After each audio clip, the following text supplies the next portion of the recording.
The first book. I. Of my grandfather Verus, I have learned to be gentle and meek, and to refrain from all anger and passion.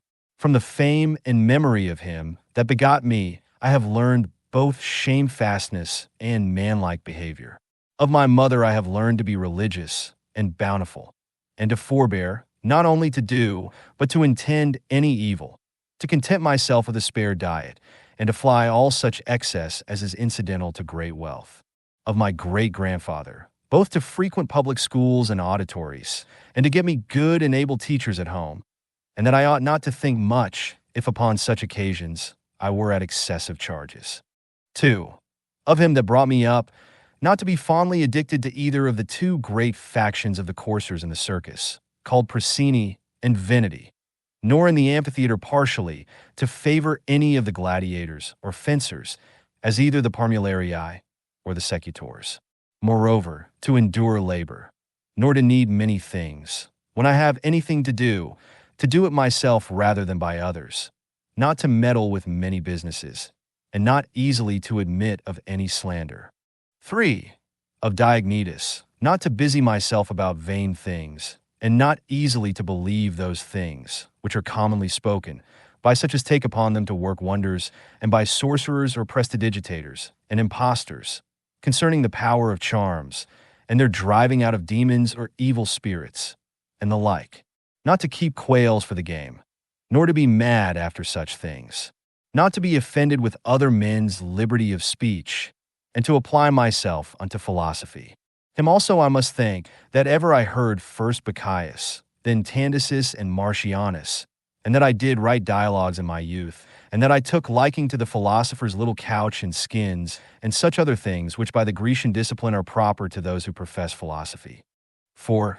To Rusticus I am beholding that I first entered into the conceit that my life wanted some redress and cure, and then that I did not fall into the ambition of ordinary sophists, either to write tracts concerning the common theorems, or to exhort men unto virtue and the study of philosophy by public orations, as also that I never by way of ostentation did affect to show myself an active able man for any kind of bodily exercises, and that I gave over the study of rhetoric and poetry and of elegant neat language, that I did not use to walk about the house in my long robe, nor to do any such things.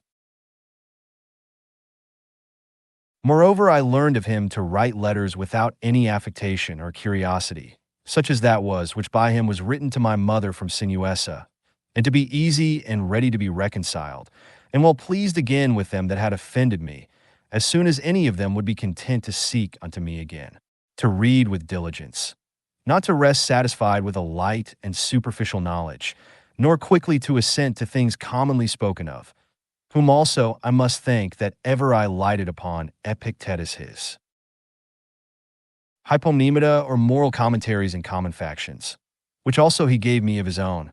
V. From Apollonius, true liberty and unvariable steadfastness, and not to regard anything at all, though never so little, but right and reason, and always, whether in the sharpest pains, or after the loss of a child, or in long diseases, to be still the same man, who also was a present and visible example unto me, that it was possible for the same man to be both vehement and remiss, a man not subject to be vexed, and offended with the incapacity of his scholars and auditors in his lectures and expositions, and a true pattern of a man who of all his good gifts and faculties, least esteemed in himself, that his excellent skill and ability to teach and persuade others the common theorems and maxims of the Stoic philosophy.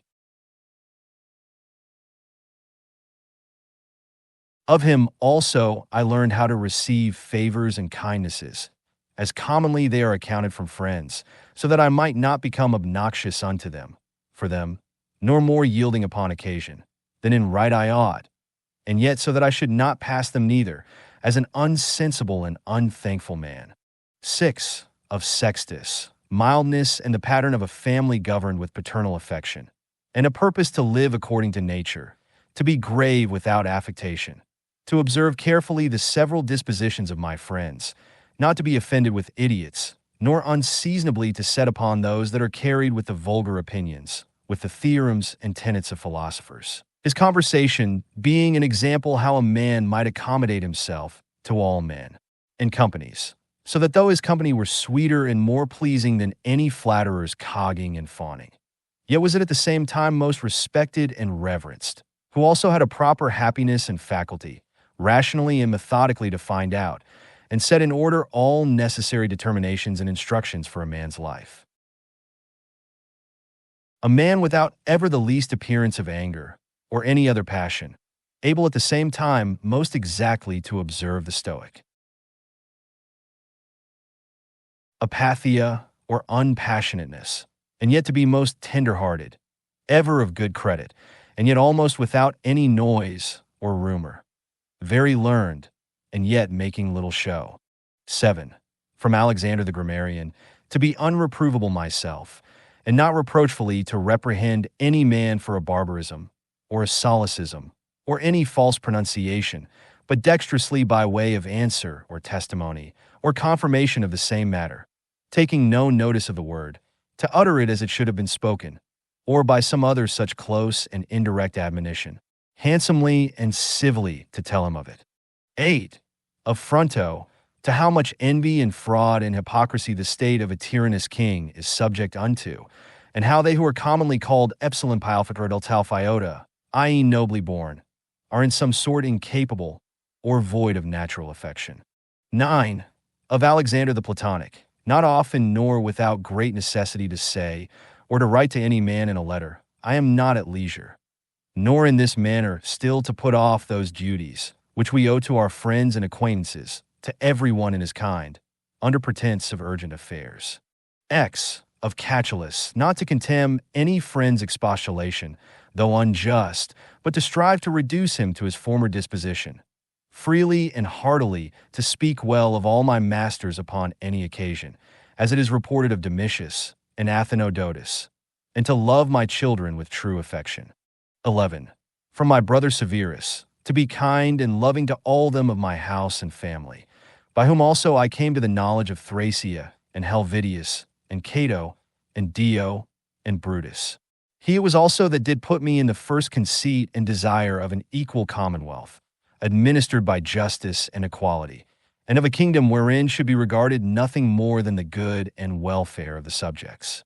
Of him also, to observe a constant tenor, not interrupted with any other cares and distractions, in the study and esteem of philosophy, to be bountiful and liberal in the largest measure, always to hope the best, and to be confident that my friends love me, in whom I moreover observed open dealing towards those whom he reproved at any time, and that his friends might without all doubt or much observation know what he would, or would not, so open and plain was he.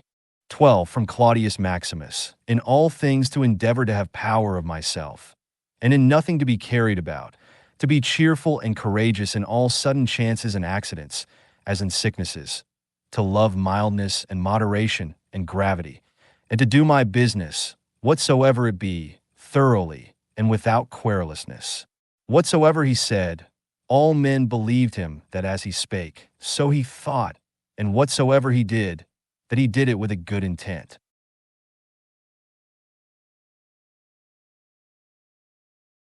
His manner was never to wonder at anything, never to be in haste, and yet never slow, nor to be perplexed or dejected, or at any time unseemly, or excessively to laugh, nor to be angry or suspicious, but ever ready to do good, and to forgive, and to speak truth, and all this, as one that seemed rather of himself to have been straight and right, than ever to have been rectified or redressed. Neither was there any man that ever thought himself undervalued by him, or that could find in his heart to think himself a better man than he. He would also be very pleasant and gracious. 13. In my father, I observed his meekness, his constancy without wavering in those things, which after a due examination and deliberation, he had determined.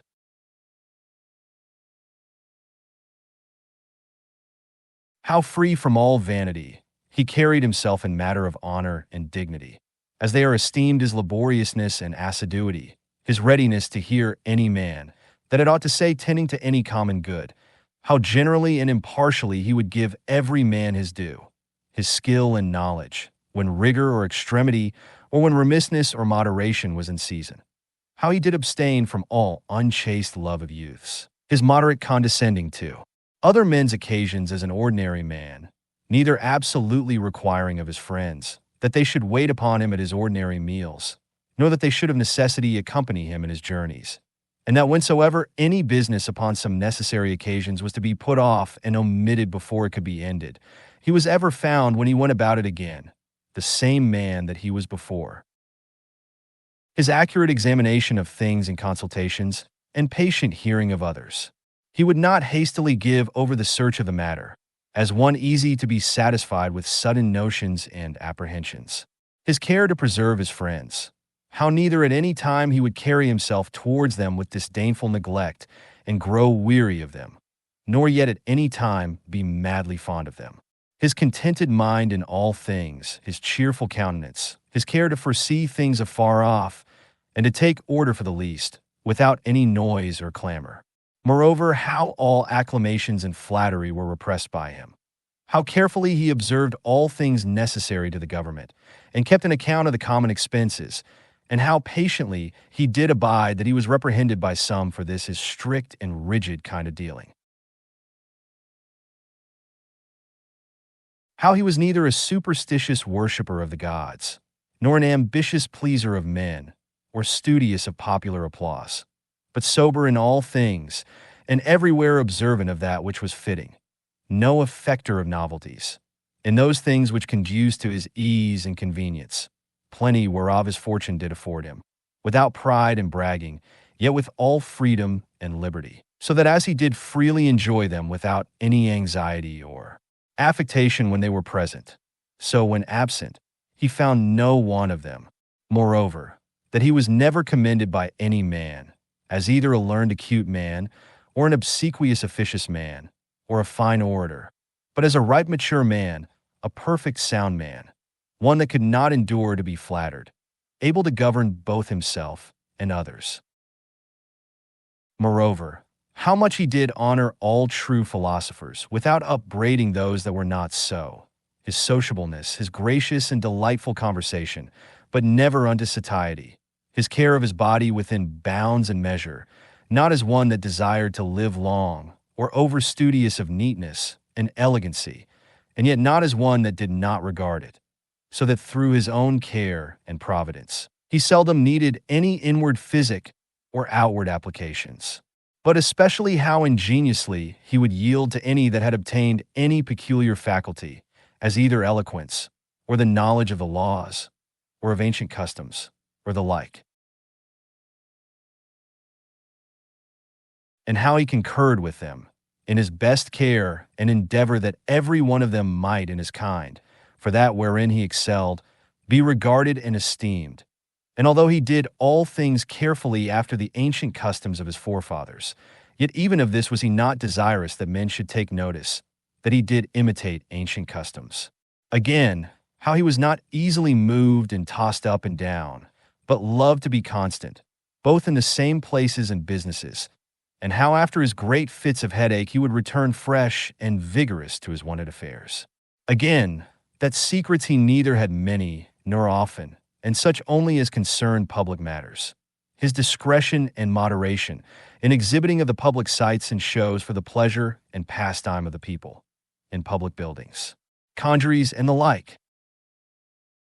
In all these things, having a respect unto men only as men, and to the equity of the things themselves, and not unto the glory that might follow.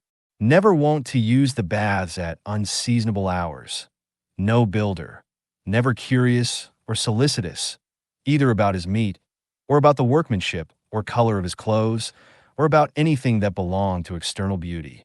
In all his conversation, far from all inhumanity, all boldness and incivility, all greediness and impetuosity, never doing anything with such earnestness and intention that a man could say of him that he did sweat about it, but contrariwise, all things distinctly, as at leisure, without trouble, orderly, soundly, and agreeably. A man might have applied that to him, which is recorded of Socrates, that he knew how to want, and to enjoy those things, in the want whereof most men show themselves weak, and in the fruition, intemperate. But to hold out firm and constant, and to keep within the compass of true moderation and sobriety in either estate, is proper to a man who hath a perfect and invincible soul, such as he showed himself in the sickness of Maximus. 14. From the gods I received that I had good grandfathers and parents, a good sister, good masters, good domestics, loving kinsmen, almost all that I have, and that I never through haste and rashness transgressed against any of them, notwithstanding that my disposition was such, as that such a thing, if occasion had been, might very well have been committed by me, but that it was the mercy of the gods, to prevent such a concurring of matters and occasions, as might make me to incur this blame, that I was not long brought up by the concubine of my father, that I preserved the flower of my youth, that I took not upon me to be a man before my time, but rather put it off longer than I needed, that I lived under the government of my Lord and Father, who would take away from me all pride and vainglory, and reduce me to that conceit and opinion that it was not impossible for a prince to live in the court without a troop of guards and followers, extraordinary apparel, such and such torches and statues,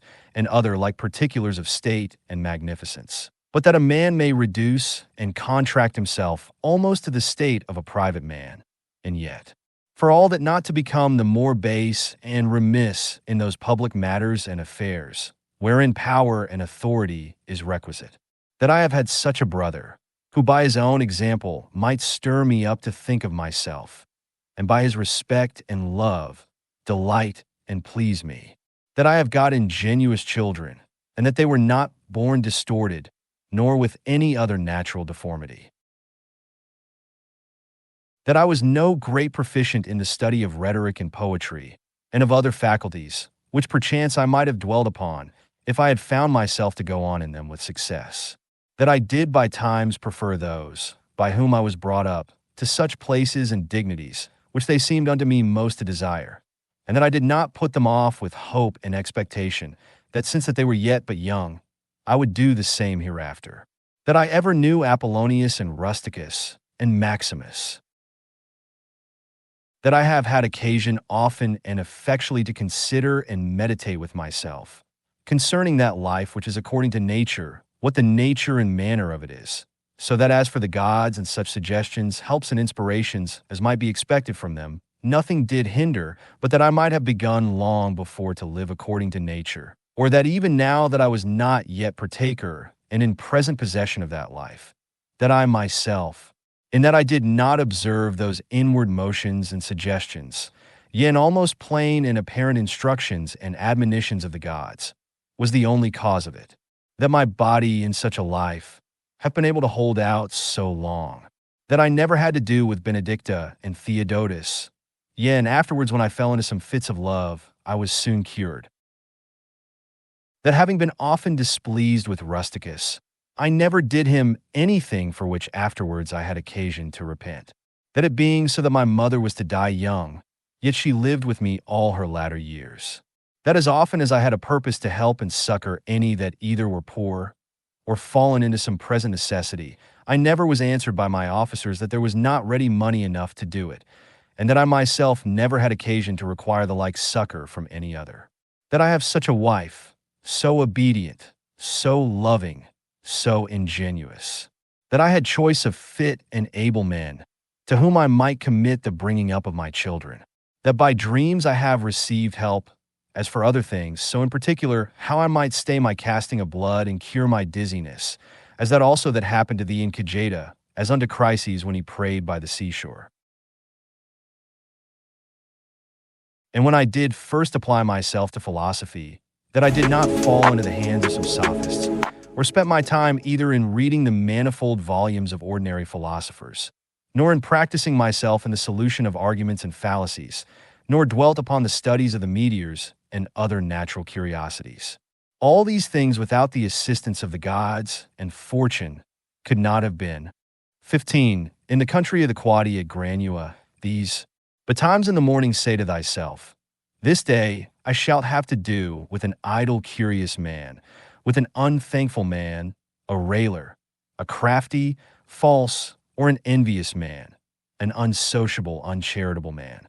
All these ill qualities have happened unto them through ignorance of that which is truly good and truly bad. But I that understand the nature of that which is good, that it only is to be desired, and of that which is bad, that it only is truly odious and shameful, who know moreover, that this transgressor, whosoever he be, is my kinsman, not by the same blood and seed, but by participation of the same reason, and of the same divine particle. How can I either be hurt by any of those, since it is not in their power to make me incur anything that is truly reproachful, or angry, and ill-affected towards him, who by nature is so near unto me? For we are all born to be fellow workers, as the feet, the hands, and the eyelids, as the rows of the upper and under teeth. For such therefore to be in opposition is against nature. And what is it to chafe at, and to be averse from, but to be in opposition? 16. Whatsoever I am is either flesh or life, or that which we commonly call the mistress and overruling part of man, reason. Away with thy books. Suffer not thy mind any more to be distracted, and carried to and fro, for it will not be, but is even now ready to die. Think little of thy flesh, blood, bones, and a skin, a pretty piece of knit and twisted work, consisting of nerves, veins, and arteries. Think no more of it than so. And as for thy life, consider what it is, a wind, not one constant wind neither, but every moment of an hour let out and sucked in again. The third is thy ruling part. And here consider, thou art an old man. Suffer not that excellent part to be brought in subjection, and to become slavish. Suffer it not to be drawn up and down with unreasonable and unsociable lusts and motions, as it were with wires and nerves. Suffer it not any more, either to repine at anything now present, or to fear and fly anything to come, which the destiny hath appointed thee. 17.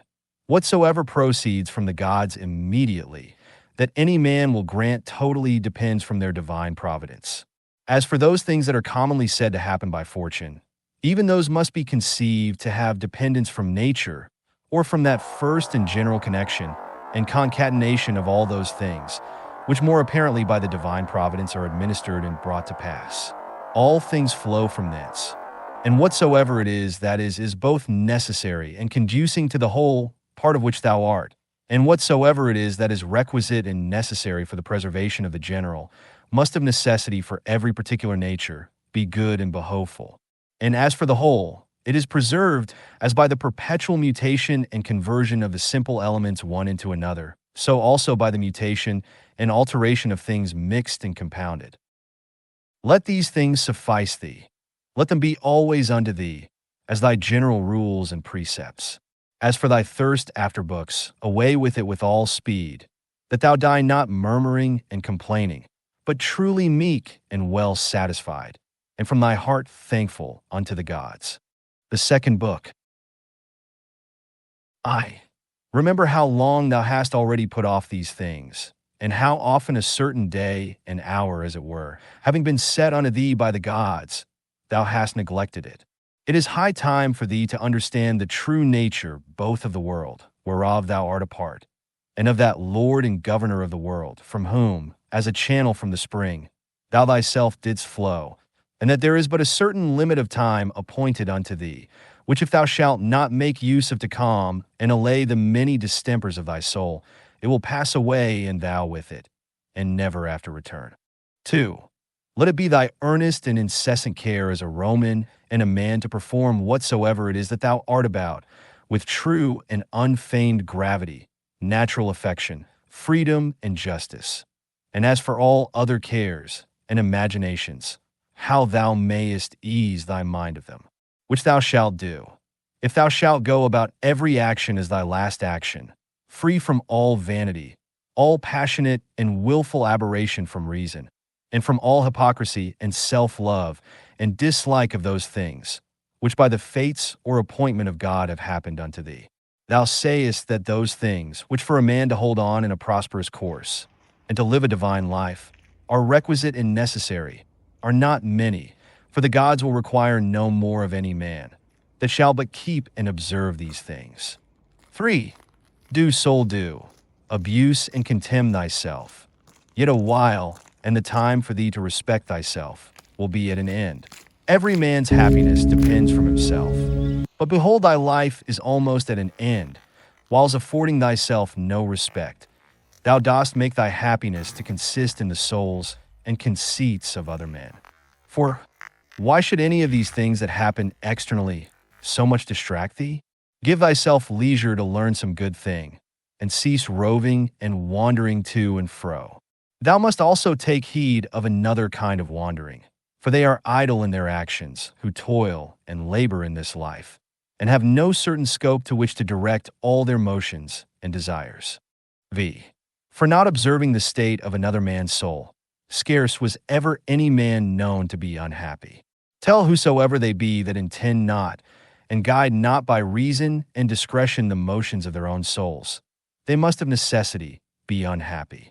6. These things thou must always have in mind. What is the nature of the universe, and what is mine? In particular, this unto that what relation it hath, what kind of part of what kind of universe it is, and that there is nobody that can hinder thee, but that thou mayest always both do and speak those things which are agreeable to that nature, whereof thou art a part. 7. Theophrastus, where he compares sin with sin, as after a vulgar sense such things I grant may be compared, says well, and like a philosopher, that those sins are greater which are committed through lust than those which are committed through anger. For he that is angry seems with a kind of grief and close contraction of himself to turn away from reason. But he that sins through lust, being overcome by pleasure, doth in his very sin bewray a more impotent and unmanlike disposition. Well then, and like a philosopher doth he say, that he of the two is the more to be condemned, that sins with pleasure, than he that sins with grief. For indeed this latter may seem first to have been wronged, and so in some manner through grief thereof to have been forced to be angry, whereas he who through lust doth commit anything, did of himself merely resolve upon that action. 8. Whatsoever thou dost effect, whatsoever thou dost project, so do, and so project all, as one who, for aught thou knowest, may at this very present depart out of this life. And as for death, if there be any gods, it is no grievous thing to leave the society of men. The gods will do thee no hurt, thou mayest be sure. But if it be so that there be no gods, or that they take no care of the world, why should I desire to live in a world void of gods, and of all divine providence? But gods there be certainly, and they take care for the world. And as for those things which be truly evil, as vice and wickedness, such things they have put in a man's own power, that he might avoid them if he would. And had there been anything besides that had been truly bad and evil, they would have had a care of that also, that a man might have avoided it. But why should that be thought to hurt and prejudice a man's life in this world, which cannot any ways make man himself the better, or the worse in his own person? Neither must we think that the nature of the universe did either through ignorance pass these things, or if not is ignorant of them, yet is unable either to prevent or better to order and dispose them. It cannot be that she through want either of power or skill should have committed such a thing, so as to suffer all things both good and bad, equally and promiscuously, to happen unto all both good and bad. As for life therefore and death, honor and dishonor, labor and pleasure, riches and poverty, all these things happen unto men indeed, both good and bad, equally, but as things which of themselves are neither good nor bad, because of themselves, neither shameful nor praiseworthy. 9. Consider how quickly all things are dissolved and resolved, the bodies and substances themselves into the matter and substance of the world, and their memories into the general age and time of the world. Consider the nature of all worldly sensible things, of those especially, which either ensnare by pleasure, or for their irksomeness are dreadful, or for their outward luster and show are in great esteem and request. How vile and contemptible, how base and corruptible, how destitute of all true life and being they are. X. It is the part of a man endowed with a good understanding faculty to consider what they themselves are in very deed, from whose bare conceits and voices honor and credit do proceed, as also what it is to die, And how if a man shall consider this by itself alone, to die, and separate from it in his mind all those things which with it usually represent themselves unto us, he can conceive of it no otherwise than as of a work of nature, and he that fears. Any work of nature is a very child. Now death, it is not only a work of nature, but also conducing to nature. 11. Consider with thyself how man, and by what part of his, is joined unto God, and how that part of man is affected when it is said to be diffused. There is nothing more wretched than that soul, which in a kind of circuit compasseth all things, searching, as he saith, even the very depths of the earth, and by all signs and conjectures prying into the very thoughts of other men's souls. And yet of this is not sensible, that it is sufficient for a man to apply himself wholly, and to confine all his thoughts and cares to the tendance of that spirit which is within him, and truly and really to serve him. His service doth consist in this, that a man keep himself pure from all violent passion and evil affection, from all rashness and vanity, and from all manner of discontent, either in regard of the gods or men.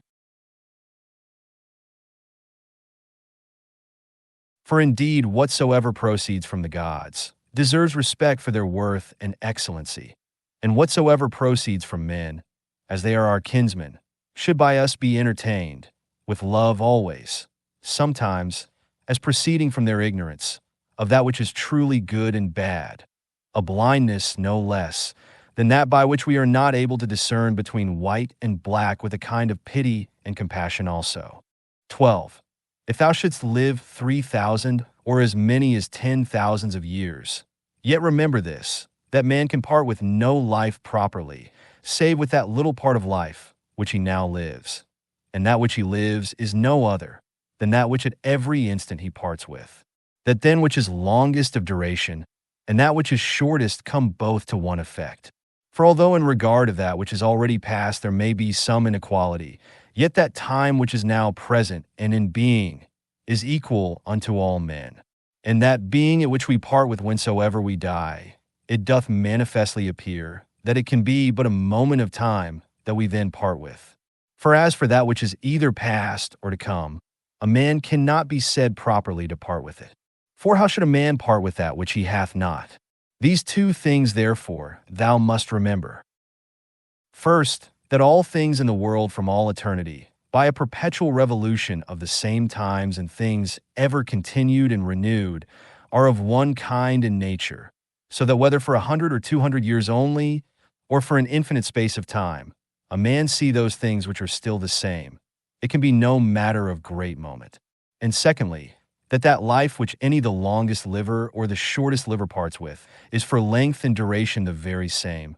For that only which is present is that which either of them can lose, as being that only which they have. For that which he hath not, no man can truly be said to lose. 13. Remember that all is but opinion and conceit, for those things are plain and apparent, which were spoken unto Monimus the Cynic. And as plain and apparent is the use that may be made of those things, if that which is true and serious in them be received as well as that which is sweet and pleasing. 14. A man's soul doth wrong and disrespect itself first, and especially when as much as in itself lies it becomes an aposteme, and as it were an excrescency of the world. For to be grieved and displeased with anything that happens in the world is direct apostasy from the nature of the universe, part of which all particular natures of the world are. Secondly, when she either is averse from any man, or led by contrary desires or affections, tending to his hurt and prejudice, such as are the souls of them that are angry. Thirdly, when she is overcome by any pleasure or pain. Fourthly, when she doth dissemble, and covertly and falsely either doth or saith anything. Fifthly, when she doth either affect or endeavor anything to no certain end, but rashly and without due ratiocination and consideration, how consequent or inconsequent it is to the common end. For even the least things ought not to be done, without relation unto the end, and the end of the reasonable creatures is to follow and obey him, who is the reason as it were, and the law of this great city and ancient commonwealth. 15. The time of a man's life is as a point, the substance of it ever flowing, the sense obscure, and the whole composition of the body tending to corruption. His soul is restless, fortune uncertain, and fame doubtful. To be brief, as a stream, so are all things belonging to the body. As a dream, or as a smoke, so are all that belong unto the soul. Our life is a warfare and a mere pilgrimage. Fame after life is no better than oblivion. What is it then that will adhere and follow? Only one thing, philosophy.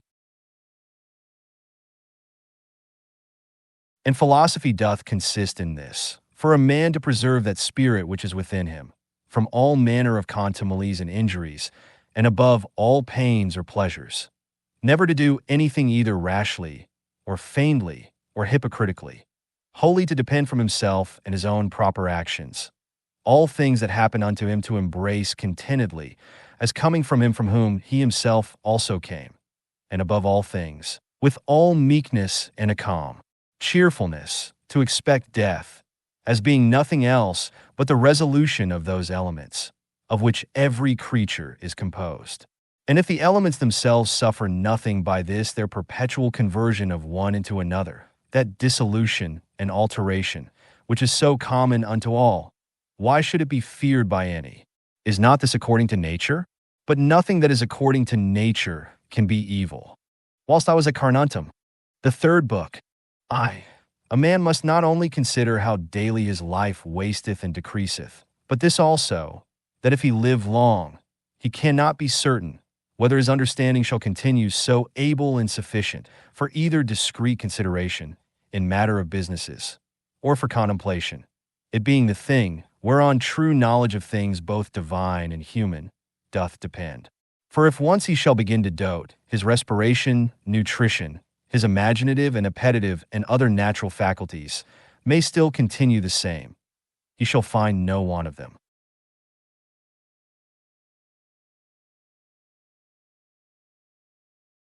But how to make that right use of himself that he should, how to observe exactly in all things that which is right, and just how to redress and rectify all wrong, or sudden apprehensions and imaginations, and even of this particular, whether he should live any longer or no, to consider duly, for all such things wherein the best strength and vigor of the mind is most requisite, his power and ability will be past and gone.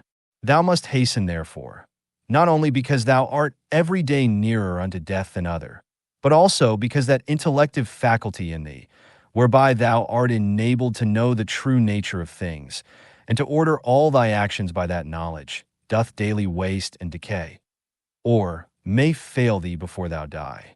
2. This also thou must observe, that whatsoever it is that naturally doth happen to things natural, hath somewhat in itself that is pleasing and delightful.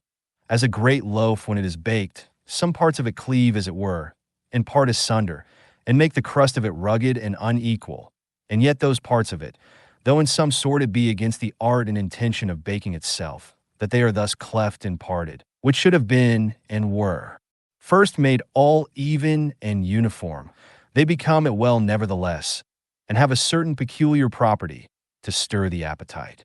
So figs are accounted fairest and ripest then, when they begin to shrink and wither as it were.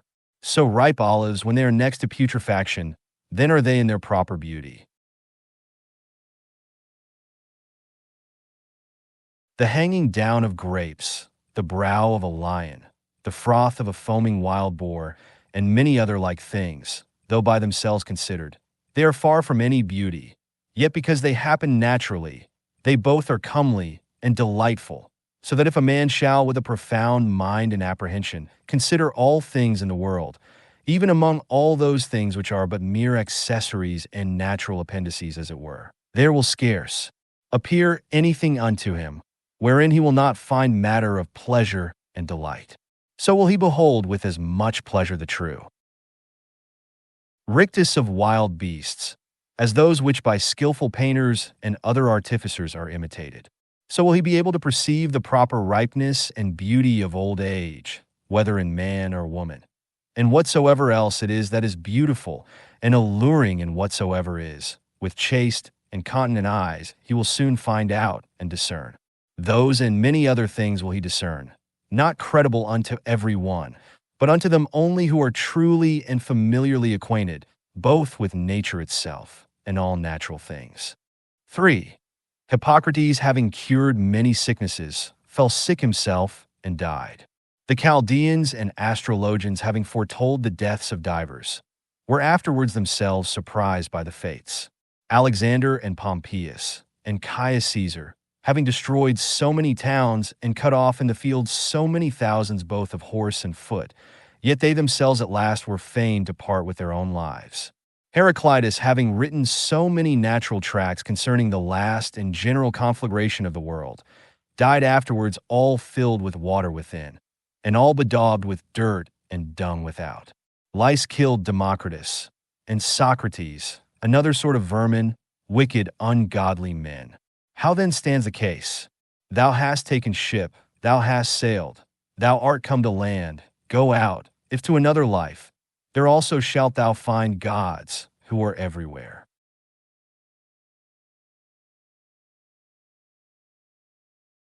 If all life and sense shall cease, then shalt thou cease also to be subject to either pains or pleasures, and to serve and tend this vile cottage, so much the viler, by how much that which ministers unto it doth excel, the one being a rational substance and a spirit, the other nothing but earth and blood. For spend not the remnant of thy days in thoughts and fancies concerning other men, when it is not in relation to some common good, when by it thou art hindered from some other better work. That is, spend not thy time in thinking what such a man doth, and to what end, what he saith, and what he thinks, and what he is about, and such other things or curiosities, which make a man to rove and wander from the care and observation of that part of himself, which is rational and overruling.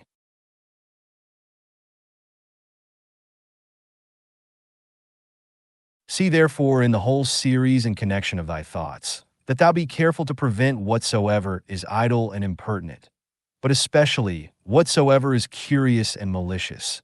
And thou must use thyself to think only of such things, of which if a man upon a sudden should ask thee, what it is that thou art now thinking, thou mayest answer this, and that freely and boldly, that so by thy thoughts it may presently appear that in all thee is sincere and peaceable, as becometh one that is made for society, and regards not pleasures, nor gives way to any voluptuous imaginations at all, free from all contentiousness, envy and suspicion, and from whatsoever else thou wouldest blush to confess thy thoughts were set upon. He that is such, is he surely that doth not put off to lay hold on that which is best indeed, a very priest and minister of the gods, well acquainted and in good correspondence with him especially that is seated and placed within himself, as in a temple and sacrary, to whom also he keeps and preserves himself unspotted by pleasure, undaunted by pain, free from any manner of wrong or contumely, by himself offered unto himself, not capable of any evil from others, a wrestler of the best sort, and for the highest prize, that he may not be cast down by any passion or affection of his own, deeply dyed and drenched in righteousness, embracing and accepting with his whole heart whatsoever either happeneth or is allotted unto him. One who not often, nor without some great necessity, tending to some public good, mendeth what any other either speaks or doth or purposeth. For those things only that are in his own power, or that are truly his own, are the objects of his employments, and his thoughts are ever taken up with those things, which of the whole universe are by the fates or providence destinated and appropriated unto himself. Those things that are his own, and in his own power, he himself takes order, for that they be good. And as for those that happen unto him, he believes them to be so. For that lot and portion which is assigned to every one, as it is unavoidable and necessary, so is it always profitable. He remembers besides that whatsoever partakes of reason is akin unto him, and that to care for all men generally is agreeing to the nature of a man. But as for honor and praise, that they ought not generally to be admitted and accepted of from all, but from such only who live according to nature. As for them that do not, what manner of men they be at home, or abroad, day or night, how condition themselves with what manner of conditions, or with men of what conditions they moil and pass away the time together. He knoweth, and remembers right well. He therefore regards not such praise and approbation as proceeding from them, who cannot like and approve themselves. Do nothing against thy will, nor contrary to the community, nor without due examination, nor with reluctancy. Affect not to set out thy thoughts with curious neat language. Be neither a great talker, nor a great undertaker. Moreover, let thy God that is in thee to rule over thee, find by thee, that he hath to do with a man, an aged man, a sociable man, a Roman, a prince, one that hath ordered his life, as one that expecteth, as it were, nothing but the sound of the trumpet, sounding a retreat to depart out of this life with all expedition. One who for his word or actions neither needs an oath, nor any man to be a witness. 6. To be cheerful, and to stand in no need, either of other men's help or attendance, or of that rest and tranquility, which thou must be beholding to others for. Rather like one that is straight of himself, or hath ever been straight, than one that hath been rectified. 7. If thou shalt find anything in this mortal life better than righteousness, than truth, temperance, fortitude, and in general better than a mind contented both with those things which according to right and reason she doth, and in those which without her will and knowledge happen unto thee by the providence. If I say, thou canst find out anything better than this, apply thyself unto it with thy whole heart, and that which is best wheresoever thou dost. Find it, enjoy freely. But if nothing thou shalt find worthy to be preferred to that spirit which is within thee, if nothing better than to subject unto thee thine own lusts and desires, and not to give way to any fancies or imaginations before thou hast duly considered of them, nothing better than to withdraw thyself, to use Socrates' words, from all sensuality, and submit thyself unto the gods, and to have care of all men in general. If thou shalt find that all other things in comparison of this are but vile, and of little moment, then give not way to any other thing, which being once though but affected and inclined unto, it will no more be in thy power without all distraction as thou oughtest to prefer and to pursue after that good, which is thine own and thy proper good. For it is not lawful that anything that is of another and inferior kind in nature, be it what it will, as either popular applause or honor, or riches, or pleasures, should be suffered to confront and contest, as it were, with that which is rational and operatively good. For all these things, if once though but for a while they begin to please, they presently prevail, and pervert a man's mind, or turn a man from the right way. Do thou therefore, I say, absolutely and freely make choice of that which is best, and stick unto it. Now that they say is best which is most profitable, if they mean profitable to man as he is a rational man, stand thou to it, and maintain it. But if they mean profitable as he is a creature, only reject it. And from this thy tenet and conclusion, keep off carefully all plausible shows and colors of external appearance, that thou mayest be able to discern things rightly. 8. Never esteem of anything as profitable, which shall ever constrain thee either to break thy faith, or to lose thy modesty, to hate any man, to suspect, to curse, to dissemble, to lust after anything that requireth the secret of walls or veils. But he that prefereth before all things his rational part and spirit, and the sacred mysteries of virtue which issueth from it, he shall never lament and exclaim, never sigh. He shall never want either solitude or company, and which is chiefest of all, he shall live without either desire or fear. And as for life, whether for a long or short time, he shall enjoy his soul, thus compassed about with a body. He is altogether indifferent. For if even now he were to depart, he is as ready for it as for any other action, which may be performed with modesty and decency. For all his life long, this is his only care, that his mind may always be occupied in such intentions and objects as are proper to a rational sociable creature. 9. In the mind that is once truly disciplined and purged, thou canst not find anything, either foul or impure, or as it were festered, nothing that is either servile or affected, no partial tie, no malicious averseness, nothing obnoxious, nothing concealed. The life of such an one, death can never surprise as imperfect, as of an actor that should die before he had ended, or the play itself were at an end, a man might speak. X. Use thine opinative faculty with all honor and respect, for in her indeed is all, that thy opinion do not beget in thy understanding anything contrary to either nature or the proper constitution of a rational creature. The end and object of a rational constitution is to do nothing rashly, to be kindly affected towards men, and in all things willingly to submit unto the gods. Casting therefore all other things aside, keep thyself to these few, and remember withal that no man properly can be said to live more than that which is now present, which is but a moment of time. Whatsoever is besides either is already past or uncertain.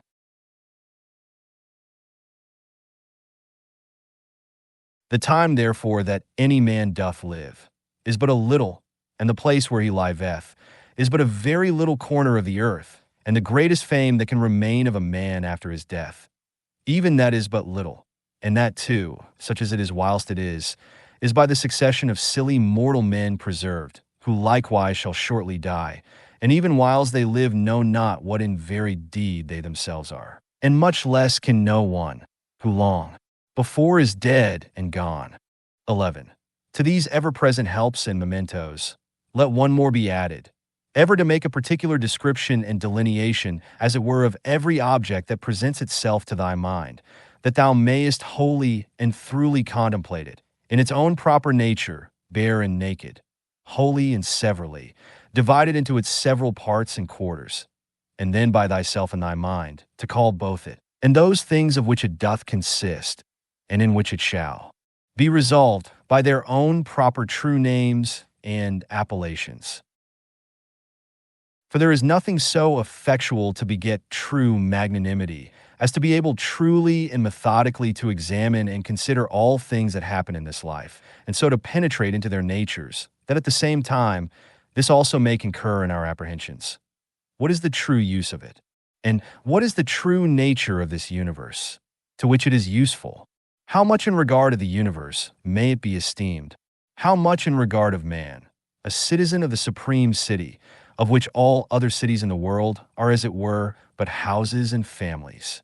12. What is this that now my fancy is set upon? Of what things doth it consist? How long can it last? Which of all the virtues is the proper virtue for this present use?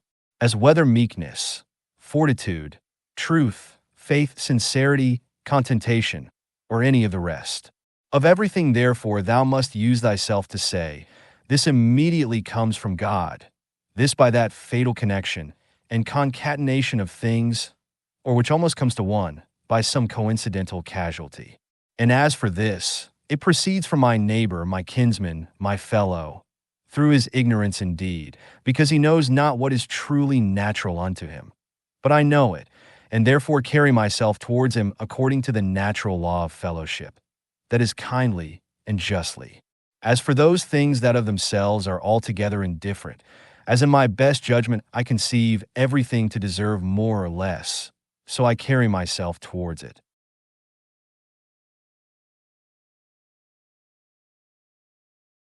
"13.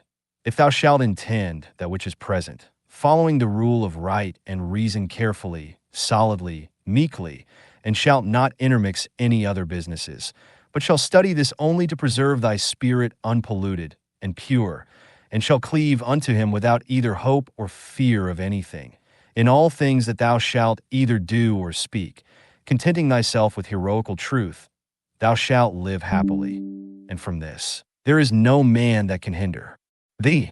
14.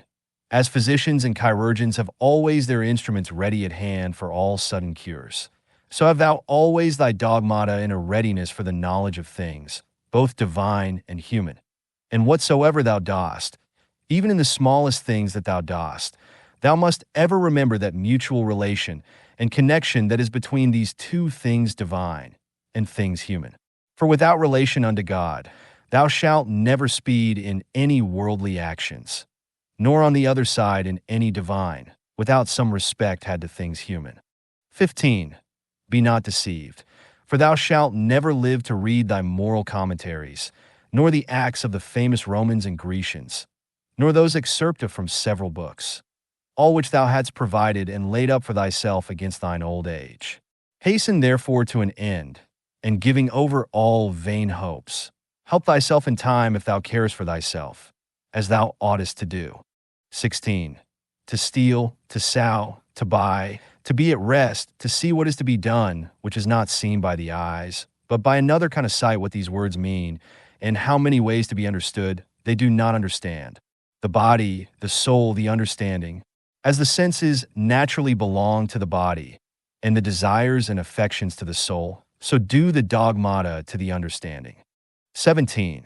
To be capable of fancies and imaginations is common to man and beast. To be violently drawn and moved by the lusts and desires of the soul is proper to wild beasts and monsters, such as Phalaris and Nero were. To follow reason for ordinary duties and actions is common to them also, who believe not that there be any gods, and for their advantage would make no conscience to betray their own country, and who, when once the doors be shut upon them, dare do anything. If therefore all things else be common to these likewise, it follows that for a man to like and embrace all things that happen and are destinated unto him, and not to trouble and molest that spirit which is seated in the temple of his own breast, with a multitude of vain fancies and imaginations, but to keep him propitious and to obey him as a God, never either speaking anything contrary to truth, or doing anything contrary to justice, is the only true property of a good man.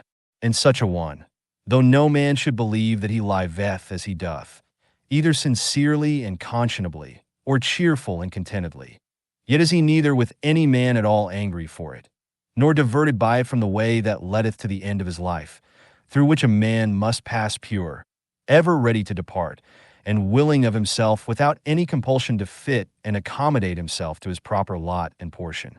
The fourth book.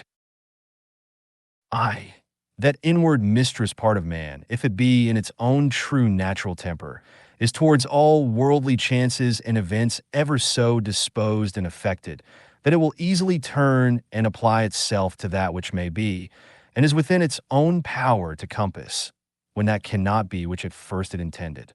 For it never doth absolutely addict and apply itself to any one object, but whatsoever it is that it doth now intend and prosecute, it doth prosecute it with exception and reservation. So that whatsoever it is that falls out contrary to its first intentions, even that afterwards it makes its proper object. Even as the fire when it prevails upon those things that are in his way, by which things indeed a little fire would have been quenched, but a great fire doth soon turn to its own nature, and so consume whatsoever comes in his way. Yet by those very things it is made greater and greater. 2. Let nothing be done rashly and at random, but all things according to the most exact and perfect rules of art. 3. They seek for themselves private retiring places as country villages, the seashore mountains. Yet thou thyself art wont to long much after such places. But all this thou must know proceeds from simplicity in the highest degree. At what time soever thou wilt, it is in thy power to retire into thyself, and to be at rest and free from all businesses. A man cannot any whither retire better than to his own soul. He especially who is beforehand provided of such things within, which whensoever he doth withdraw himself to look in, may presently afford unto him perfect ease and tranquillity. By tranquillity, I understand a decent, orderly disposition and carriage, free from all confusion and tumultuousness. Afford then thyself this retiring continually, and thereby refresh and renew thyself. Let these precepts be brief and fundamental, which as soon as thou dost call them to mind, may suffice thee to purge thy soul throughly, and to send thee away well pleased with those things whatsoever they be, which now again, after this short withdrawing of thy soul into herself, thou dost return unto. For what is it that thou art offended at? Can it be at the wickedness of men, when thou dost call to mind this conclusion, that all reasonable creatures are made one for another, and that it is part of justice to bear with them, and that it is against their wills that they offend? And how many already, who once likewise prosecuted their enmities, suspected, hated, and fiercely contended, are now long ago stretched out and reduced unto ashes? It is time for thee to make an end.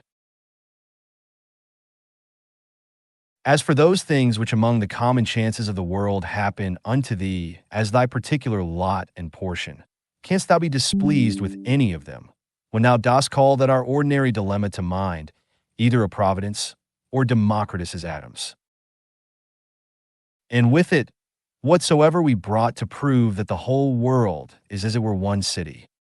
And as for thy body, what canst thou fear, if thou dost consider that thy mind and understanding, when once it hath recollected itself, and knows its own power, hath in this life and breath, whether it runs smoothly and gently, or whether harshly and rudely, no interest at all, but is altogether indifferent. And whatsoever else thou hast heard and assented unto concerning either pain or pleasure, but the care of thine honor and reputation will perchance distract thee? How can that be, if thou dost look back, and consider both how quickly all things that are forgotten, and what an immense chaos of eternity was before and will follow after all things, and the vanity of praise, and the inconstancy and variableness of human judgments and opinions, and the narrowness of the place wherein it is limited and circumscribed? For the whole earth is but as one point, and of it, this inhabited part of it, is but a very little part.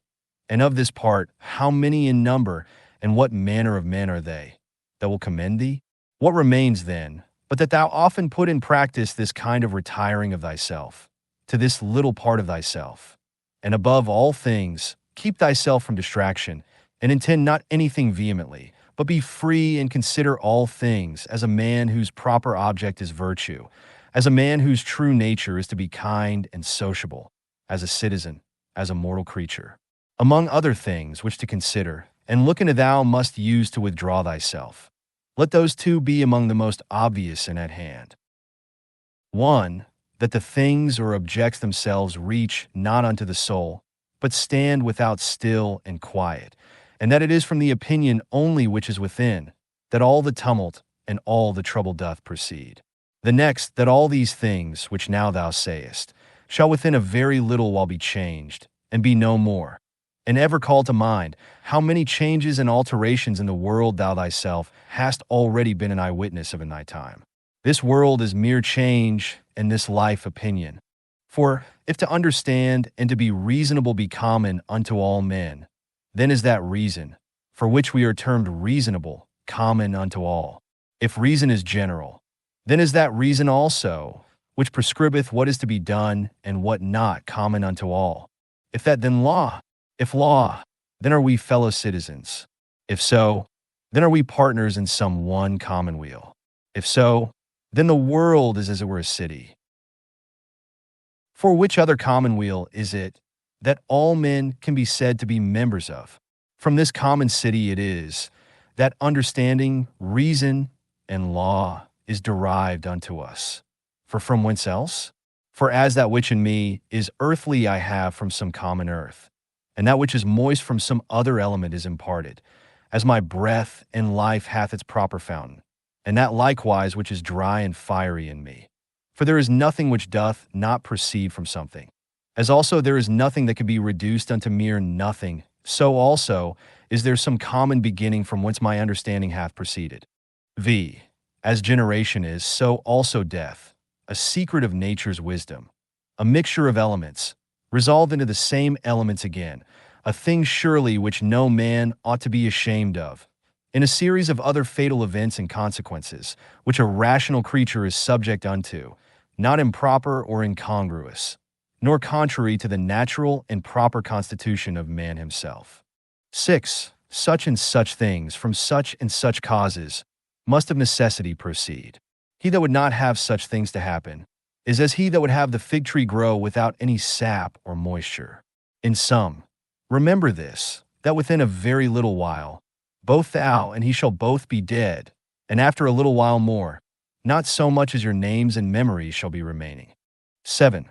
Let opinion be taken away, and no man will think himself wronged.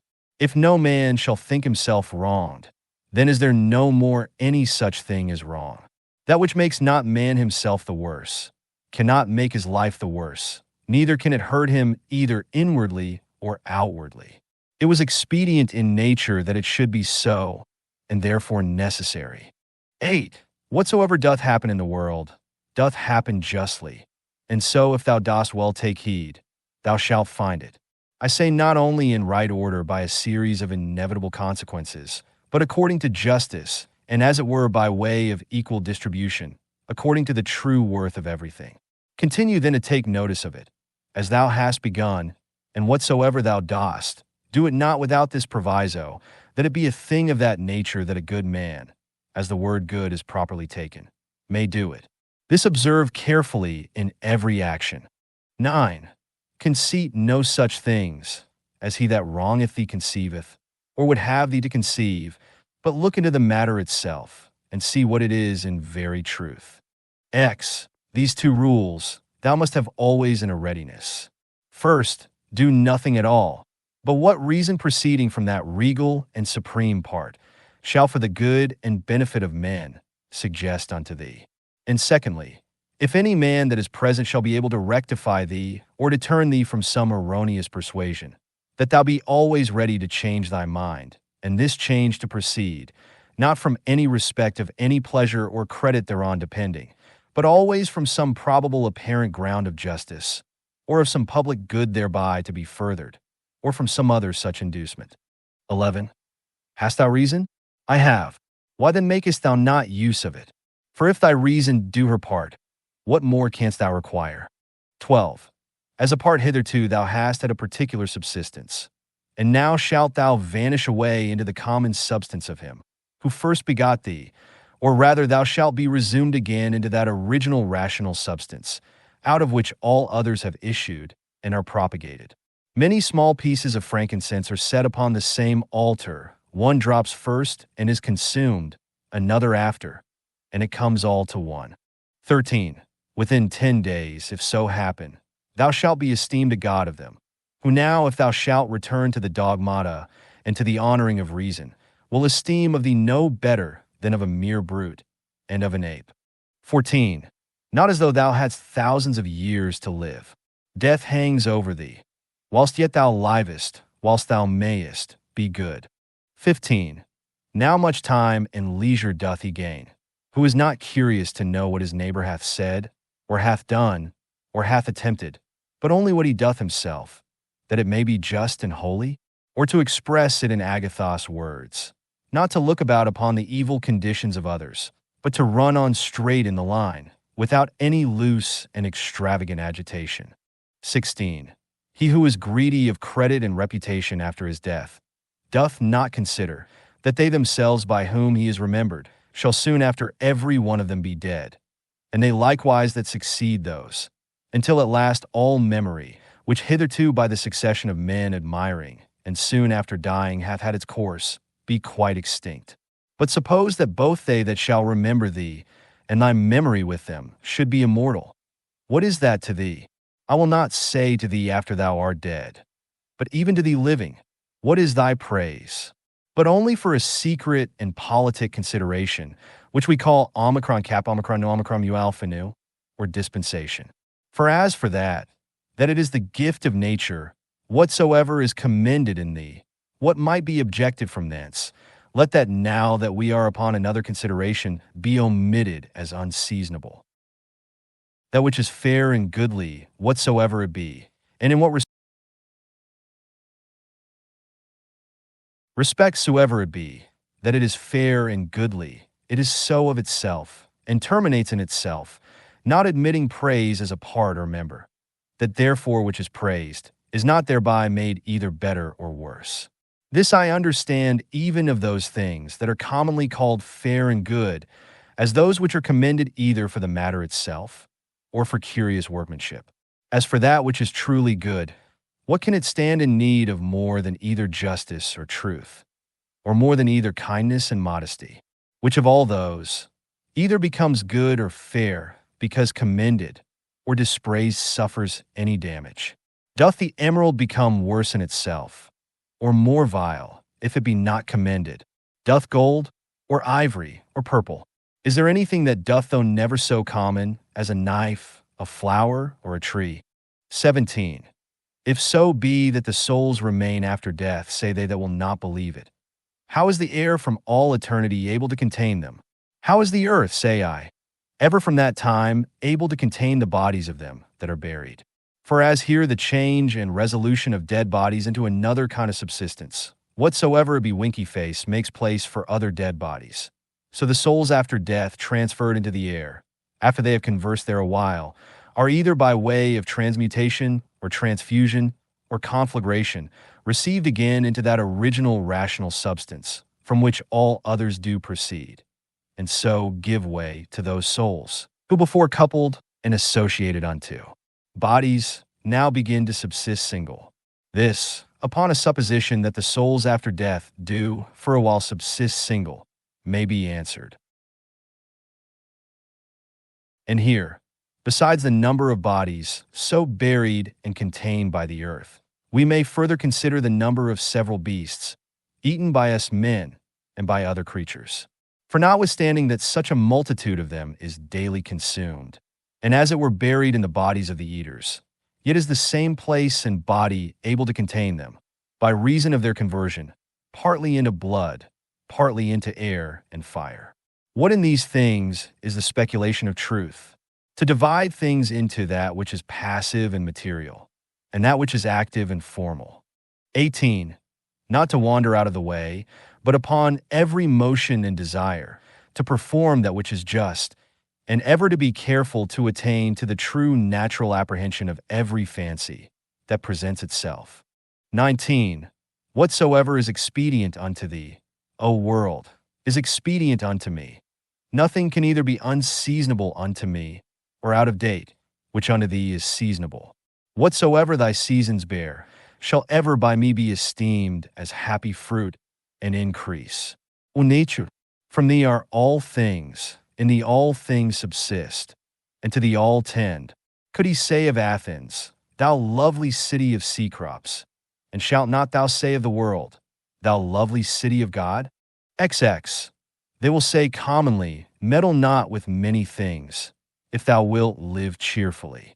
Certainly, there is nothing better than for a man to confine himself to necessary actions, to such and so many only, as reason in a creature that knows itself born for society will command and enjoin. This will not only procure that cheerfulness, which from the goodness, but that also, which from the paucity of actions doth usually proceed. For since it is so, that most of those things, which we either speak or do, are unnecessary, if a man shall cut them off, it must needs follow that he shall thereby gain much leisure and save much trouble, and therefore at every action a man must privately by way of admonition suggest unto himself, what? May not this that now I go about be of a number of unnecessary actions?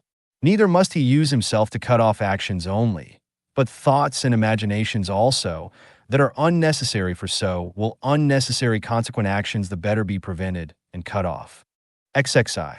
Try also how a good man's life, of one who is well pleased with those things whatsoever, which among the common changes and chances of this world fall to his own lot and share, and can live well contented and fully satisfied in the justice of his own proper present action, and in the goodness of his disposition for the future, will agree with thee.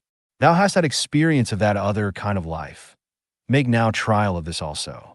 Trouble not thyself any more henceforth. Reduce thyself unto perfect simplicity. Doth any man offend?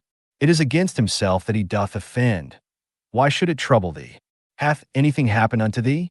It is well, whatsoever it be. It is that which of all the common chances of the world from the very beginning in the series of all other things that have, or shall happen, was destinated and appointed unto thee. To comprehend all in a few words, our life is short. We must endeavor to gain the present time with best discretion and justice. Use recreation with sobriety. XXI. Either this world is a kappa sigma mu omicron, or comely peace, because all disposed and governed by certain order, or if it be a mixture, though confused, yet still it is a comely peace. For is it possible that in thee there should be any beauty at all, and that in the whole world there should be nothing but disorder and confusion? And all things in it too, by natural different properties one from another differenced and distinguished, and yet all through diffused, and by natural sympathy, one to another united, as they are? XCI, a black or malign disposition, an effeminate disposition, an hard inexorable disposition, a wild and human disposition, a sheepish disposition, a childish disposition, a blockish, a false, a scurril, a fraudulent, a tyrannical. What then? If he be a stranger in the world, that knows not the things that are in it, why not be a stranger as well, that wonders at the things that are done in it? Ziv, he is a true fugitive, that flies from reason, by which men are sociable. He blind, who cannot see with the eyes of his understanding. He poor, that stands in need of another, and hath not in himself all things needful for this life. He an aposteme of the world, who by being discontented with those things that happen unto him in the world, doth as it were apostatize, and separate himself from common nature's rational administration. For the same nature it is that brings this unto thee, whatsoever it be, that first brought thee into the world. He raises sedition in the city, who by irrational actions withdraws his own soul from that one and common soul of all rational creatures. XXV, there is who without so much as a coat, and there is who without so much as a book doth put philosophy in practice. I am half naked, neither have I bread to eat, and yet I depart not from reason, saith one. But I say, I want the food of good teaching and instructions, and yet I depart not from reason. XXVI, what art and profession soever thou hast learned, endeavor to effect it, and comfort thyself in it, and pass the remainder of thy life as one who from his whole heart commits himself and whatsoever belongs unto him, unto the gods. And as for men, carry not thyself either tyrannically or servilely towards any. XXVI, consider in my mind, for example's sake, the times of Vespasian. Thou shalt see but the same things, some marrying, some bringing up children, some sick, some dying, some fighting, some feasting, some merchandising, some tilling, some flattering, some boasting, some suspecting, some undermining, some wishing to die, some fretting and murmuring at their present estate, some wooing, some hoarding, some seeking after magistracies, and some after kingdoms. And is not that their age quite over and ended? Again, consider now the times of Trajan. There likewise thou sayest the very selfsame things, and that age also is now over and ended. In the like manner consider other periods, both of times and of whole nations, and see how many men, after they had with all their might and main intended and prosecuted some one worldly thing or other, did soon after drop away, and were resolved into the elements. But especially thou must call to mind them, whom thou thyself in thy lifetime hast known much distracted about vain things, and in the meantime neglecting to do that, and closely and inseparably, as fully satisfied with it, to adhere unto it, which their own proper constitution did require.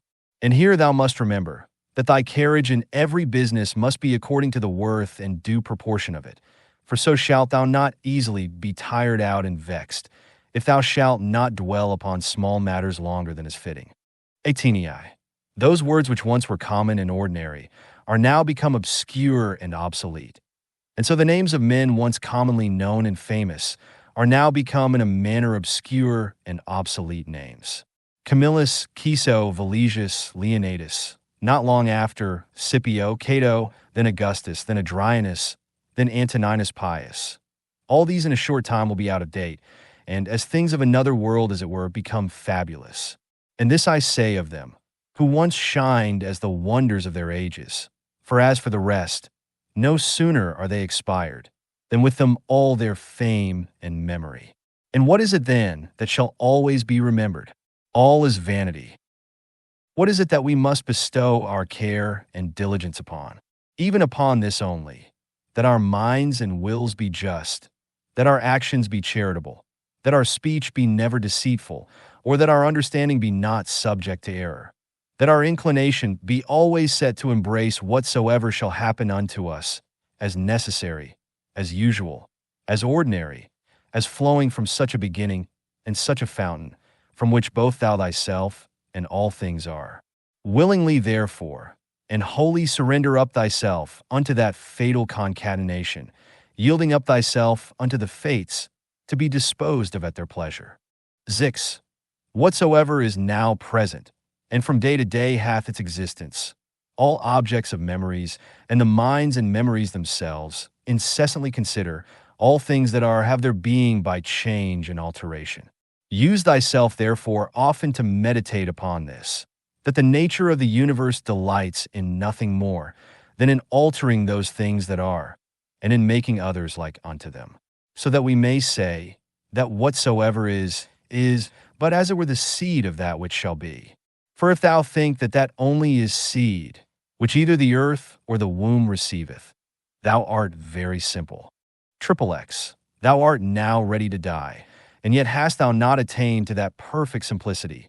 Thou art yet subject to many troubles and perturbations, not yet free from all fear and suspicion of external accidents, nor yet either so meekly disposed towards all men as thou shouldest, or so affected as one, whose only study and only wisdom is to be just in all his actions.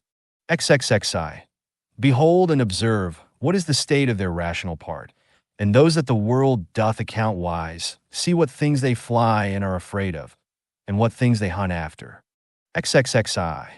In another man's mind and understanding thy evil cannot subsist, nor in any proper temper or distemper of the natural constitution of thy body, which is but as it were the coat or cottage of thy soul. Wherein then, but in that part of thee, wherein the conceit and apprehension of any misery can subsist, let not that part therefore admit any such conceit, and then all is well. Though thy body, which is so near it should either be cut or burnt, or suffer any corruption or putrefaction, yet let that part to which it belongs to judge of these be still at rest. That is, let her judge this, that whatsoever it is, that equally may happen to a wicked man, and to a good man, is neither good nor evil. For that which happens equally to him that lives according to nature, and to him that doth not, is neither according to nature, nor against it, and by consequent, neither good nor bad. 33.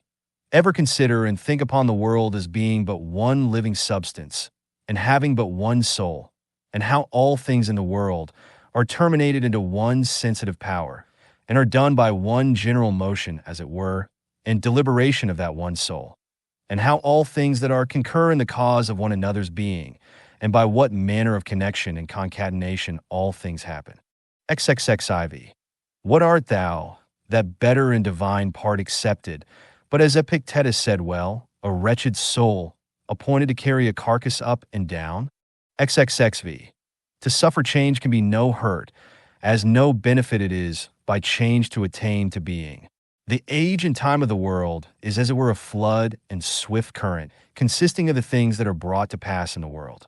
For as soon as anything hath appeared and is passed away, another succeeds, and that also will presently out of sight. XXXVI. Whatsoever doth happen in the world is in the course of nature as usual and ordinary as a rose in the spring and fruit in summer. Of the same nature is sickness and death, slander, and lying in wait, and whatsoever else ordinarily doth unto fools used to be occasion either of joy or sorrow. That whatsoever it is that comes after doth always very naturally, and as it were familiarly follow upon that which was before. For thou must consider the things of the world, not as a loose, independent number, consisting merely of necessary events, but as a discrete connection of things orderly and harmoniously disposed. There is then to be seen in the things of the world, not a bare succession, but an admirable correspondence and affinity. XVI. Let that of Heraclitus never be out of thy mind, that the death of earth is water, and the death of water is air, and the death of air is fire, and so on the contrary. Remember him also who was ignorant whither the way did lead, and how that reason being the thing by which all things in the world are administered, and which men are continually and most inwardly conversant with, yet is the thing which ordinarily they are most in opposition with, and how those things which daily happen among them cease not daily to be strange unto them, and that we should not either speak or do anything as men in their sleep, by opinion and bare imagination, for then we think we speak and do, and that we must not be as children, who follow their father's example, for best reason alleging their bare pile for upsilon iodolam defile from you upsilon new, or as by successive tradition from our forefathers we have received it. XXXVI. Even as if any of the gods should tell thee, thou shalt certainly die tomorrow, or next day, thou wouldst not, except thou wert extremely base and pusillanimous. Take it for a great benefit, rather to die the next day after, than tomorrow. For alas, what is the difference?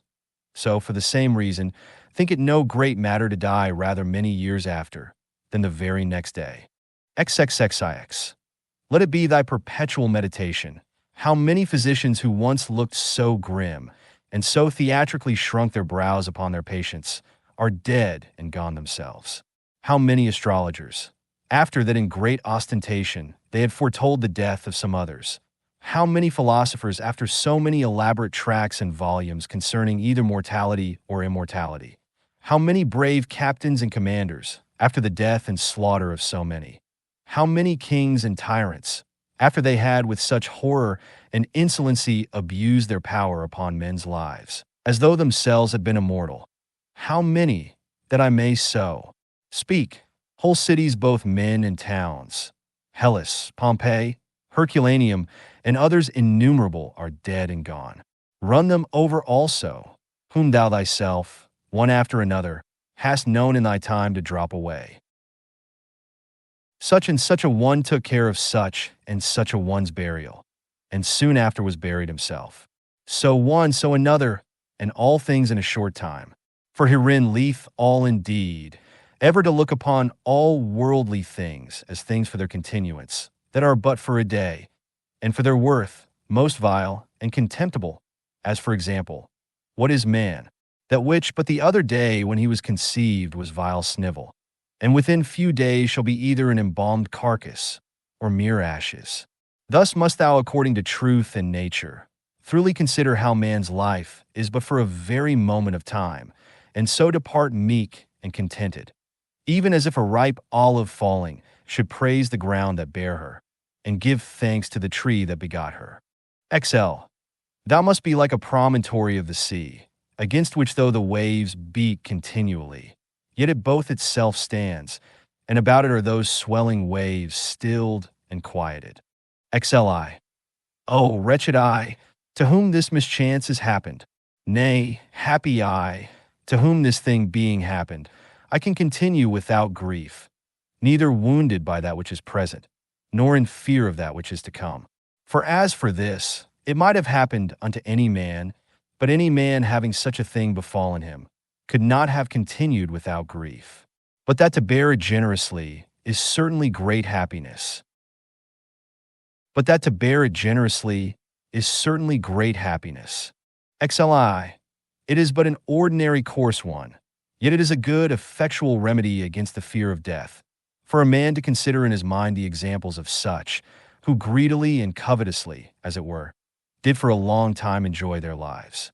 What have they got more than they whose deaths have been untimely? Are not they themselves dead at the last? As Cadicius, Fabius, Gellianus Lepidus, or any other who in their lifetime, having buried many, were at the last buried themselves. The whole space of any man's life is but little, and as little as it is with what troubles, with what manner of dispositions, and in the society of how wretched a body must it be passed. Let it be therefore unto thee altogether as a matter of indifferency. For if thou shalt look backward, behold, what an infinite chaos of time doth present itself unto thee, and as infinite a chaos, if thou shalt look forward. In that which is so infinite, what difference can there be between that which liveth but 3 days, and that which liveth 3 ages? XLII. Let thy course ever be the most compendious way. The most compendious is that which is according to nature, that is, in all both words and deeds, ever to follow that which is most sound and perfect. For such a resolution will free a man from all trouble, strife, dissembling, and ostentation. The fifth book. I.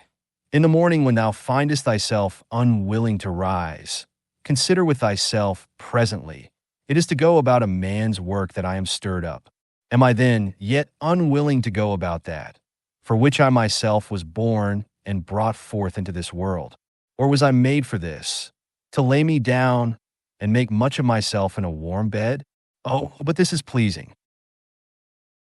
And was it then for this that thou wert born, that thou mightest enjoy pleasure? Was it not in very truth for this, that thou mightest always be busy and in action? Sayest thou not how all things in the world besides, how every tree plant, how sparrows and ants, spiders and bees, how all in their kind are intent, as it were orderly, to perform whatsoever, towards the preservation of this orderly universe, naturally doth become and belong unto thin. And wilt not thou do that, which belongs unto a man to do? Wilt not thou run to do that, which thy nature doth require? But thou must have some rest. Yes, thou must. Nature hath of that also, as well as of eating and drinking allowed thee a certain stint. But thou guessed beyond thy stint, and beyond that which would suffice, and in matter of action, there thou comest short of that which thou mayest. It must needs be, therefore, that thou dost not love thyself. For if thou didst, thou wouldst also love thy nature, and that which thy nature doth propose unto herself as her end. Others, as many as take pleasure in their trade and profession, can even pine themselves at their works, and neglect their bodies and their food for it. And doest thou less honor thy nature, than an ordinary mechanic his trade, or a good dancer his art, than a covetous man his silver, and vainglorious man applause? These to whatsoever they take an affection, can be content to want their meat and sleep, to further that every one which he affects.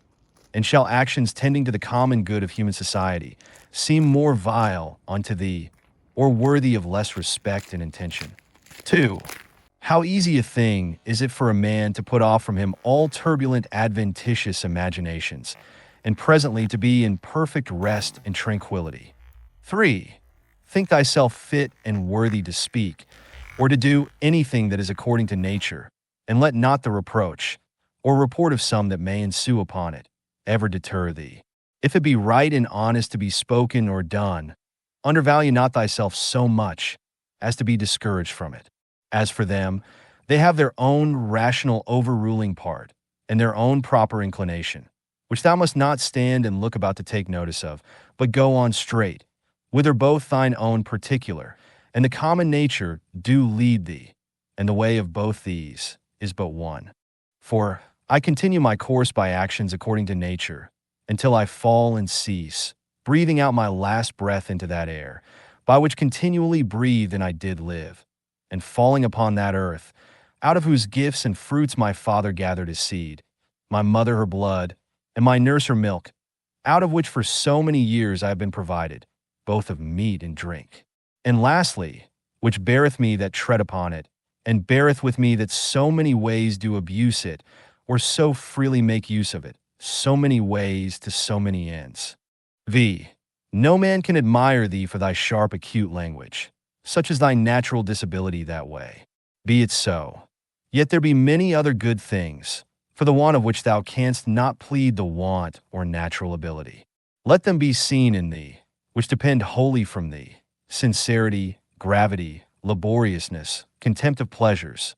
Be not querulous, be content with little, be kind, be free, avoid all superfluity, all vain prattling, be magnanimous.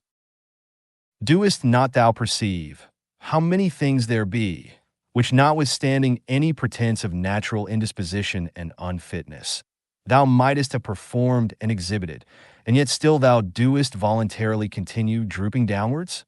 Or wilt thou say that it is through defect of thy natural constitution, that thou art constrained to murmur, to be base and wretched to flatter, now to accuse, and now to please, and pacify thy body, to be vainglorious, to be so giddy-headed, and unsettled in thy thoughts?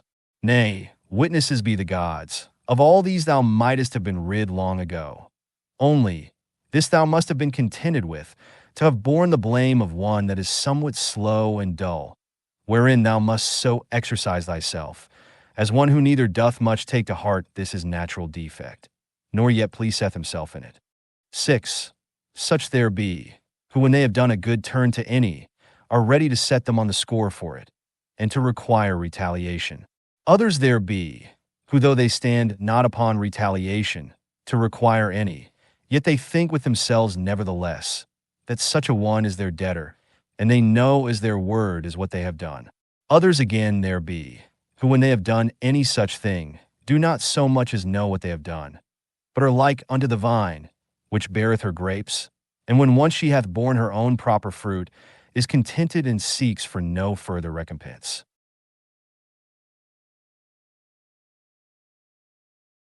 As a horse after a race, and a hunting dog when he hath hunted, and a bee when she hath made her honey, look not for applause and commendation. So neither doth that man that rightly doth understand his own nature when he hath done a good turn, but from one doth proceed to do another, even as the vine after she hath once borne fruit in her own proper season, is ready for another time. Thou therefore must be one of them, who what they do, barely do it without any further thought, and are in a manner insensible of what they do. Nay, but, will some reply perchance, this very thing a rational man is bound unto, to understand what it is that he doeth. For it is the property, say they, of one that is naturally sociable, to be sensible that he doth operate sociably. Nay, and to desire that the party himself that is sociably dealt with should be sensible of it too. I answer, that which thou sayest is true indeed, but the true meaning of that which is said, thou dost not understand. And therefore art thou one of those first whom I mentioned, for they also are led by a probable appearance of reason. But if thou dost desire to understand truly what it is that is said, fear not that thou shalt therefore give over any sociable action. 7. The form of the Athenians' prayer did run thus: O rain, rain, good Jupiter, upon all the grounds and fields that belong to the Athenians. Either we should not pray at all, or thus absolutely and freely, and not every one for himself in particular alone. 8. As we say commonly, the physician hath prescribed unto this man riding, unto another cold baths, unto a third to go barefoot. So it is alike to say, the nature of the universe hath prescribed unto this man sickness, or blindness, or some loss, or damage, or some such thing. For as there, when we say of a physician that he hath prescribed anything, our meaning is that he hath appointed this for that as subordinate and conducing to health. So here, whatsoever doth happen unto any is ordained unto him as a thing subordinate unto the fates, and therefore do we say of such things that they do sigma upsilon ubet alpha nu epsilon iota nu, that is, happen or fall together, as of square stones, when either in walls or pyramids in a certain position. They fit one another, and agree as it were in harmony. The masons say that they do sigma upsilon ubet alpha nu epsilon iota nu, as if thou shouldest say, fall together, so that in the general, though the things be divers that make it, yet the consent or harmony itself is but one. And as the whole world is made up of all the particular bodies of the world, one perfect and complete body of the same nature that particular bodies, so is the destiny of particular causes and events one general one, of the same nature that particular causes are. What I now say, even they that are mere idiots are not ignorant of, for they say commonly tau phi epsilon rho epsilon nu upsilon tau, that is, this his destiny hath brought upon him. This, therefore, is by the fates properly and particularly brought upon this, as that unto this in particular is by the physician prescribed. These, therefore, let us accept of in like manner, as we do those that are prescribed unto us our physicians. For them also in themselves shall we find to contain many harsh things, but we nevertheless, in hope of health and recovery, accept of them. Let the fulfilling and accomplishment of those things which the common nature hath determined be unto thee as thy health. Accept then, and be pleased with whatsoever doth happen, though otherwise harsh and unpleasing, as tending to that end, to the health and welfare of the universe, and to Jove's happiness and prosperity. For this whatsoever it be should not have been produced, had it not conduced to the good of the universe. For neither doth any ordinary particular nature bring anything to pass that is not to whatsoever is within the sphere of its own proper administration and government agreeable and subordinate. For these two considerations, then, thou must be well pleased with anything that doth happen unto thee. First, because that for thee properly it was brought to pass, and unto thee it was prescribed, and that from the very beginning by the series and connection of the first causes, it hath ever had a reference unto thee. And secondly, because the good success and perfect welfare, and indeed the very continuance of him, that is the administrator of the whole, doth in a manner depend on it. For the whole, because whole, therefore entire and perfect, is maimed and mutilated, if thou shalt cut off anything at all, whereby the coherence and contiguity as of parts, so of causes, is maintained and preserved. Of which certain it is, that thou doest, as much as lieth in thee, cut off, and in some sort violently take somewhat away, as often as thou art displeased with anything that happeneth. 9. Be not discontented, be not disheartened, be not out of hope, if often it succeed not so well with thee punctually and precisely to do all things according to the right dogmata, but being once cast off, return unto them again.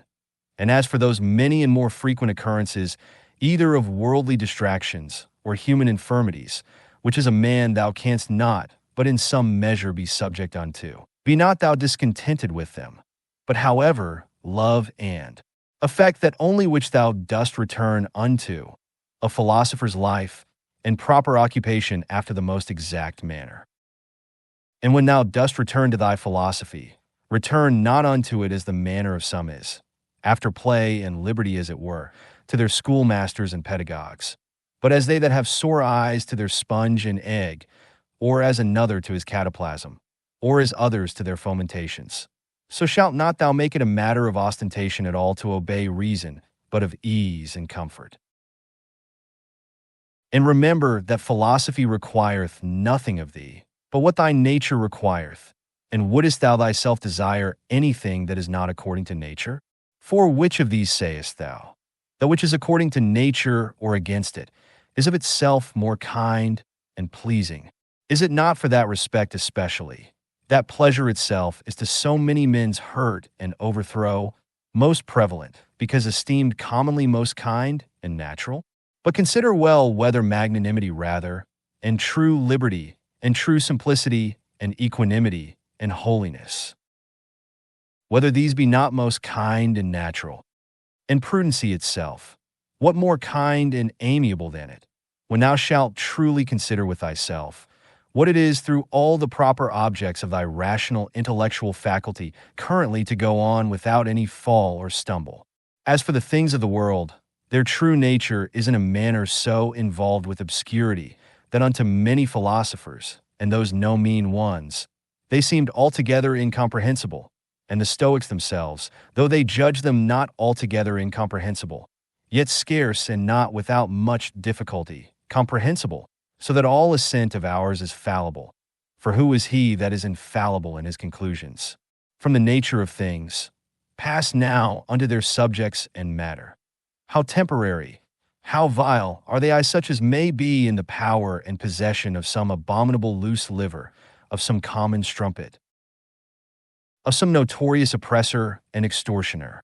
Pass from thence to the dispositions of them that thou doest ordinarily converse with.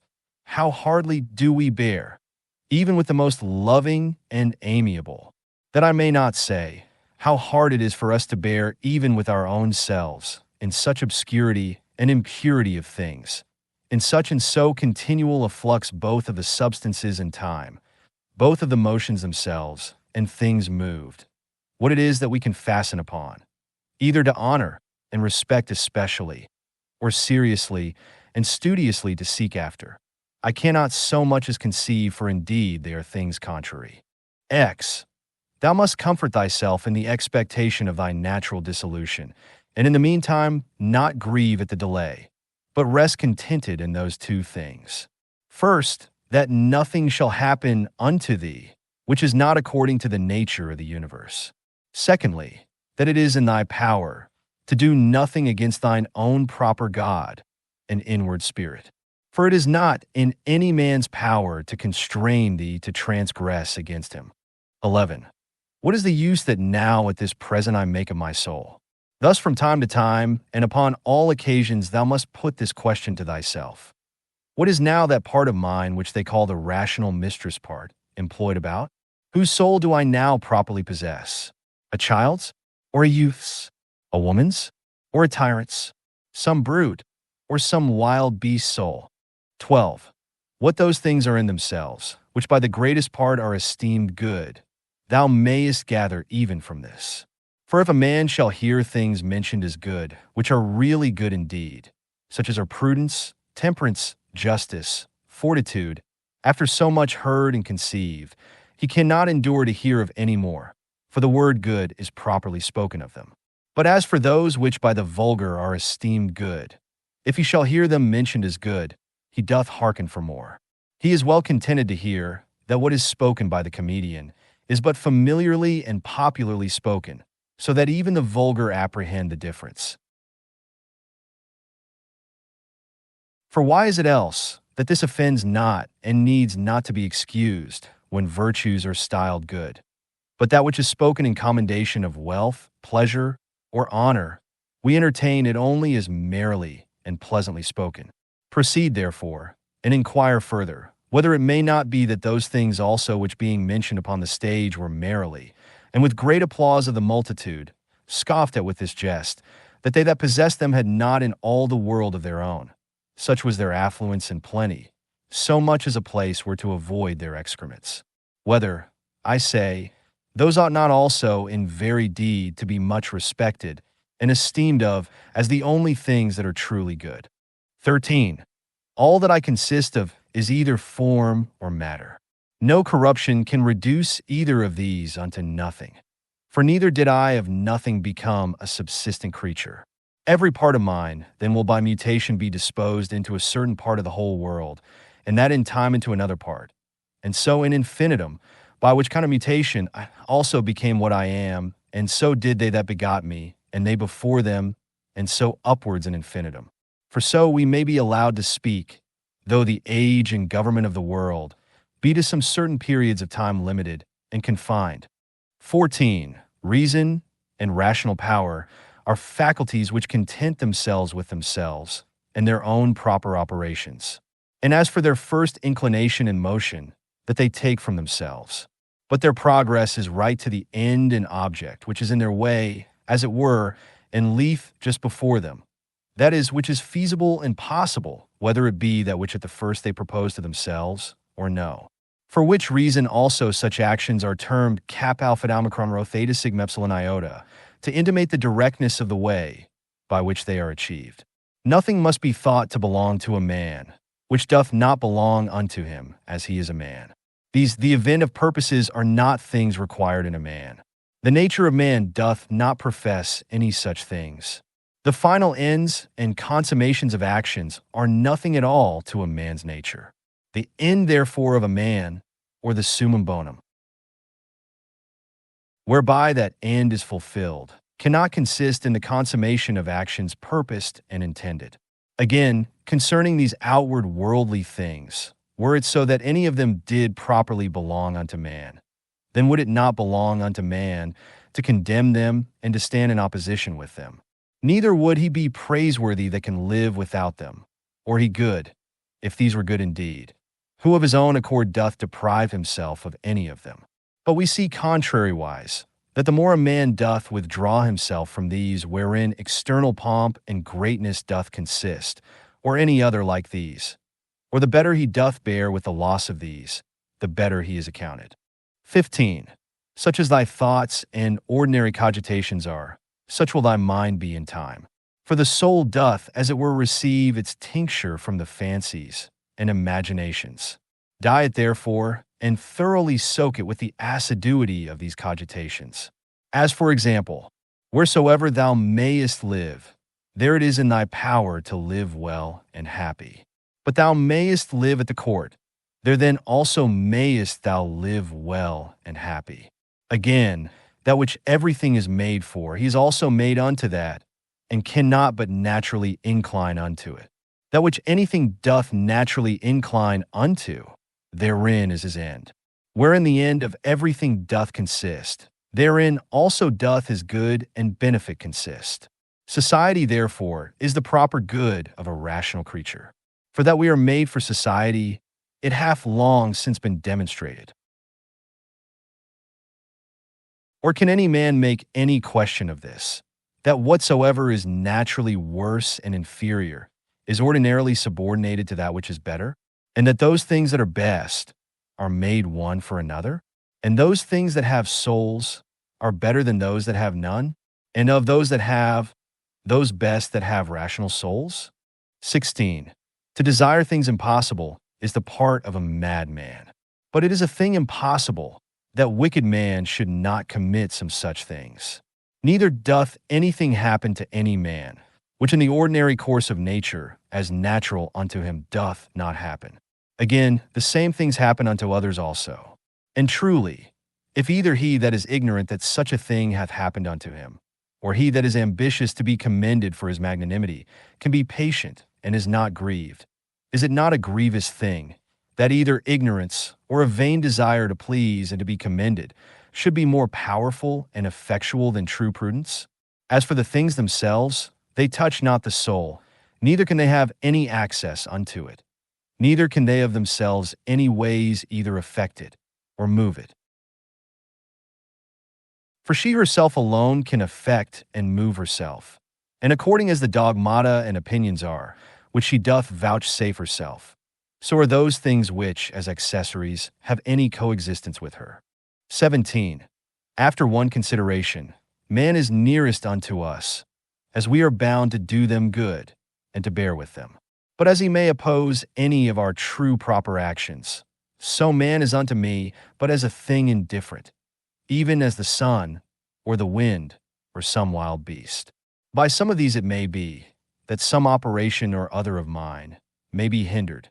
However, of my mind and resolution itself, there can be no let or impediment, by reason of that ordinary constant both exception or reservation wherewith it inclineth, and ready conversion of objects, from that which may not be, to that which may be, which in the prosecution of its inclinations as occasion serves, it doth observe. For by these the mind doth turn and convert any impediment whatsoever, to be her aim and purpose. So that what before was the impediment is now the principal object of her working, and that which before was in her way is now her readiest way. 18. Honor that which is chiefest and most powerful in the world, and that is it which makes use of all things and governs all things. So also in thyself. Honor that which is chiefest and most powerful, and is of one kind and nature with that which we now spake of. For it is the very same, which being in thee, turneth all other things to its own use, and by whom also thy life is governed. 19. That which doth not hurt the city itself, cannot hurt any citizen. This rule thou must remember to apply, and make use of upon every conceit and apprehension of wrong. If the whole city be not hurt by this, neither am I certainly. And if the whole be not, why should I make it my private grievance? Consider rather what it is wherein he is overseen that is thought to have done the wrong. Again, often meditate how swiftly all things that subsist and all things that are done in the world are carried away, and as it were conveyed out of sight. For both the substance themselves we see as a flood are in a continual flux, and all actions in a perpetual change, and the causes themselves subject to 1,000 alterations. Neither is there anything almost that may ever be said to be now settled and constant. Next unto this, and which follows upon it, consider both the infiniteness of the time already past, and the immense vastness of that which is to come, wherein all things are to be resolved and annihilated. Art not thou then a very fool, who for these things art either puffed up with pride, or distracted with cares, or canst find in thy heart to make such moans as for a thing that would trouble thee for a very long time? Consider the whole universe whereof thou art but a very little part, and the whole age of the world together, whereof but a short and very momentary portion is allotted unto thee, and all the fates and destinies together, of which how much is it that comes to thy part and share? Again, another doth trespass against me. Let him look to that. He is master of his own disposition and of his own operation. I for my part am in the meantime in possession of as much as the common nature would have me to possess, and that which mine own nature would have me do, I do. XX. Let not that chief commanding part of thy soul be ever subject to any variation through any corporal either pain or pleasure, neither suffer it to be mixed with these, but let it both circumscribe itself, and confine those affections to their own proper parts and members.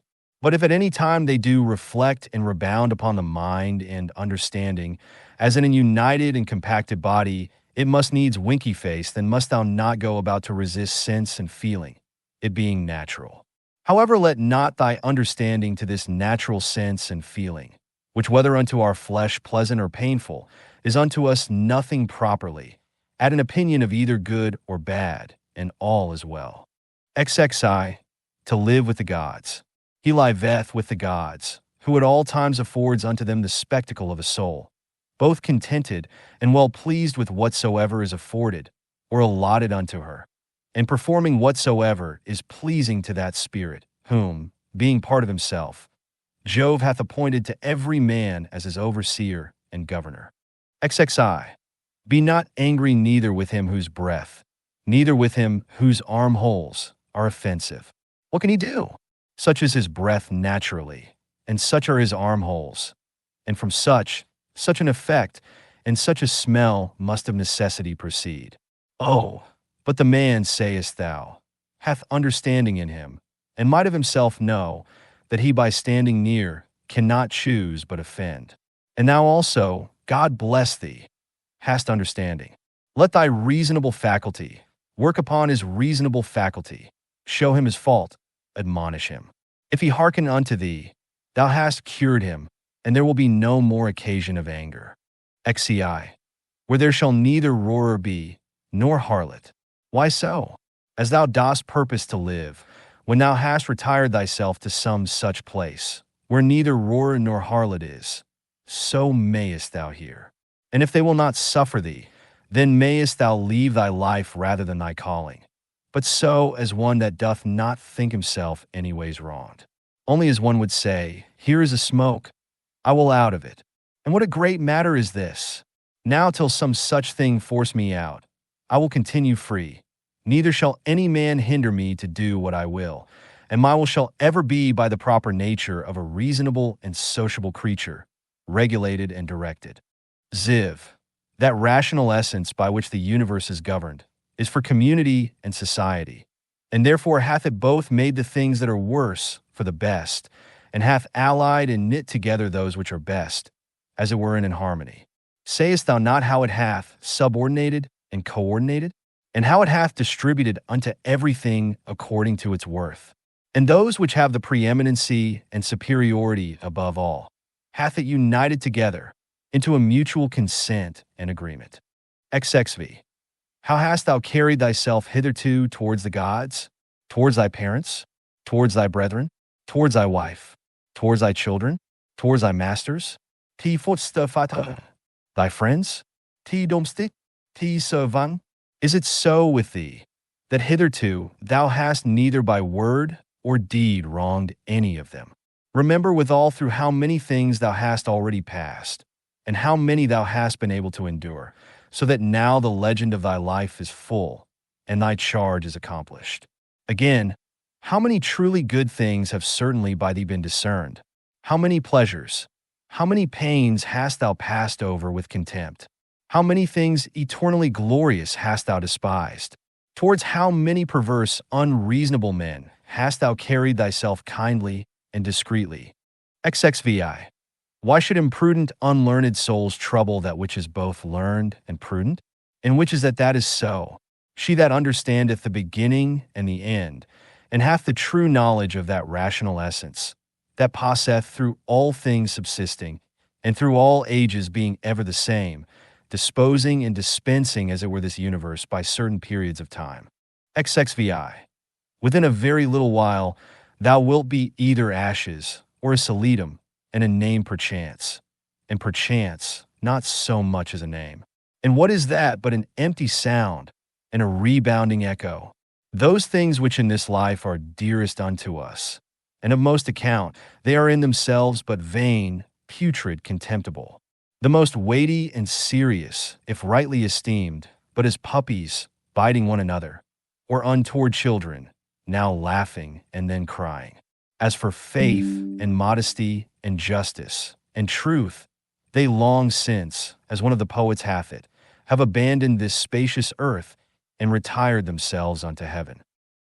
What is it then that doth keep thee here, if things sensible be so mutable and unsettled, and the senses so obscure and so fallible, and our souls nothing but an exhalation of blood, and to be in credit among such be but vanity? What is it that thou dost stay for, an extinction or a translation, either of them with a propitious and contented mind? But still that time come, what will content thee? What else but to worship and praise the gods, and to do good unto men, to bear with them, and to forbear to do them any wrong, and for all external things belonging either to this thy wretched body or life, to remember that they are neither thine, nor in thy power. Atenei, thou mayest always speed, if thou wilt but make choice of the right way, if in the course both of thine opinions and actions thou wilt observe a true method. These two things be common to the souls, as of God, so of men, and of every reasonable creature. First, that in their own proper work they cannot be hindered by anything, and secondly, that their happiness doth consist in a disposition to, and in the practice of righteousness, and that in these their desire is terminated. 6. If this neither be my wicked act, nor an act anyways depending from any wickedness of mine, and that by it the public is not hurt, what doth it concern me? And wherein can the public be hurt? For thou must not altogether be carried by conceit and common opinion. As for help thou must afford that unto them after thy best ability, and as occasion shall require, though they sustain damage, but in these middle or worldly things. But however, do not thou conceive that they are truly hurt thereby, for that is not right. But as that old foster father in the comedy, being now to take his leave doth with a great deal of ceremony, require his foster child's rhombus, or rattletop, remembering nevertheless that it is but a rhombus, so here also do thou likewise. For indeed, what is all this pleading and public bawling for at the courts? O man, hast thou forgotten what those things are? Yet but they are things that others much care for, and highly esteem of. Wilt thou therefore be a fool too? Once I was, let that suffice. X. Let death surprise me when it will, and where it will, I may be epsilon omicron iota omicron, or a happy man, nevertheless. For he is a happy man, who in his lifetime dealeth unto himself a happy lot and portion. A happy lot and portion is good inclinations of the soul, good desires, good actions. The sixth book, the matter itself, of which the universe doth consist, is of itself very tractable and pliable. That rational essence that doth govern it hath in itself no cause to do evil. It hath no evil in itself. Neither can it do anything that is evil. Neither can anything be hurt by it. And all things are done and determined according to its will and prescript. 2. Be it all one unto thee, whether half frozen or well warm, whether only slumbering or after a full sleep, whether discommended or commended thou do thy duty, or whether dying or doing somewhat else. For that also to die must among the rest be reckoned as one of the duties and actions of our lives. 3. Look in, let not either the proper quality or the true worth of anything pass thee, before thou hast fully apprehended it. For all substances come soon to their change, and either they shall be resolved by way of exhalation, if so be that all things shall be reunited into one substance, or as others maintain, they shall be scattered and dispersed. As for that rational essence by which all things are governed, as it best understandeth itself, both its own disposition, and what it doth, and what matter it hath to do with, and accordingly doth all things. So we that do not, no wonder if we wonder at many things, the reasons whereof we cannot comprehend. V. The best kind of revenge is not to become like unto them. 6. Let this be thy only joy and thy only comfort, from one sociable kind action without intermission to pass unto another, God being ever in thy mind. 7. The rational commanding part, as it alone can stir up and turn itself. So it mocketh both itself to be, and everything that happeneth, to appear unto itself, as it will itself. 8. According to the nature of the universe, all things particular are determined, not according to any other nature, either about compassing and containing, or within, dispersed and contained, or without, depending.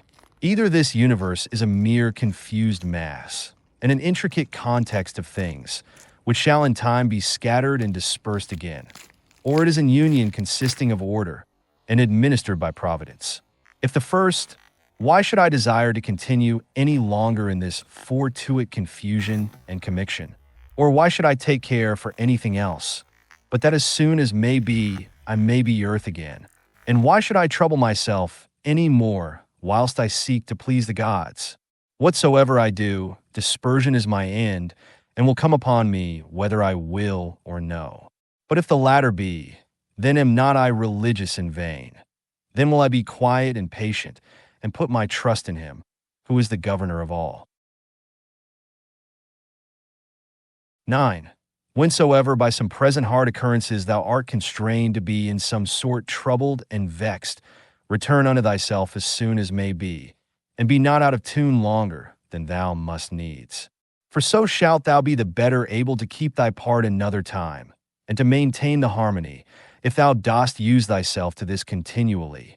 Once out, presently to have recourse unto it, and to begin again. X. If it were that thou hadst at one time both a stepmother and a natural mother living, thou wouldst honor and respect her also. Nevertheless, to thine own natural mother would thy refuge and recourse be continually. So let the court and thy philosophy be unto thee. Have recourse unto it often, and comfort thyself in her, by whom it is that those other things are made tolerable unto thee, and now also in those things not intolerable unto others. 11. How marvelous useful it is for a man to represent unto himself meats, and all such things that are for the mouth, under a right apprehension and imagination. As for example, this is the carcass of a fish, this of a bird, and this of a hog.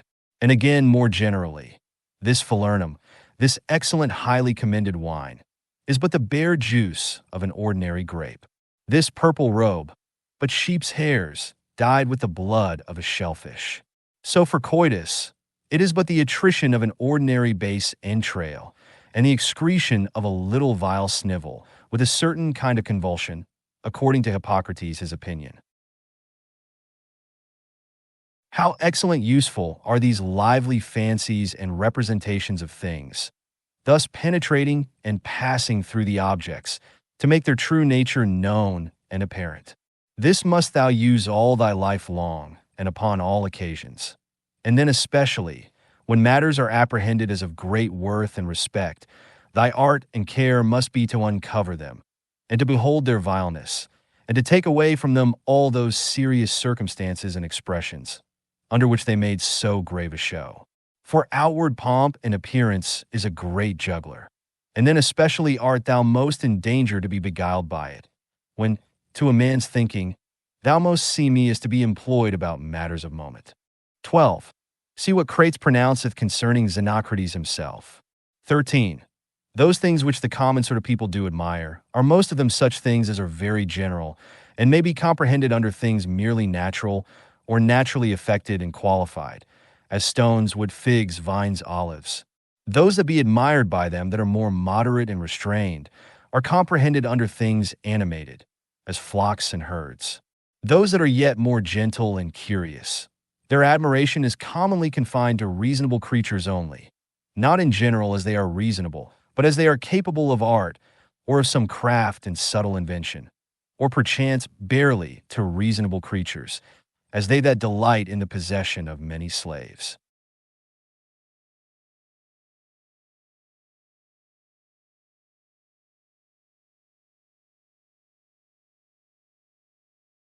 But he that honors a reasonable soul in general, as it is reasonable and naturally sociable, doth little regard anything else, and above all things is careful to preserve his own, in the continual habit and exercise both of reason and sociableness, and thereby doth cooperate with him, of whose nature he doth also participate, God.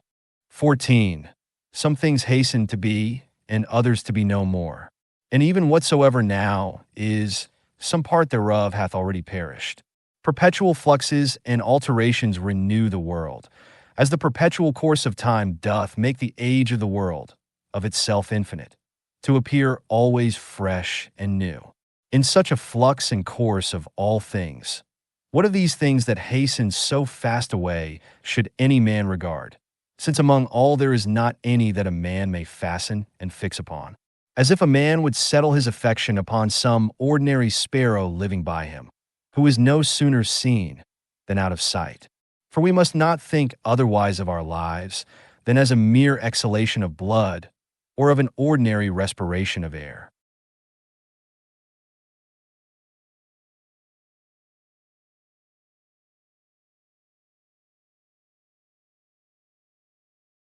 For what in our common apprehension is to breathe in the air and to breathe it out again, which we do daily, so much is it and no more at once to breathe out all thy respirative faculty into that common air from whence but lately, as being but from yesterday and today, thou didst first breathe it in, and with it life. 15.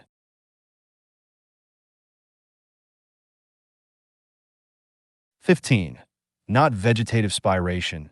It is not surely, which plants have, that in this life should be so dear unto us, nor sensitive respiration, the proper life of beasts, both tame and wild, nor this our imaginative faculty, nor that we are subject to be led and carried up and down by the strength of our sensual appetites, or that we can gather and live together, or that we can feed, for that in effect is no better than that we can void the excrements of our food. What is it then that should be dear unto us? To hear a clattering noise? If not that, then neither to be applauded by the tongues of men. For the praises of many tongues is in effect no better than the clattering of so many tongues. If then neither applause, what is there remaining that should be dear unto thee?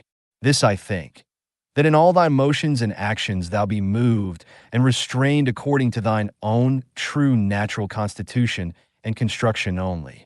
And to this even ordinary arts and professions do lead us. For it is that which every art doth aim at, that whatsoever it is that is by art effected and prepared may be fit for that work that it is prepared for. This is the end that he that dresseth the vine, and he that takes upon him either to tame colts or to train up dogs, doth aim at. What else doth the education of children, and all learned professions tend unto? Certainly, then it is that which should be dear unto us also. If in this particular it go well with thee, care not for the obtaining of other things. But is it so that thou canst not but respect other things also? Then canst not thou truly be free? Then canst thou not have self-content? Then wilt thou ever be subject to passions? For it is not possible but that thou must be envious and jealous, and suspicious of them whom thou knowest can bereave thee of such things, and again, a secret underminer of them, whom thou sayest in present possession of that which is dear unto thee. To be short, he must of necessity be full of confusion within himself, and often accuse the gods, whosoever stands in need of these things. But if thou shalt honor and respect thy mind only, that will make thee acceptable towards thyself, towards thy friends very tractable, and conformable and concordant with the gods, that is, accepting with praises whatsoever they shall think good to appoint and allot unto thee. 16. Under, above, and about are the motions of the elements, but the motion of virtue is none of those motions, but is somewhat more excellent and divine, whose way to speed and prosper in it must be through a way that is not easily comprehended. 17. Who can choose but wonder at them? They will not speak well of them that are at the same time with them, and live with them. Yet they themselves are very ambitious, that they that shall follow, whom they have never seen, nor shall ever see, should speak well of them. as if a man should grieve that he hath not been commended by them that lived before him. 18. Do not ever conceive anything impossible to man, which by thee cannot, or not without much difficulty be effected. But whatsoever in general thou canst conceive possible and proper unto any man, think that very possible unto thee also. 19. Suppose that at the palestra somebody hath all to torn thee with his nails, and hath broken thy head. Well, thou art wounded, yet thou dost not exclaim, thou art not offended with him. Thou dost not suspect him for it afterwards, as one that watcheth to do thee a mischief. Yet even then, though thou dost thy best to save thyself from him, yet not from him as an enemy. It is not by way of any suspicious indignation, but by way of gentle and friendly declination. Keep the same mind and disposition in other parts of thy life also. For many things there be, which we must conceit and apprehend, as though we had to do with an antagonist at the palestra. For as I said, it is very possible for us to avoid and decline, though we neither suspect nor hate. XX. If anybody shall reprove me, and shall make it apparent unto me, that in any either opinion or action of mine I do err, I will most gladly retract.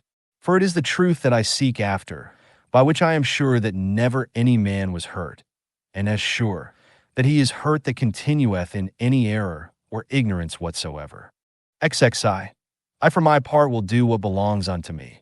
As for other things, whether things unsensible or things irrational, or if rational, yet deceived and ignorant of the true way, they shall not trouble or distract me. For as for those creatures which are not endued with reason and all other things in matters of the world whatsoever I freely and generously, as one endued with reason, of things that have none, make use of them.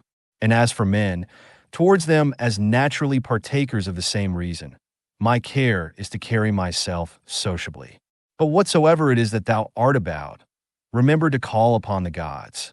And as for the time how long thou shalt live to do these things, let it be altogether indifferent unto thee, for even 3 such hours are sufficient. XXI. Alexander of Macedon, and he that dressed his mules, when once dead, both came to one.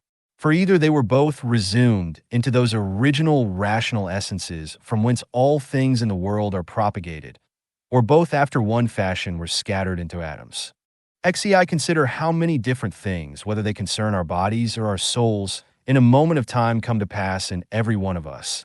And so thou wilt not wonder if many more things, or rather all things that are done, can at one time subsist, and coexist in that both one and general, which we call the world. Ziv. If any should put this question unto thee, how this word Antoninus is written, wouldst thou not presently fix thine intention upon it, and utter out in order every letter of it? And if any shall begin to gainsay thee, and quarrel with thee about it, wilt thou quarrel with him again, or rather go on meekly as thou hast begun, until thou hast numbered out every letter? Here then likewise remember, that every duty that belongs unto a man doth consist of some certain letters or numbers as it were, to which without any noise or tumult keeping thyself, thou must orderly proceed to thy proposed end, forbearing to quarrel with him that would quarrel and fall out with thee. XXV. Is it not a cruel thing to forbid men to effect those things, which they conceive to agree best with their own natures, and to tend most to their own proper good and behoof? But thou after a sort deniest them this liberty, as often as thou art angry with them for their sins. For surely they are led unto those sins whatsoever they be, as to their proper good and commodity. But it is not so, thou wilt object perchance. Thou therefore teach them better, and make it appear unto them, but be not thou angry with them. XXVI. Death is a cessation from the impression of the senses, the tyranny of the passions, the errors of the mind, and the servitude of the body. XXVI. If in this kind of life thy body be able to hold out, it is a shame that thy soul should faint first and give over. Take heed, lest of a philosopher thou become a mere Caesar in time, and receive a new tincture from the court. For it may happen if thou dost not take heed. Keep thyself, therefore, truly simple, good, sincere, grave, free from all ostentation, a lover of that which is just, religious, kind, tender-hearted, strong, and vigorous to undergo anything that becomes thee. Endeavor to continue such, as philosophy, hadst thou wholly and constantly applied thyself unto it, would have made and secured thee. Worship the gods, procure the welfare of men. This life is short. Charitable actions and a holy disposition is the only fruit of this earthly life. 18. Do all things as becometh the disciple of Antoninus Pius. Remember his resolute constancy in things that were done by him according to reason, his equability in all things, his sanctity, the cheerfulness of his countenance, his sweetness, and how free he was from all vainglory, how careful to come to the true and exact knowledge of matters in hand, and how he would by no means give over till he did fully and plainly understand the whole state of the business, and how patiently and without any contestation he would bear with them that did unjustly condemn him, how he would never be over-hasty in anything, nor give ear to slanders and false accusations, but examine and observe with best diligence the several actions and dispositions of men. Again, how he was no backbiter, nor easily frightened, nor suspicious, and in his language free from all affectation and curiosity, and how easily he would content himself with few things, as lodging, bedding, clothing, and ordinary nourishment and attendance. How able to endure labor, how patient, able through his spare diet to continue from morning to evening without any necessity of withdrawing before his accustomed hours to the necessities of nature, his uniformity and constancy in matter of friendship, how he would bear with them that with all boldness and liberty opposed his opinions, and even rejoice if any man could better advise him. And lastly, how religious he was without superstition. All these things of him remember, that whensoever thy last hour shall come upon thee, it may find thee, as it did him, ready for it in the possession of a good conscience. 6. Stir up thy mind, and recall thy wits again from thy natural dreams and visions. And when thou art perfectly awoken, and canst perceive that they were but dreams that troubled thee, as one newly awakened out of another kind of sleep, look upon these worldly things with the same mind as thou didst upon those that thou sawest in thy sleep. XXX, I consist of body and soul. Unto my body all things are indifferent, for of itself it cannot affect one thing more than another with apprehension of any difference. As for my mind, all things which are not within the verge of her own operation are indifferent unto her, and for her own operations, those altogether depend of her. Neither does she busy herself about any, but those that are present. For as for future and past operations, those also are now at this present indifferent unto her. XXXI. As long as the foot doth that which belongeth unto it to do, and the hand that which belongs unto it, their labor, whatsoever it be, is not unnatural. So a man, as long as he doth that which is proper unto a man, his labor cannot be against nature. And if it be not against nature, then neither is it hurtful unto him. But if it were so that happiness did consist in pleasure, how came notorious robbers, impure abominable livers, parricides, and tyrants in so large a measure to have their part of pleasures? XXXI. Dost thou not see how even those that profess mechanic arts, though in some respect they be no better than mere idiots, yet they stick close to the course of their trade, neither can they find in their heart to decline from it. And is it not a grievous thing that an architect or a physician shall respect the course and mysteries of their profession, more than a man the proper course and condition of his own nature, reason, which is common to him and to the gods? 33. Asia, Europe, what are they but as corners of the whole world, of which the whole sea is but as one drop, and the great Mount Athos but as a clod, as all present time is but as one point of eternity. All petty things, all things that are soon altered, soon perished, and all things come from one beginning, either all severally and particularly deliberated and resolved upon by the general ruler and governor of all, or all by necessary consequence. So that the dreadful hiatus of a gaping lion and all poison and all hurtful things are but as the thorn and the mire, the necessary consequences of goodly fair things. Think not of these, therefore, as things contrary to those which thou dost much honor, and respect. But consider in thy mind the true fountain of all. XXXIV He that seeth the things that are now, hath seen all that either was ever, or ever shall be, for all things are of one kind, and all like one unto another. Meditate often upon the connection of all things in the world, and upon the mutual relation that they have one unto another. For all things are after a sort folded and involved one within another, and by these means all agree well together. For one thing is consequent unto another, by local motion, by natural conspiration and agreement, and by substantial union, or reduction of all substances into one. XXXV. Fit and accommodate thyself to that estate and to those occurrences, which by the destinies have been annexed unto thee, and love those men whom thy fate it is to live with, but love them truly. An instrument, a tool, an utensil, whatsoever it be, if it be fit for the purpose it was made for, it is as it should be, though he perchance that made and fitted it be out of sight and gone.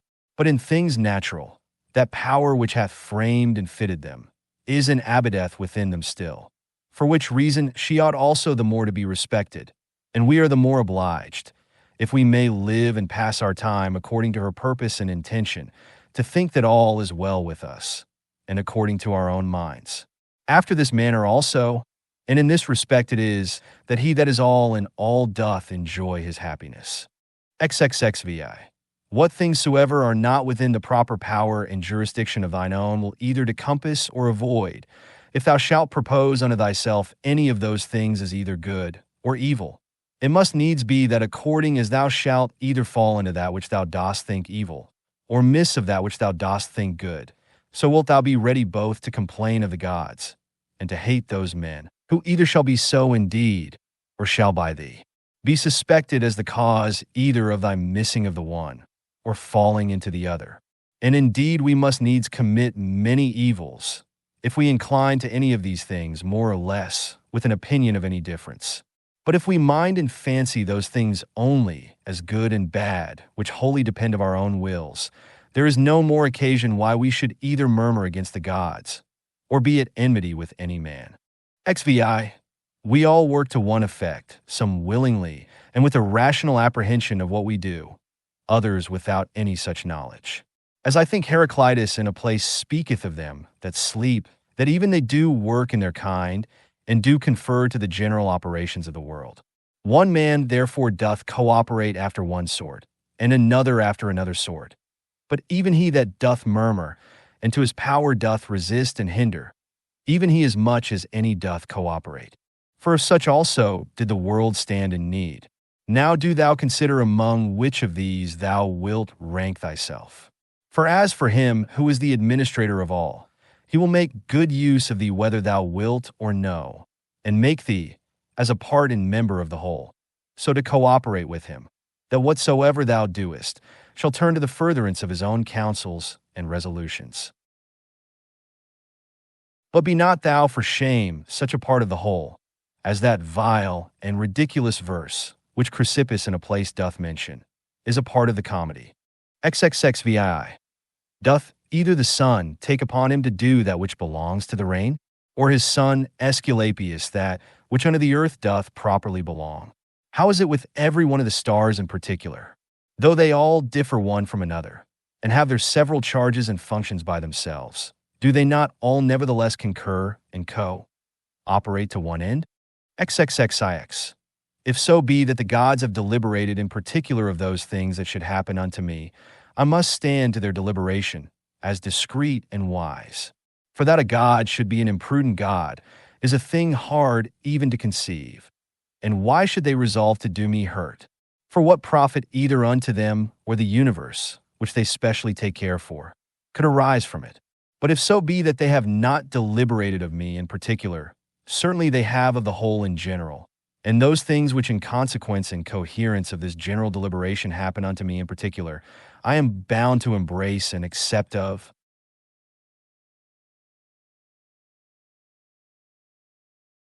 But if so be that they have not deliberated at all, which indeed is very irreligious for any man to believe, for then let us neither sacrifice, nor pray, nor respect our oaths, Neither let us any more use any of those things, which we persuaded of the presence and secret conversation of the gods among us, daily use and practice. But I say, if so be that they have not indeed either in general, or particular deliberated of any of those things that happen unto us in this world. Yet God be thanked, that of those things that concern myself, it is lawful for me to deliberate myself, and all my deliberation is but concerning that which may be to me most profitable. Now that unto every one is most profitable, which is according to his own constitution and nature. And my nature is to be rational in all my actions and as a good and natural member of a city and commonwealth, towards my fellow members ever to be sociably and kindly disposed and affected. My city and country, as I am Antoninus, is Rome, as a man, the whole world. Those things, therefore, that are expedient and profitable to those cities are the only things that are good and expedient for me. XL. Whatsoever in any kind doth happen to any one is expedient to the whole. And thus much to content us might suffice, that it is expedient for the whole in general. But yet this also shalt thou generally perceive, if thou dost diligently take heed, that whatsoever doth happen to any one man or men. And now I am content that the word expedient should more generally be understood of those things which we otherwise call middle things, or things indifferent, as health, wealth, and the like. XLI. As the ordinary shows of the theater and of other such places, when thou art presented with them, affect thee, as the same things still seen, and in the same fashion, make the sight ingrateful and tedious. So must all the things that we see all our life long affect us. For all things above and below are still the same and from the same causes. When then will there be an end? XLI. Let the several deaths of men of all sorts and of all sorts of professions and of all sort of nations be a perpetual object of thy thoughts, so that thou mayst even come down to Philistio, Phoebus, and Oregonian. Pass now to other generations. Thither shall we after many changes, where so many brave orators are, where so many grave philosophers, Heraclitus, Pythagoras, Socrates, where so many heroes of the old times, and then so many brave captains of the latter times, and so many kings. After all these were Eudoxus, Hipparchus, Archimedes, were so many other sharp, generous, industrious, subtle, peremptory dispositions, and among others, even they that have been the greatest scoffers and deriders of the frailty and brevity of this our human life, as Menippus and others, as many as there have been such as he. Of all these consider that they long since are all dead and gone. And what do they suffer by it? Nay, they that have not so much as a name remaining, what are they the worse for it? One thing there is, and that only, which is worth our while in this world, and ought by us much to be esteemed, and that is, according to truth and righteousness, meekly and lovingly to converse with false and unrighteous men. XLII. When thou wilt comfort and cheer thyself, call to mind the several gifts and virtues of them, whom thou dost daily converse with, as for example, the industry of the one, the modesty of another, the liberality of a third, of another some other thing. For nothing can so much rejoice thee as the resemblances and parallels of several virtues, visible and eminent in the dispositions of those who live with thee, especially when, all at once, as near as may be, they represent themselves unto thee. And therefore thou must have them always in a readiness. XLIV. Dost thou grieve that thou dost weigh but so many pounds and not 300 rather? Just as much reason hast thou to grieve that thou must live but so many years, and not longer. For as for bulk and substance thou dost content thyself with that proportion of it that is allotted unto thee, so shouldst thou for time. XLV. Let us do our best endeavors to persuade them. But however, if reason and justice lead thee to it, do it, though they be never so much against it. But if any shall by force withstand thee, and hinder thee in it, convert thy virtuous inclination from one object unto another, from justice to contented equanimity and cheerful patience, so that what in the one is thy hindrance, thou mayst make use of it for the exercise of another virtue. And remember that it was with due exception and reservation that thou didst at first incline and desire. For thou didst not set thy mind upon things impossible. Upon what then? That all thy desires might ever be moderated with this due kind of reservation. And this thou hast, and mayst always obtain, whether the thing desired be in thy power or no. And what do I care for more, if that for which I was born and brought forth into the world, to rule all my desires with reason and discretion, may be? XLVI. The ambitious supposeth another man's act, praise and applause, to be his own happiness, the voluptuous his own sense and feeling, but he that is wise his own action. XLVI. It is in thy power absolutely to exclude all manner of conceit and opinion, as concerning this matter, and by the same means to exclude all grief and sorrow from thy soul. For as for the things and objects themselves, they of themselves have no such power, whereby to beget and force upon us any opinion at all. XLVI. Use thyself when any man speaks unto thee, so to hearken unto him, as that in the interim thou give not way to any other thoughts, that so thou mayst, as far as is possible, seem fixed and fastened to his very soul, whosoever he be that speaks unto thee. 49. That which is not good for the beehive cannot be good for the bee. L. Will either passengers or patients find fault and complain, either the one if they be well carried, or the others if well cured? Do they take care for any more than this? The one, that their shipmaster may bring them safe to land, and the other, that their physician may effect their recovery? Lee. How many of them who came into the world at the same time when I did are already gone out of it? I. To them that are sick of the jaundice, honey seems bitter, and to them that are bitten by a mad dog, the water terrible. And to children, a little ball seems a fine thing. And why then should I be angry? Or do I think that error and false opinion is less powerful to make men transgress than either choler, being immoderate and excessive, to cause the jaundice, or poison, to cause rage? Lii. No man can hinder thee to live as thy nature doth require. Nothing can happen unto thee, but what the common good of nature doth require. Liv. What manner of men they be whom they seek to please, and what to get, and by what actions. How soon time will cover and bury all things, and how many it hath already buried. The seventh book. What is wickedness? It is that which many time and often thou hast already seen and known in the world. And so oft as anything doth happen that might otherwise trouble thee, let this memento presently come to thy mind, that it is that which thou hast already often seen and known. Generally, above and below, thou shalt find but the same things. The very same things whereof ancient stories, middle-aged stories, and fresh stories are full, whereof towns are full, and houses full. There is nothing that is new. All things that are both usual and of little continuance. 2. What fear is there that thy dogmata, or philosophical resolutions and conclusions, should become dead in thee, and lose their proper power and efficacy to make thee live happy, as long as those proper and correlative fancies and representations of things on which they mutually depend, which continually to stir up and revive is in thy power, are still kept fresh and alive? It is in my power concerning this thing that has happened, whatsoever it be, to conceit that which is right and true. If it be, why then am I troubled? Those things that are without my understanding are nothing to it at all, and that is it only which doth properly concern me. Be always in this mind, and thou wilt be right. 3.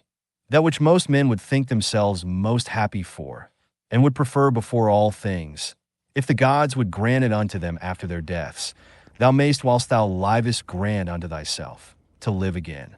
See the things of the world again, as thou hast already seen them. For what is it else to live again? Public shows and solemnities with much pomp and vanity, stage plays, flocks and herds, conflicts and contentions, a bone thrown to a company of hungry curs, a bait for greedy fishes, the painfulness and continual burden-bearing of wretched ants, the running to and fro of terrified mice, little puppets drawn up and down with wires and nerves. These be the objects of the world. Among all these thou must stand steadfast, meekly affected, and free from all manner of indignation, with this right ratiocination and apprehension, that as the worth is of those things which a man doth affect, so is in very deed every man's worth more or less. For, word after word, every one by itself, must the things that are spoken be conceived and understood. And so the things that are done, purpose after purpose, every one by itself likewise. And as in matter of purposes and actions, we must presently see what is the proper use and relation of every one. So of words must we be as ready to consider of every one what is the true meaning and signification of it according to truth and nature, however it be taken in common use. V. Is my reason and understanding sufficient for this, or no?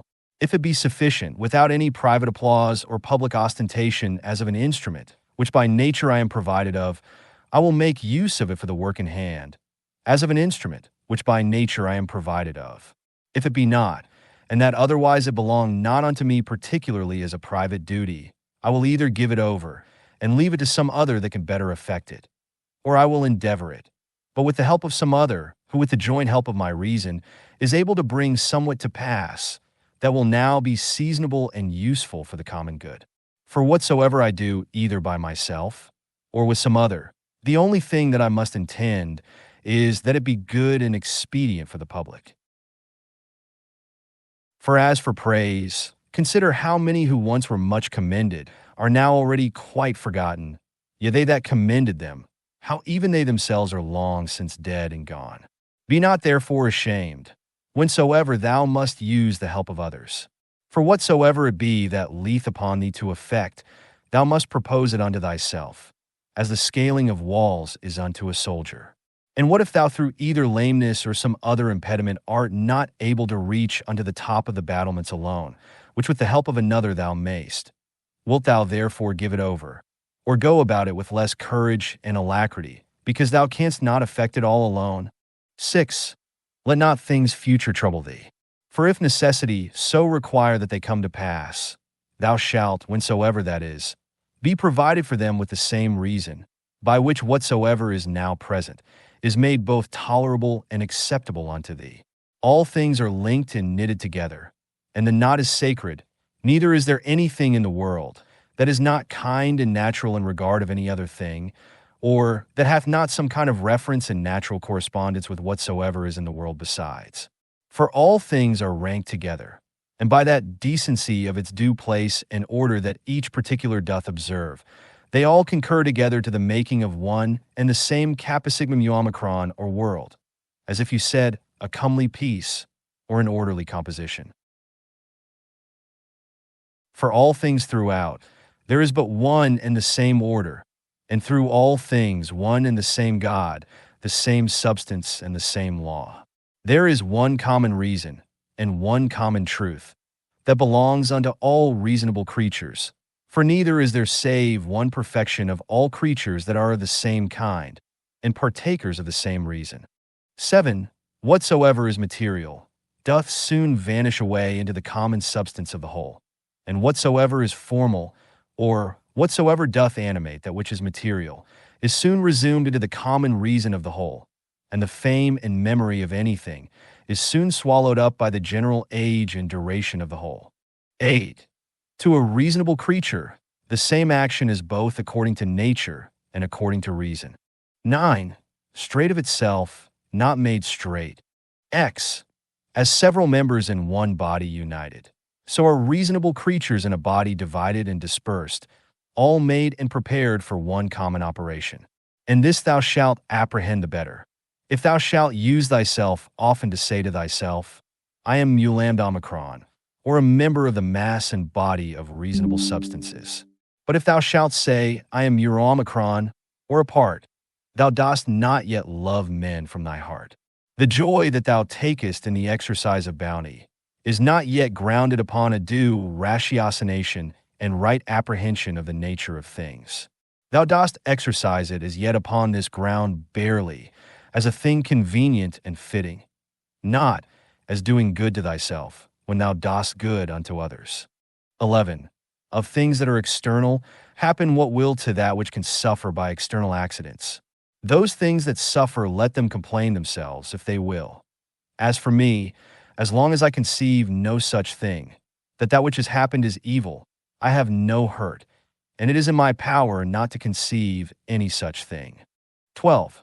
Whatsoever any man either doth or saith, thou must be good, not for any man's sake, but for thine own nature's sake, as if either gold, or the emerald, or purple, should ever be saying to themselves, whatsoever any man either doth or saith, I must still be an emerald, and I must keep my color. 13. This may ever be my comfort and security, my understanding, that ruleth over all, will not of itself bring trouble and vexation upon itself. This I say, it will not put itself in any fear, it will not lead itself into any concupiscence. If it be in the power of any other to compel it to fear, or to grieve, it is free for him to use his power. But sure if itself do not of itself, through some false opinion or supposition incline itself to any such disposition, there is no fear. For as for the body, why should I make the grief of my body to be the grief of my mind? If that itself can either fear or complain, let it. But as for the soul, which indeed can only be truly sensible of either fear or grief, to which only it belongs according to its different imaginations and opinions, to admit of either of these, or of their contraries, thou mayst look to that thyself, that it suffer nothing.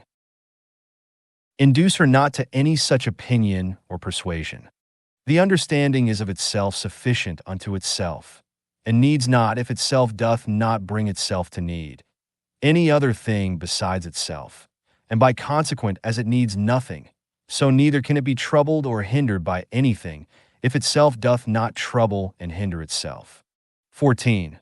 What is epsilon delta alpha iota mu omicron nu alpha, or happiness, but gamma alpha theta delta alpha mu omega nu, or a good demon or spirit? What then dost thou do here, O opinion? By the gods I adjure thee, that thou get thee gone, as thou earnest, for I need thee not. Thou earnest indeed unto me according to thy ancient wonted manner. It is that all men have ever been subject unto, that thou camest, therefore I am not angry with thee, only begone, now that I have found thee what thou art. 15. Is any man so foolish as to fear change, to which all things that once were not owe their being? And what is it that is more pleasing and more familiar to the nature of the universe? How couldst thou thyself use thy ordinary hot baths, should not the wood that heateth them first be changed? How couldst thou receive any nourishment from those things that thou hast eaten, if they should not be changed? Can anything else almost that is useful and profitable be brought to pass without change? How then dost not thou perceive that for thee also, by death, to come to change is a thing of the very same nature, and as necessary for the nature of the universe? 16. Through the substance of the universe, as through a torrent pass all particular bodies, being all of the same nature, and all joint workers with the universe itself, as in one of our bodies so many members among themselves. How many such as Chrysippus, how many such as Socrates, how many such as Epictetus, hath the age of the world long since swallowed up and devoured? Let this, be it either men or businesses, that thou hast occasion to think of, to the end that thy thoughts be not distracted, and thy mind too earnestly set upon anything, upon every such occasion presently come to thy mind. Of all my thoughts and cares, one only thing shall be the object, that I myself do nothing which to the proper constitution of man, either in regard of the thing itself, or in regard of the manner, or of the time of doing, is contrary. The time when thou shalt have forgotten all things is at hand. And that time also is at hand, when thou thyself shalt be forgotten by all.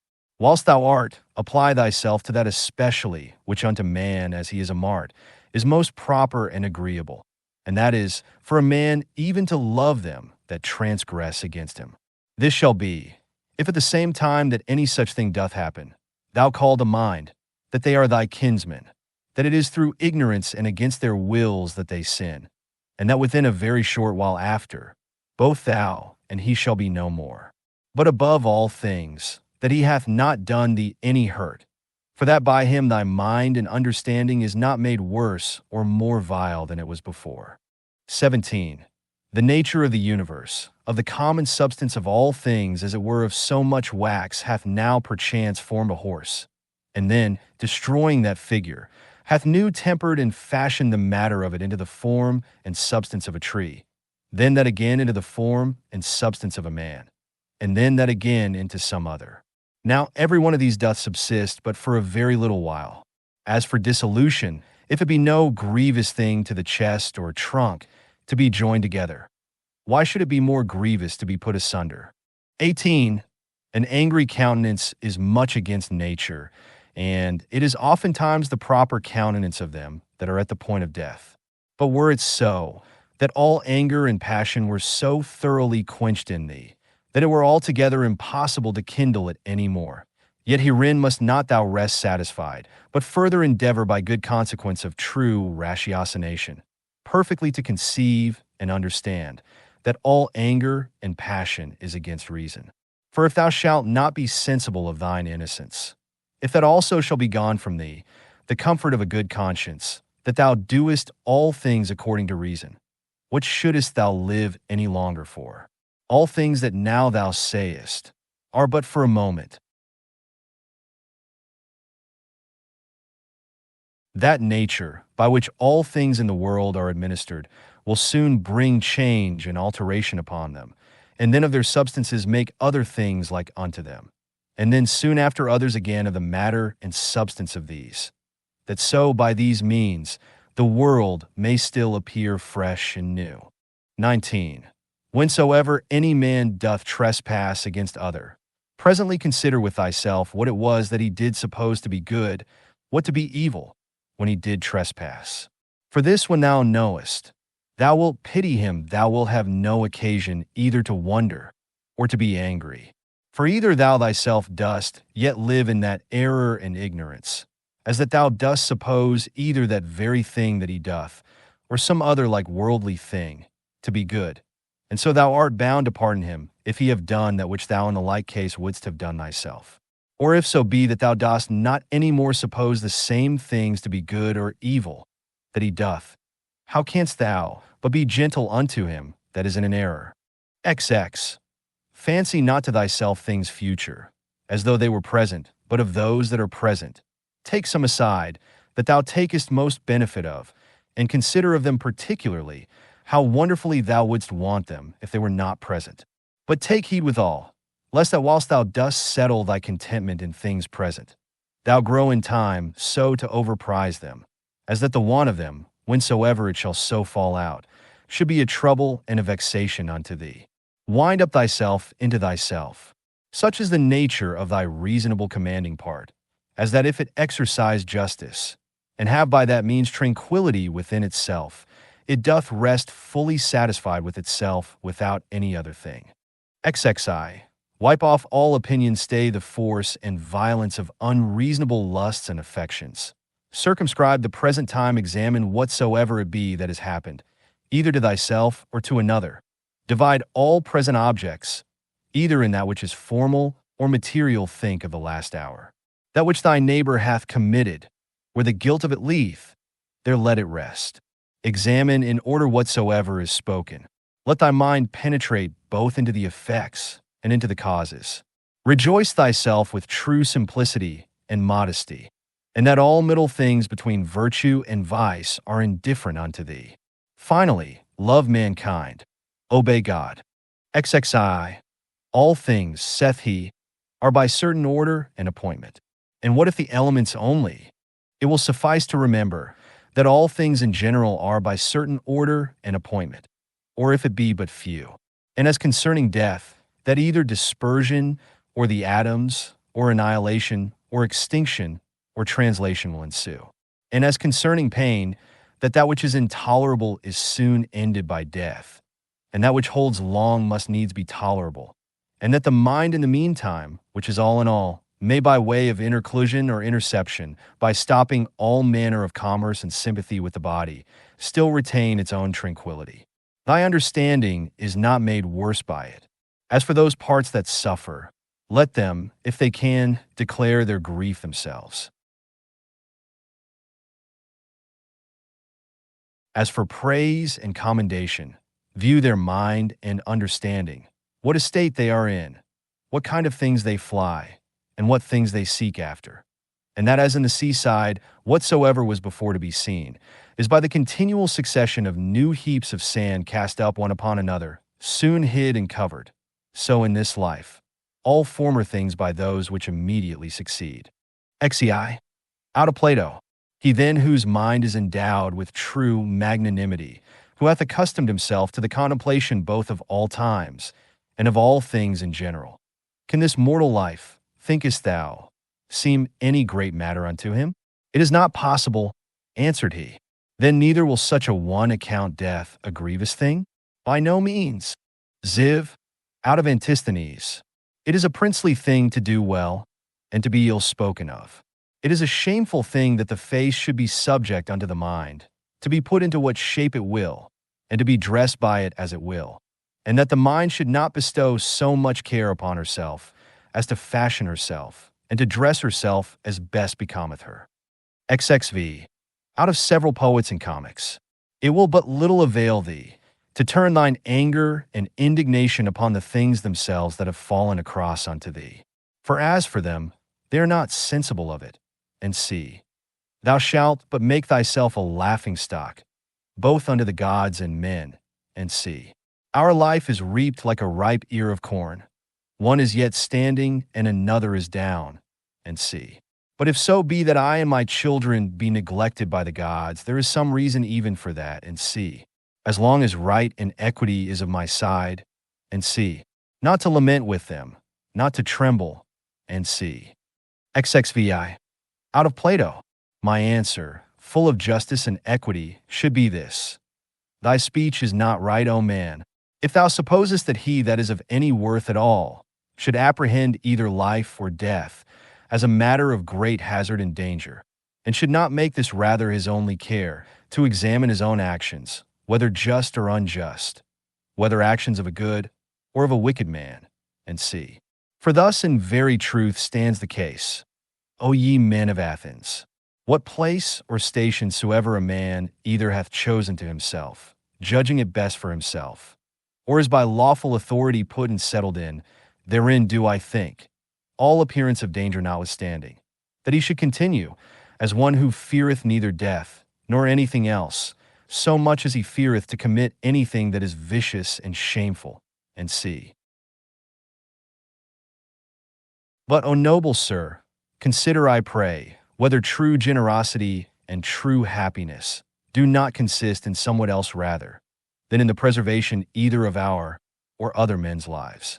For it is not the part of a man that is a man indeed, to desire to live long or to make much of his life whilst he liveth, but rather, he that is such will in these things wholly refer himself unto the gods, and believing that which every woman can tell him, that no man can escape death, the only thing that he takes thought and care for is this, that what time he liveth, he may live as well and as virtuously as he can possibly, and see, to look about, and with the eyes to follow the course of the stars and planets as though thou wouldst run with them, and to mind perpetually the several changes of the elements one into another.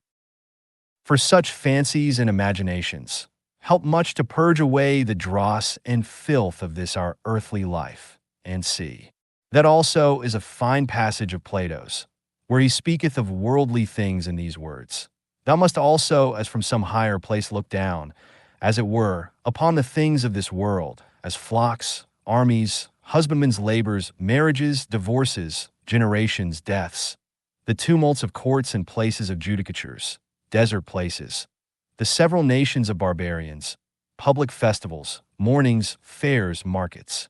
How all things upon earth are pell-mell, and how miraculously things contrary one to another concur to the beauty and perfection of this universe. XXVI. To look back upon things of former ages, as upon the manifold changes and conversions of several monarchies and commonwealths. We may also foresee things future, for they shall all be of the same kind. Neither is it possible that they should leave the tune, or break the concert that is now begun, as it were, by these things that are now done and brought to pass in the world. It comes all to one, therefore, whether a man be a spectator of the things of this life, but 40 years, or whether he see them 10,000 years together. For what shall he see more? And as for those parts that came from the earth, they shall return unto the earth again, and those that came from heaven, they also shall return unto those heavenly places. Whether it be a mere dissolution and unbinding of the manifold intricacies and entanglements of the confused atoms, or some such dispersion of the simple and incorruptible elements, with meats and drinks and diverse charms, they seek to divert the channel, that they might not die. Yet must we needs endure that blast of wind that cometh from above, though we toil and labor never so much. 18 He hath a stronger body, and is a better wrestler than I. What then? Is he more bountiful? Is he more modest? Doth he bear all adverse chances with more equanimity, or with his neighbor's offenses with more meekness and gentleness than I? 6 Where the matter may be effected agreeably to that reason, which both unto the gods and men is common, there can be no just cause of grief or sorrow. For where the fruit and benefit of an action well begun and prosecuted according to the proper constitution of man may be reaped and obtained, or is sure and certain, it is against reason that any damage should there be suspected. In all places and at all times, it is in thy power religiously to embrace whatsoever by God's appointment has happened unto thee, and justly to converse with those men, whom thou hast to do with, and accurately to examine every fancy that presents itself, that nothing may slip and steal in, before thou hast rightly apprehended the true nature of it. XXX. Look not about upon other men's minds and understandings, but look right on forwards whither nature, both that of the universe, in those things that happen unto thee, and thine in particular, in those things that are done by thee, doth lead and direct thee. Now every one is bound to do that which is consequent and agreeable to that end which by his true natural constitution he was ordained unto. As for all other things, they are ordained for the use of reasonable creatures. As in all things we see that that which is worse and inferior is made for that which is better. Reasonable creatures, they are ordained one for another. That therefore which is chief in every man's constitution is that he intend the common good. The second is that he yield not to any lusts and motions of the flesh. For it is the part and privilege of the reasonable and intellective faculty that she can so bound herself as that neither the sensitive nor the appetitive faculties may not anyways prevail upon her.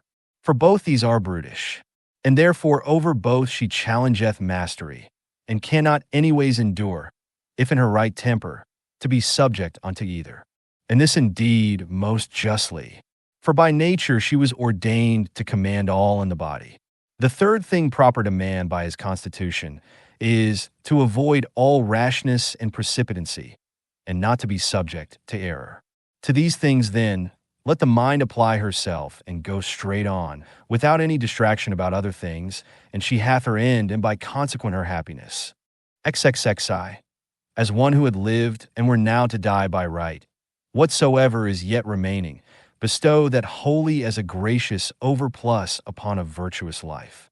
Love and affect that only whatsoever it be that happeneth, and is by the fates appointed unto thee. For what can be more reasonable? And as anything doth happen unto thee by way of cross or calamity, call to mind presently and set before thine eyes the examples of some other men, to whom the self-same thing did once happen likewise. Well, what did they? They grieved, they wondered, they complained. And where are they now? All dead and gone. Wilt thou also be like one of them? Or rather leaving to men of the world, whose life, both in regard of themselves and them that they converse with, is nothing but mere mutability, or men of as fickle minds as fickle bodies, ever changing and soon change themselves. Let it be thine only care and study how to make a right use of all such accidents. For there is good use to be made of them, and they will prove fit matter for thee to work upon, if it shall be both thy care and thy desire, that whatsoever thou doest, thou thyself mayst like and approve thyself for it. And both these see, that thou remember well, according as the diversity of the matter of the action that thou art about shall require. Look within, Within is the fountain of all good, such a fountain where springing waters can never fail, so thou dig still deeper and deeper. XXXI. Thou must use thyself also to keep thy body fixed and steady, free from all loose, fluctuant either motion or posture. And as upon thy face and looks, thy mind hath easily power over them to keep them to that which is grave and decent. So let it challenge the same power over the whole body also. But so observe all things in this kind, as that it be without any manner of affectation. 33. The art of true living in this world is more like a wrestler's than a dancer's practice.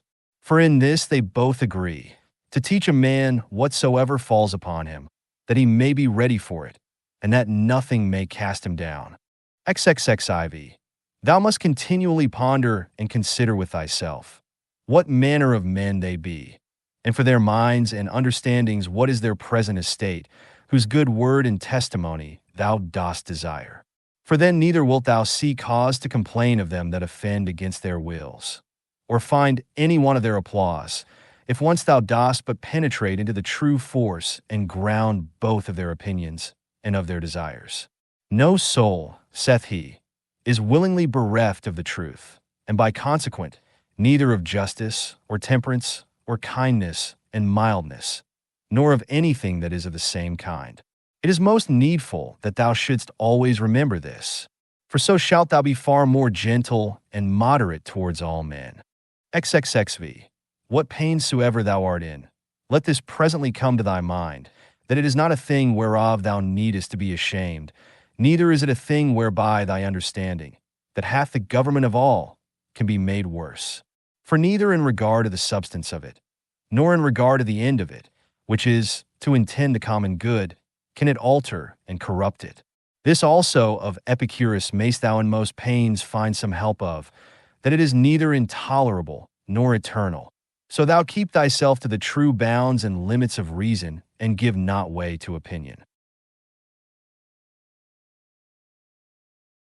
This also thou must consider, that many things there be, which oftentimes unsensibly trouble and vex thee, as not armed against them with patience, because they go not ordinarily under the name of pains, which in very deed are of the same nature as pain, as to slumber unquietly, to suffer heat, to want appetite. When therefore any of these things make thee discontented, check thyself with these words. Now hath pain given thee the foil. Thy courage hath failed thee. XXXVI.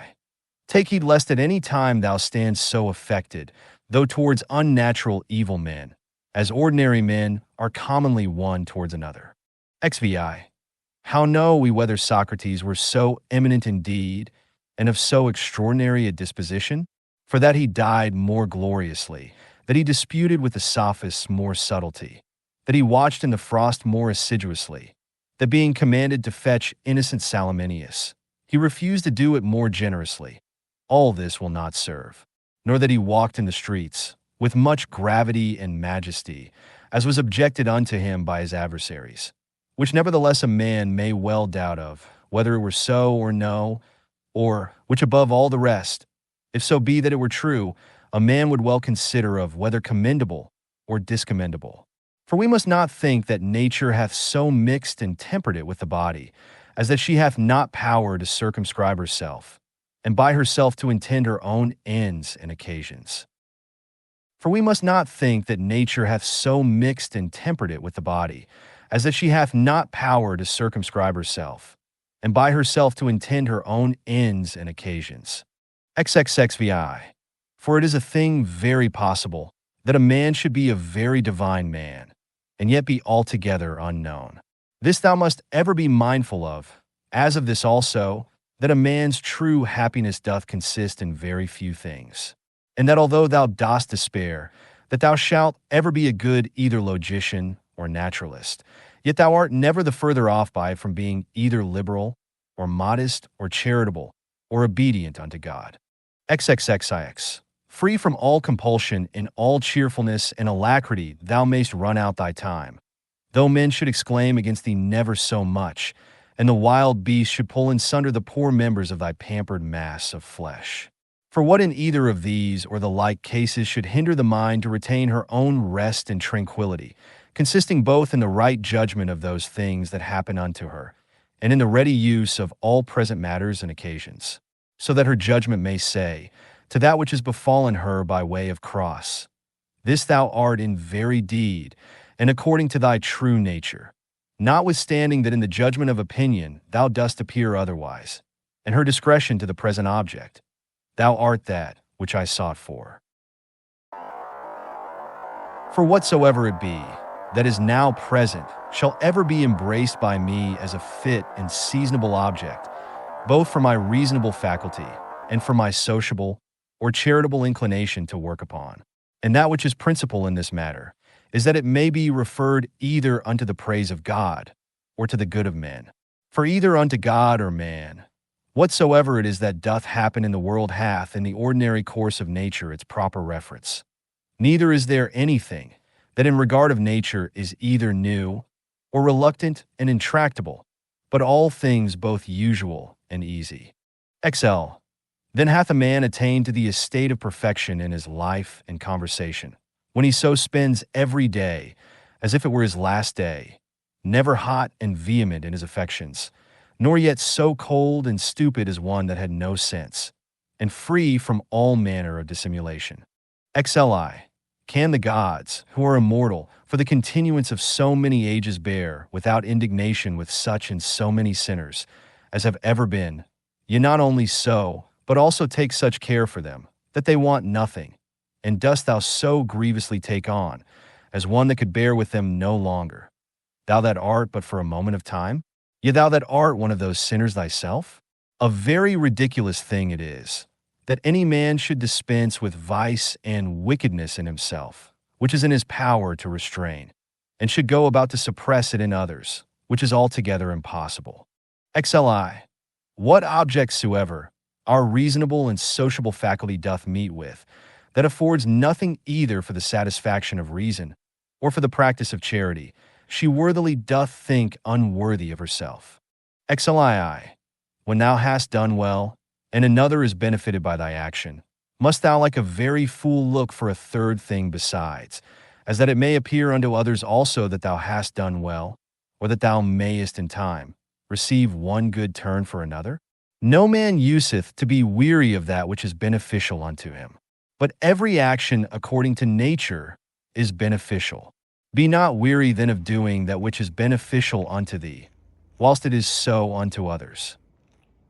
XLIV. The nature of the universe did once certainly before it was created whatsoever it hath done since, deliberate and so resolve upon the creation of the world. Now since that time, whatsoever it is that is and happens in the world is either but a consequent of that one and first deliberation, or if so be that this ruling rational part of the world takes any thought and care of things particular, they are surely his reasonable and principal creatures that are the proper object of his particular care and providence. This often thought upon will much conduce to thy tranquility. The 8th book. This also, among other things, may serve to keep thee from vainglory, if thou shalt consider that thou art now altogether incapable of the commendation of one, who all his life long, or from his youth at least, hath lived a philosopher's life. For both unto others, and to thyself especially, it is well known that thou hast done many things contrary to that perfection of life. Thou hast therefore been confounded in thy course, and henceforth it will be hard for thee to recover the title and credit of a philosopher. And to it also is thy calling and profession repugnant. If therefore thou dost truly understand what it is that is of moment indeed, as for thy fame and credit, take no thought or care for that. Let it suffice thee if all the rest of thy life, be it more or less, thou shalt live as thy nature requireth, or according to the true and natural end of thy making. Take pains therefore to know what it is that thy nature requireth, and let nothing else distract thee. Thou hast already had sufficient experience, that of those many things that hitherto thou hast erred and wandered about, thou couldst not find happiness in any of them. Not in syllogisms and logical subtleties, not in wealth, not in honor and reputation, not in pleasure, In none of all these. Wherein, then, is it to be found? In the practice of those things which the nature of man, as he is a man, doth require. How then shall he do those things? If his dogmata, or moral tenets and opinions, from which all motions and actions do proceed, be right and true. Which be those dogmata? Those that concern that which is good or evil, as that there is nothing truly good and beneficial unto man, but that which makes him just, temperate, courageous, liberal, and that there is nothing truly evil and hurtful unto man, but that which causeth the contrary effects. 2. Upon every action that thou art about, put this question to thyself: how will this, when it is done, agree with me? Shall I have no occasion to repent of it? Yet a very little while, and I am dead and gone, and all things are at end. What then do I care for more than this?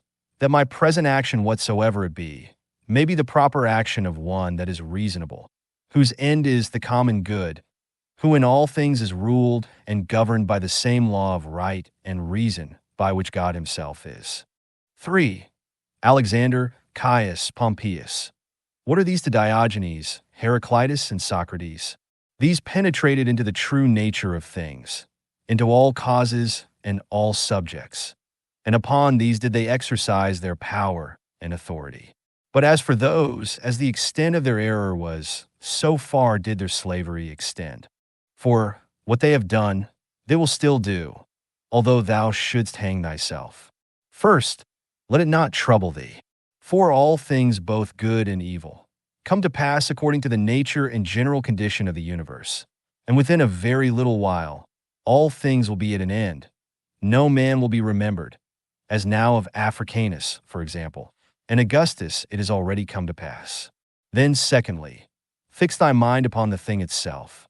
Look into it, and remembering thyself, that thou art bound nevertheless to be a good man, and what it is that thy nature requireth of thee, as thou art a man, be not diverted from what thou art about, and speak that which seemeth unto thee most just.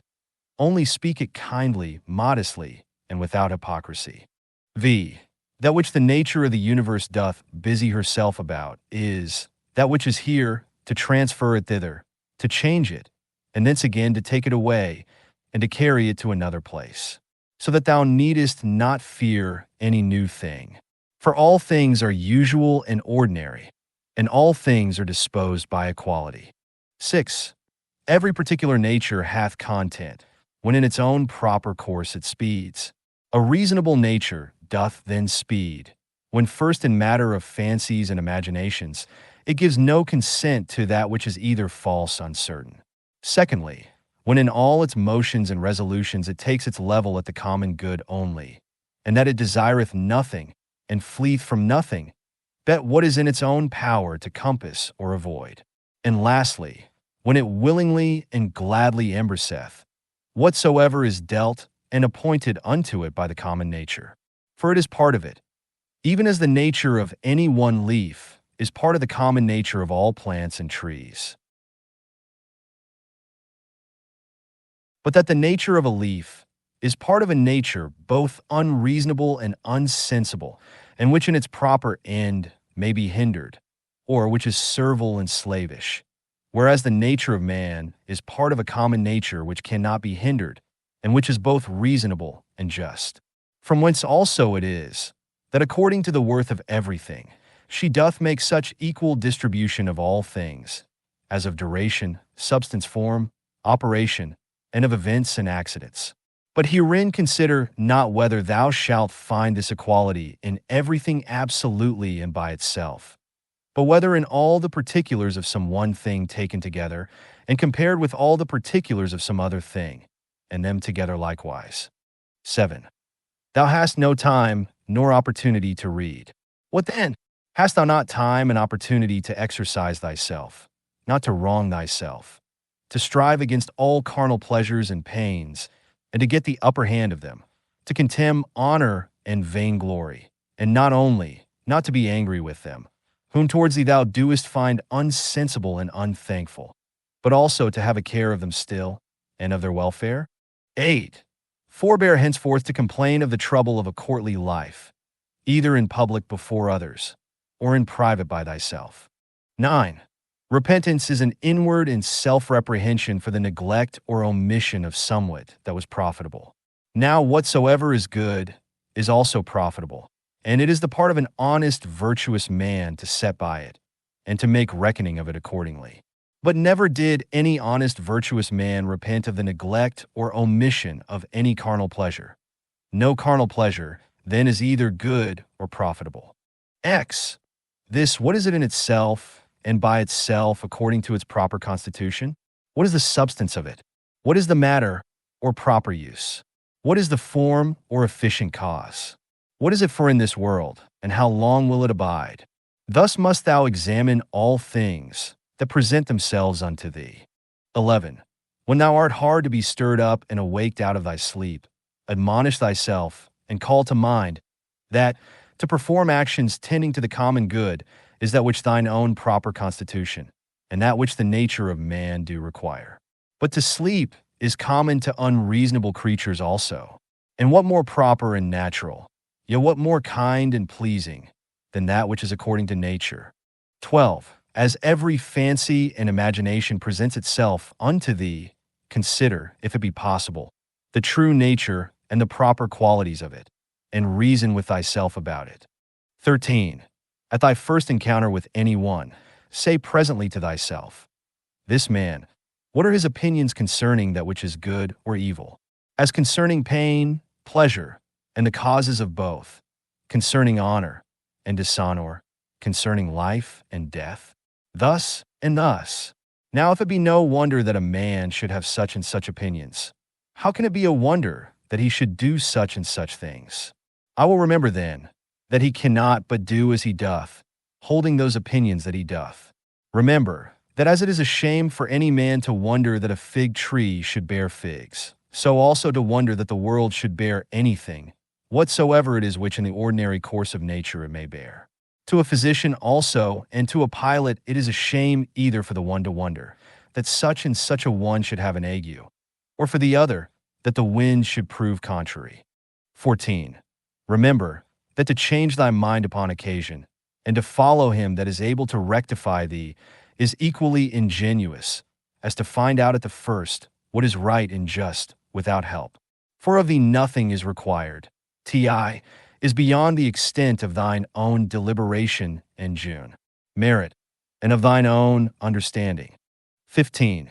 If it were thine act, and in thine own power, wouldest thou do it? If it were not, whom dost thou accuse? The atoms or the gods? For to do either the part of a madman. Thou must therefore blame nobody, but if it be in thy power, redress what is amiss. If it be not, to what end is it to complain? For nothing should be done but to some certain end. 16. Whatsoever dieth and falleth, however and wheresoever it die and fall, it cannot fall out of the world. Here it have its abode and change. Here also shall it have its dissolution into its proper elements. The same are the world's elements, and the elements of which thou dost consist. And then when they are changed, they murmur not. Why shouldest thou? 17. Whatsoever is was made for something, as a horse a vine. Why wonderest thou? The sun itself will say of itself, I was made for something, and so hath every god its proper function. What then were then made for? To disport and delight thyself? See how even common sense and reason cannot brook it. 18. Nature hath its end as well in the end and final consummation of anything that is, as in the begin 9 and continuation of it. 19. As one that tosseth up a ball. And what is a ball the better if the motion of it be upwards, or the worse if it be downwards, or if it chance to fall upon the ground? So for the bubble, if it continue, what it the better? And if it dissolve, what is it the worse, and so is it of a candle too? And so must thou reason with thyself, both in matter of fame and in matter of death. For as for the body itself, the subject of death, wouldest thou know the vileness of it? Turn it about that thou mayest behold at the worst sides upwards as well, as in its more ordinary pleasant shape.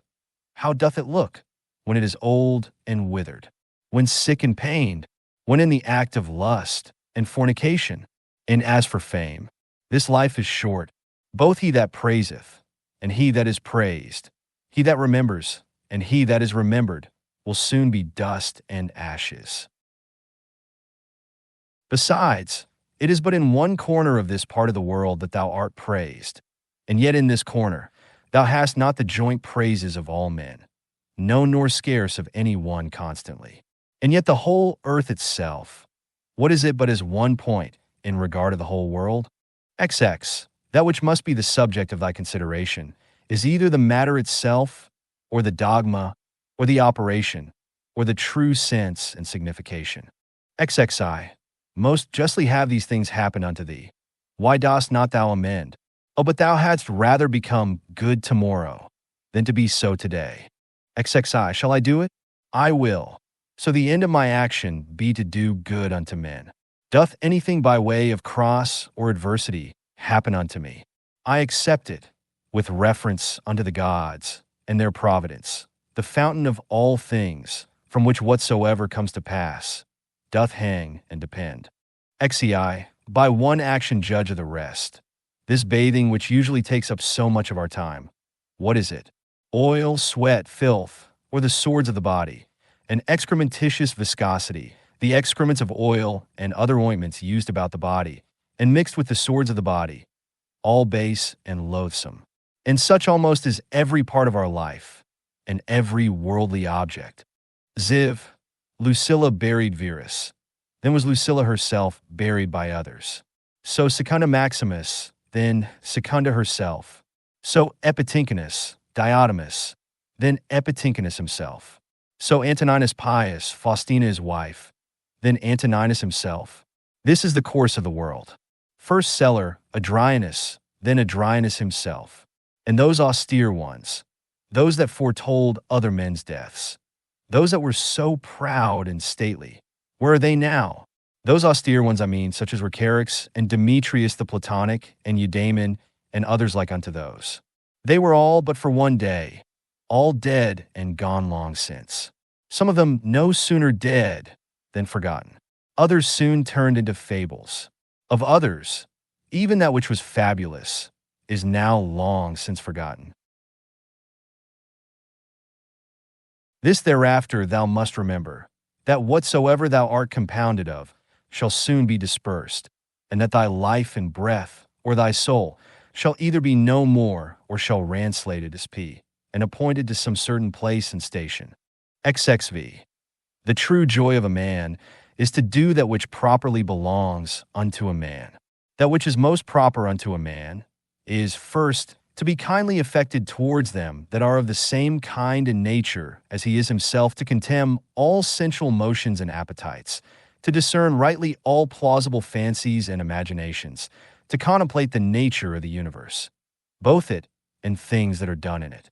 In which kind of contemplation, three several relations are to be observed: the first, to the apparent secondary cause; the second, to the first original cause, God, from whom originally proceeds whatsoever doth happen in the world; the third and last, to them that we live and converse with, what use may be made of it, to their use and benefit.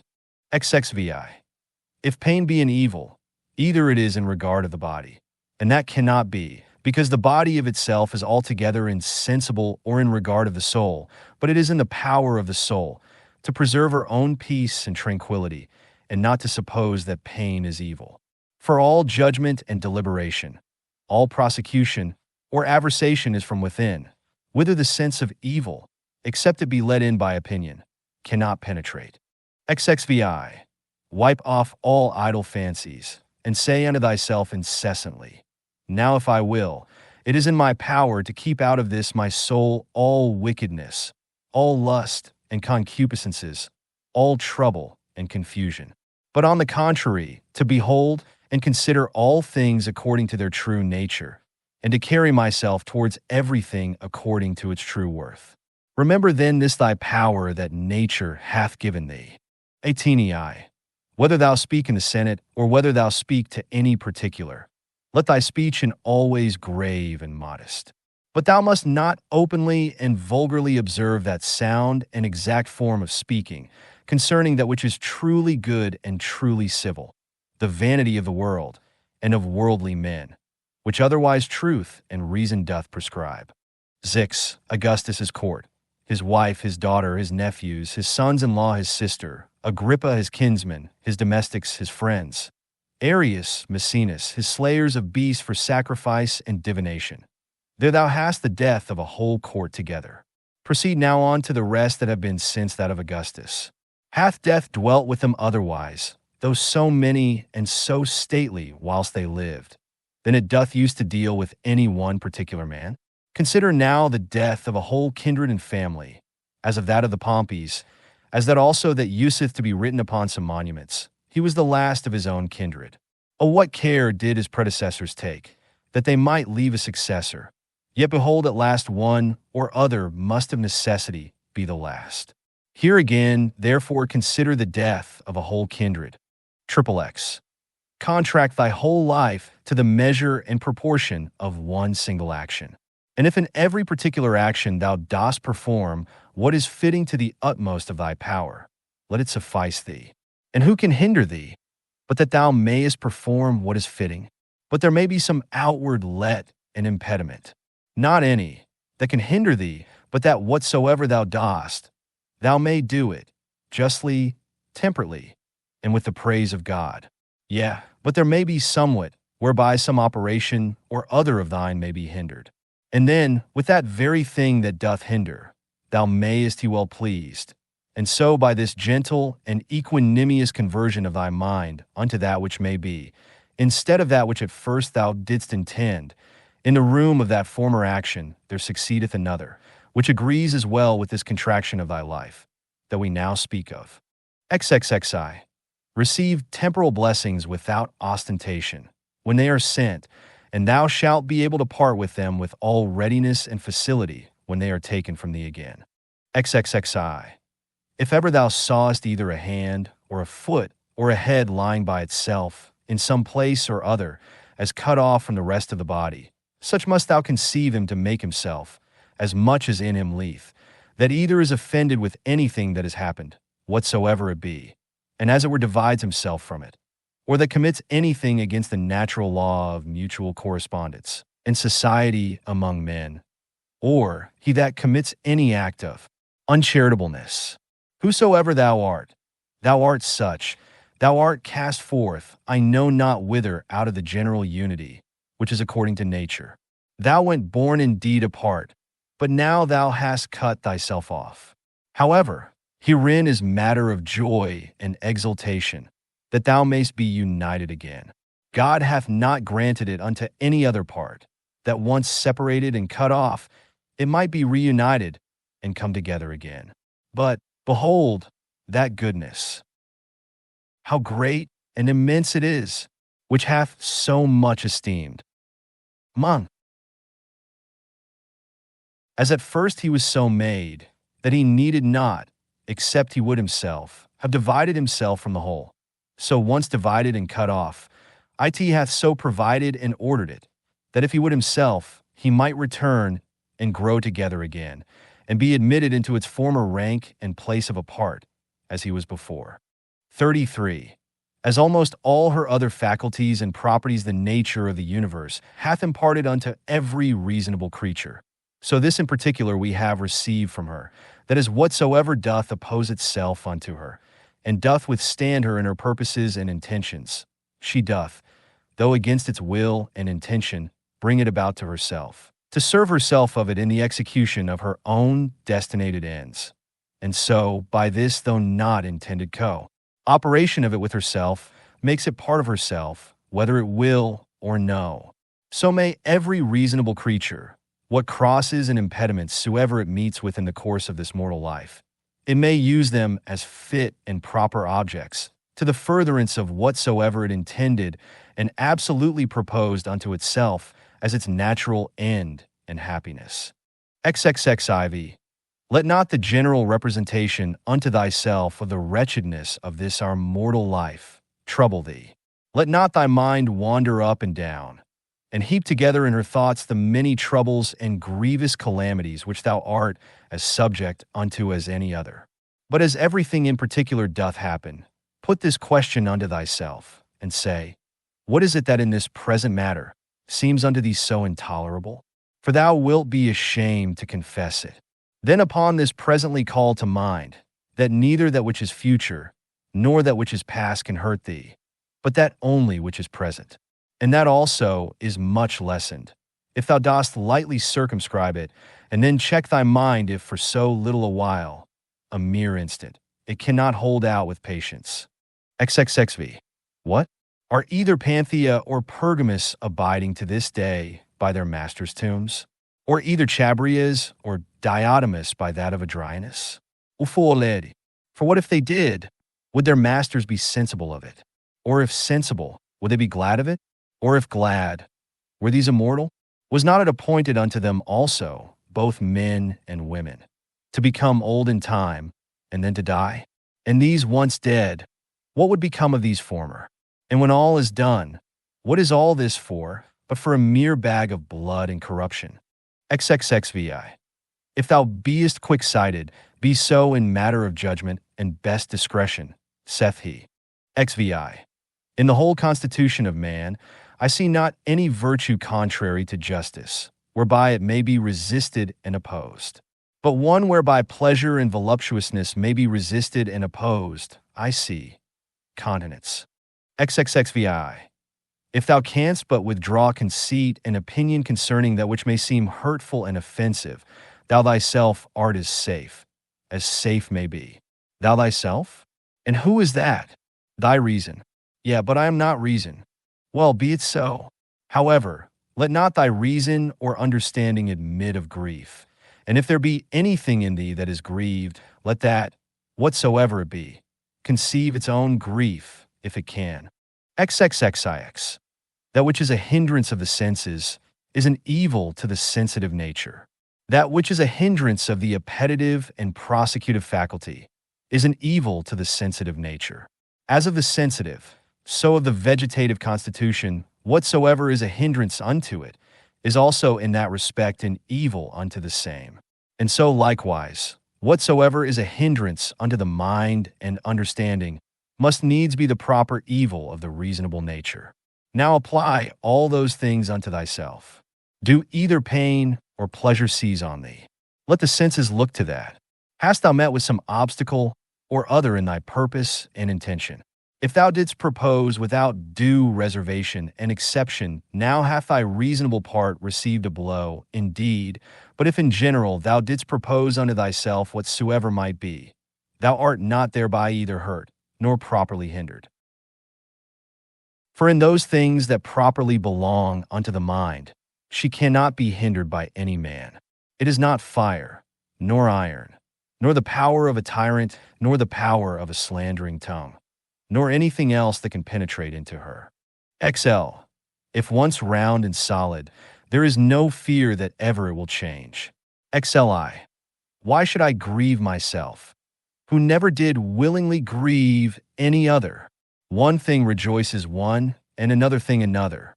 As for me, this is my joy, if my understanding be right and sound, as neither averse from any man, nor refusing any of those things which as a man I am subject unto. If I can look upon all things in the world meekly and kindly, accept all things and carry myself towards everything according to the true worth of the thing itself. XLI. This time that is now present, bestow thou upon thyself.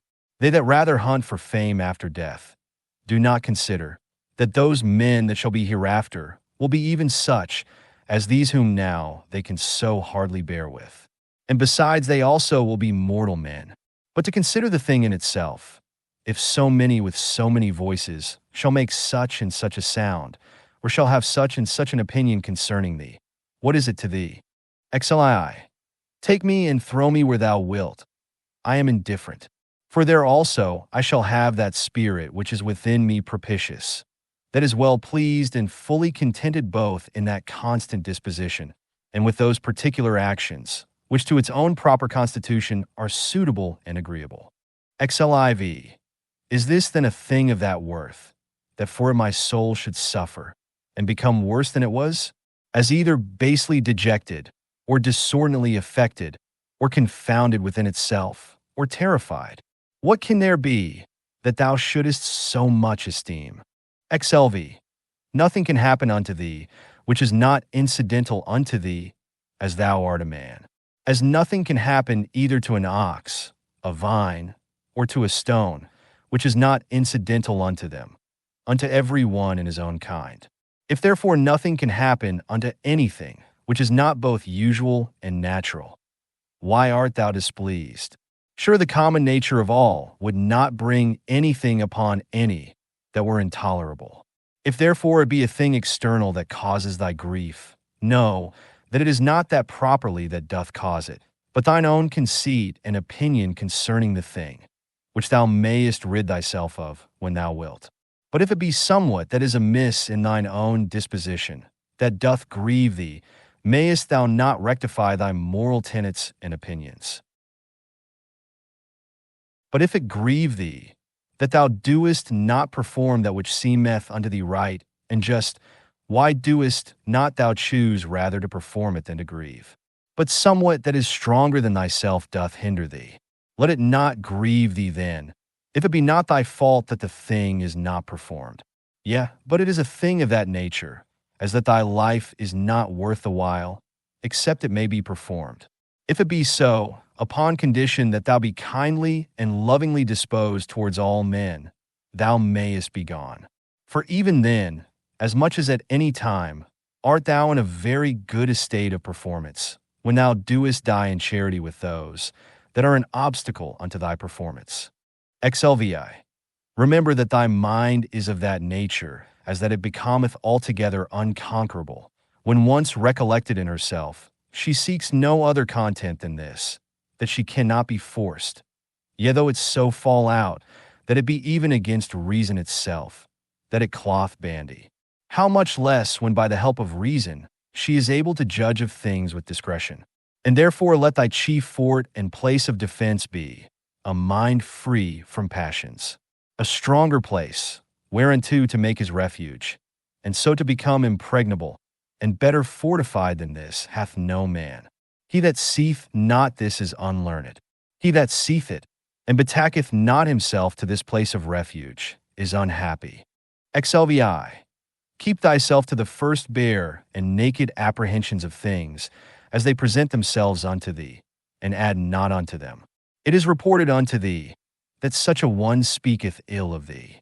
Well, that he speaketh ill of thee, so much is reported.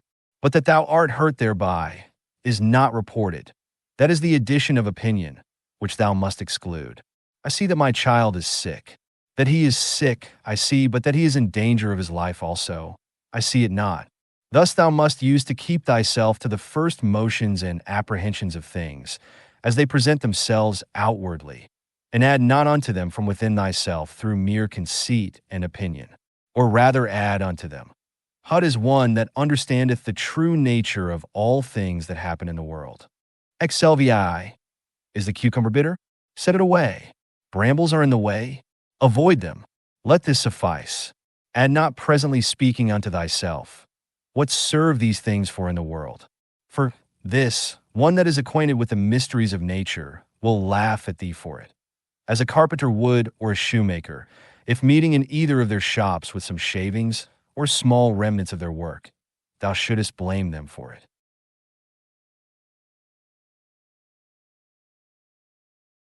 And yet those men, it is not for want of a place where to throw them that they keep them in their shops for a while. But the nature of the universe hath no such outplace. But herein doth consist the wonder of her art and skill, that she having once circumscribed herself within some certain bounds and limits, whatsoever is within her that seems either corrupted or old or unprofitable, she can change it into herself. And of these very things can make new things, so that she needeth not to seek elsewhere out of herself either for a new supply of matter and substance, or for a place where to throw out whatsoever is irrecoverably putrid and corrupt. Thus she, as for place, so for matter and art, is herself sufficient unto herself. 49. Not to be slack and negligent, or loose and wanton in thy actions, nor contentious and troublesome in thy conversation, nor to rove and wander in thy fancies and imaginations, not basely to contract thy soul, nor boisterously to sally out with it, or furiously to launch out as it were, nor ever to want employment. L. They kill me, they cut my flesh, they persecute my person with curses. What then? May not thy mind for all this continue pure, prudent, temperate, just, as a fountain of sweet and clear water? Though she be cursed by some stander by, yet do her springs nevertheless still run as sweet and clear as before. Yet though either dirt or dung be thrown in, yet is it no sooner thrown than dispersed and she cleared. She cannot be dyed or infected by it. What then must I do, that I may have within myself an overflowing fountain, and not a well? Beget thyself by continual pains and endeavors to true liberty with charity, and true simplicity and modesty. Li, he that knoweth not what the world is, knoweth not where he himself is. And he that knoweth not what the world was made for, cannot possibly know either what are the qualities, or what is the nature of the world. Now he that in either of these is to seek, for what he himself was made is ignorant also. What then dost thou think of that man, who proposeth unto himself, as a matter of great moment, the noise and applause of men, who both where they are, and what they are themselves, are altogether ignorant? Dost thou desire to be commended of that man, who thrice in 1 hour perchance doth himself curse himself? Dost thou desire to please him, who pleaseth not himself? Or dost thou think that he pleaseth himself, who doth use to repent himself almost of everything that he doth? Aye, not only now henceforth to have a common breath, or to hold correspondency of breath with that air that compasseth us about, but to have a common mind, or to hold correspondency of mind also with that rational substance which compasseth all things. For that also is of itself, and of its own nature, if a man can but draw it in as he should, everywhere diffused, and passeth through all things, no less than the air doth, if a man can but suck it in. Lii, wickedness in general doth not hurt the world. Particular wickedness doth not hurt any other. Only unto him it is hurtful, whosoever he be that offends, unto whom in great favor and mercy it is granted, that whensoever he himself shall but first desire it, he may be presently delivered of it. Unto my free will, my neighbor's free will, whoever he be, as his life or his bode, is altogether indifferent. For though we are all made one for another, yet have our minds and understandings, each of them, their own proper and limited jurisdiction. For else another man's wickedness might be my evil which God would not have, that it might not be in another man's power to make me unhappy, which nothing now can do but mine own wickedness. Liv. The sun seemeth to be shed abroad, and indeed it is diffused but not effused. For that diffusion of it is a tau sigma iota, or an extension.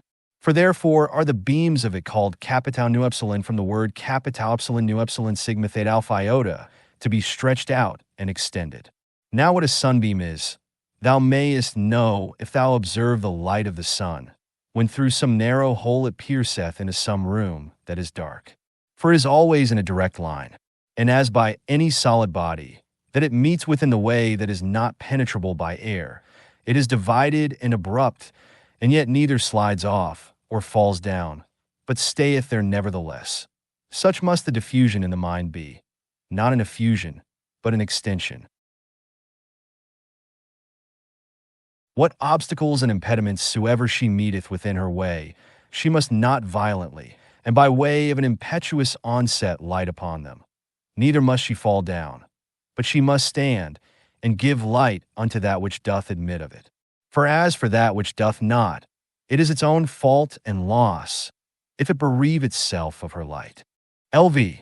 He that feareth death, either feareth that he shall have no sense at all, or that his senses will not be the same. Whereas he should rather comfort himself, that either no sense at all, and so no sense of evil, or if any sense, then another life, and so no death properly. Lvi. All men are made one for another. Either then teach them better, or bear with them. Lvi. The motion of the mind is not as the motion of a dart. For the mind, when it is wary and cautelous, and by way of diligent circumspection turneth herself many ways, may then as well be said to go straight on to the object, as when it useth no such circumspection. Lvi. to pierce and penetrate into the estate of every one's understanding that thou hast to do with, as also to make the estate of thine own open and penetrable to any other. The ninth book. He that is unjust is also impious, for the nature of the universe, having made all reasonable creatures one for another, to the end that they should do one another good, more or less according to the several persons and occasions, but in no wise hurt one another. It is manifest that he that doth transgress against this her will is guilty of impiety towards the most ancient and venerable of all the deities. For the nature of the universe is the nature the common parent of all, and therefore piously to be observed of all things that are, and that which now is, to whatsoever first was, and gave it its being, hath relation of blood and kindred. She is also called truth, and is the first cause of all truths. He therefore that willingly and wittingly doth lie is impious in that he doth receive, and so commit injustice. But he that against his will, in that he disagree from the nature of the universe, and in that striving with the nature of the world he doth in his particular, violate the general order of the world. For he doth no better than strive and war against it, who contrary to his own nature applieth himself to that which is contrary to truth.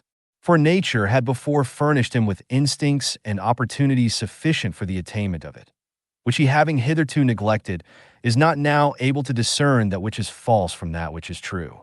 He also that pursues after pleasures, as that which is truly good and flies from pains, as that which is truly evil, is impious. For such a one must of necessity oftentimes accuse that common nature, as distributing many things both unto the evil and unto the good, not according to the deserts of either, as unto the bad oftentimes pleasures, and the causes of pleasures, so unto the good pains and the occasions of pains. Again, he that feareth pains and crosses in this world, feareth some of those things which sometime or other must needs happen in the world, and that we have already showed to be impious. And he that pursueth after pleasures will not spare to compass his desires, to do that which is unjust, and that is manifestly impious. Now those things which unto nature are equally indifferent, for she had not created both pain and pleasure. If both had not been unto her equally indifferent, they that will live according to nature must in those things, as being of the same mind and disposition that she is, be as equally indifferent. Whosoever therefore in either matter of pleasure and pain, death and life, honor and dishonor, which things nature in the administration of the world indifferently doth make use of, is not as indifferent, it is apparent that he is impious. When I say that common nature doth indifferently make use of them, my meaning is that they happen indifferently in the ordinary course of things, which by a necessary consequence, whether as principal or accessory, come to pass in the world, according to that first and ancient deliberation of providence, by which she from some certain beginning did resolve upon the creation of such a world, conceiving then in her womb, as it were some certain rational, generative seeds and faculties of things future, whether subjects, changes, successions, both such and such, and just so many. 2. It were indeed more happy and comfortable for a man to depart out of this world, having lived all his life long clear from all falsehood, dissimulation, voluptuousness, and pride. But if this cannot be, yet it is some comfort for a man joyfully to depart as weary, and out of love with those, rather than to desire to live, and to continue long in those wicked courses. Hath not yet experience taught thee to fly from the plague? For a far greater plague is the corruption of the mind than any certain change and distemper of the common air can be. This is a plague of creatures, as they are living creatures, but that of men as they are men or reasonable. 3. Thou must not in matter of death carry thyself scornfully, but as one that is well pleased with it, as being one of those things that nature hath appointed. For what thou dost conceive of these, of a boy to become a young man, to wax old, to grow, to ripen, to get teeth, or a beard, or gray hairs to beget, to bear, or to be delivered, or what other action soever it be, that is natural unto man according to the several seasons of his life. such a thing is it also to be dissolved. It is therefore the part of a wise man, in matter of death, not in any wise to carry himself either violently or proudly, but patiently to wait for it, as one of nature's operations. That with the same mind as now thou dost expect when that which yet is but an embryo in thy wife's belly shall come forth, thou mayst expect also when thy soul shall fall off from that outward coat or skin, wherein as a child in the belly it lieth involved and shut up. But thou desirest a more popular, and though not so direct and philosophical, yet a very powerful and penetrative recipe against the fear of death. Nothing can make thee more willing to part with thy life than if thou shalt consider both what the subjects themselves are that thou shalt part with, and what manner of disposition thou shalt no more have to do with. True it is that offended with them thou must not be by no means, but take care of them, and meekly bear with them however. This thou mayst remember, that whensoever it happens that thou depart, it shall not be from men that held the same opinions that thou dost. For that indeed, if it were so, is the only thing that might make thee averse from death, and willing to continue here, if it were thy hap to live with men that had obtained the same belief that thou hast. But now, what a toil it is for thee to live with men of different opinions, thou sayest, so that thou hast rather occasion to say, Hasten, I thee pray, O death, lest I also in time forget myself. For he that sinneth, sinneth unto himself. He that is unjust hurts himself, in that he makes himself worse than he was before. Not he only that committeth, but he also that omitteth something is oftentimes unjust. If my present apprehension of the object be right, and my present action charitable, and this, towards whatsoever doth proceed from God, be my present disposition, to be well pleased with it, it sufficeth. 6. To wipe away fancy, to use deliberation, to quench concupiscence, to keep the mind free to herself. 7. Of all unreasonable creatures, there is but one unreasonable soul, and of all that are reasonable, but one reasonable soul, divided betwixt them all.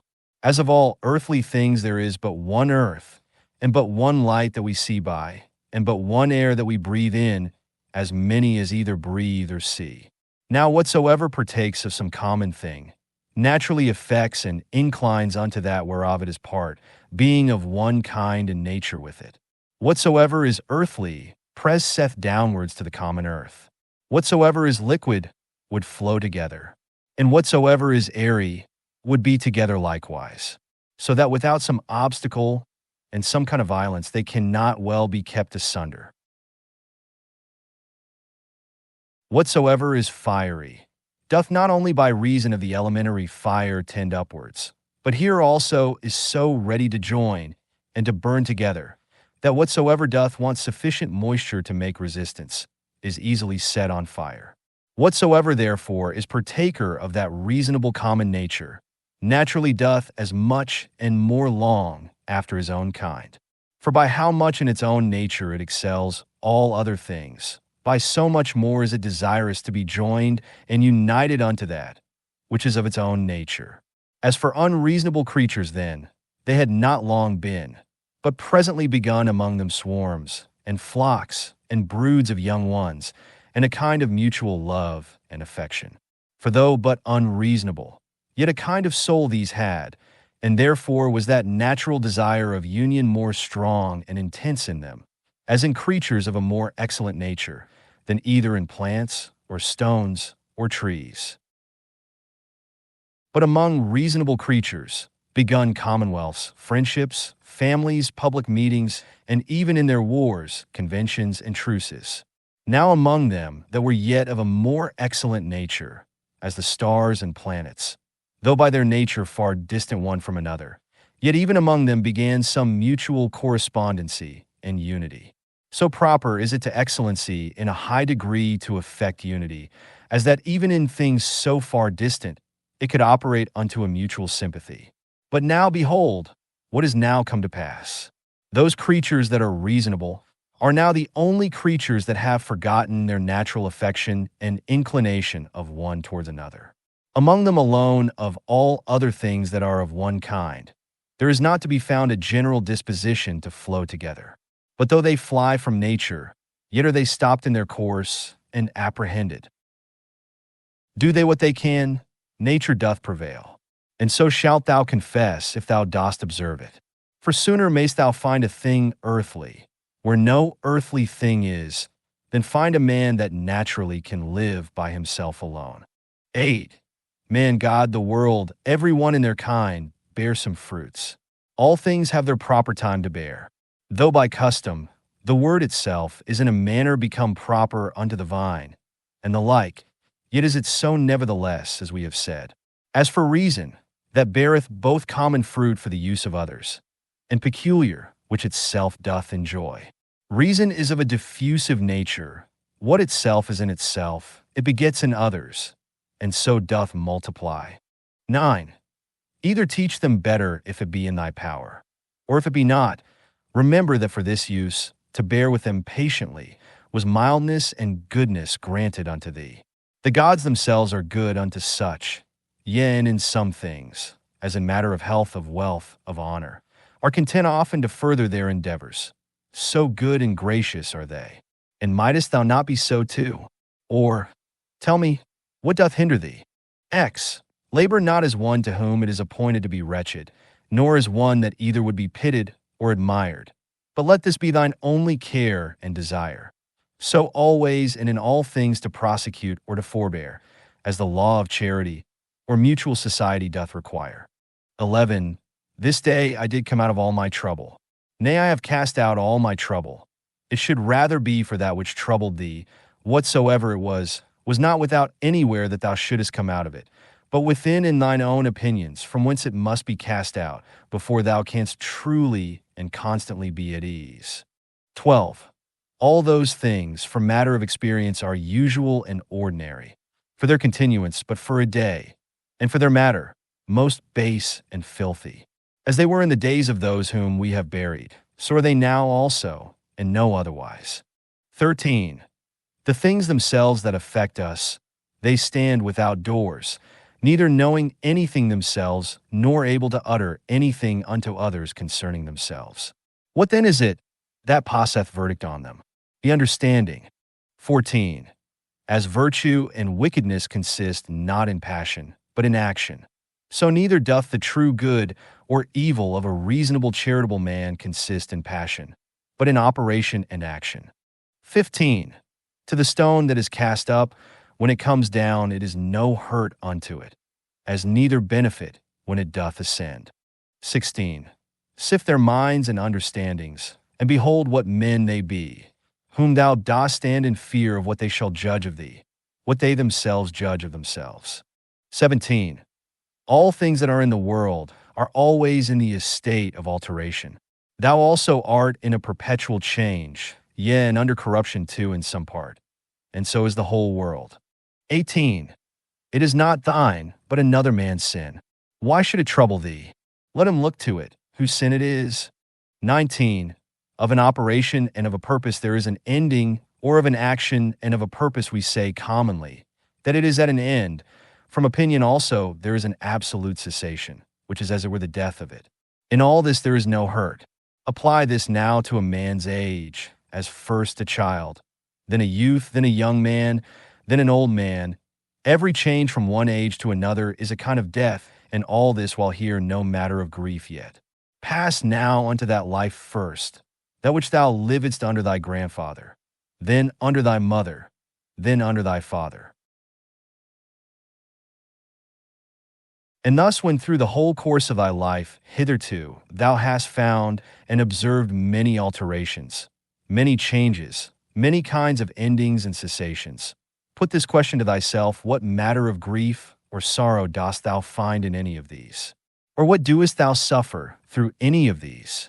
If in none of these, then neither in the ending and consummation of thy whole life, which is also but a cessation and change. XX, as occasion shall require, either to thine own understanding, or to that of the universe, or to his, whom thou hast now to do with, let thy refuge be with all speed.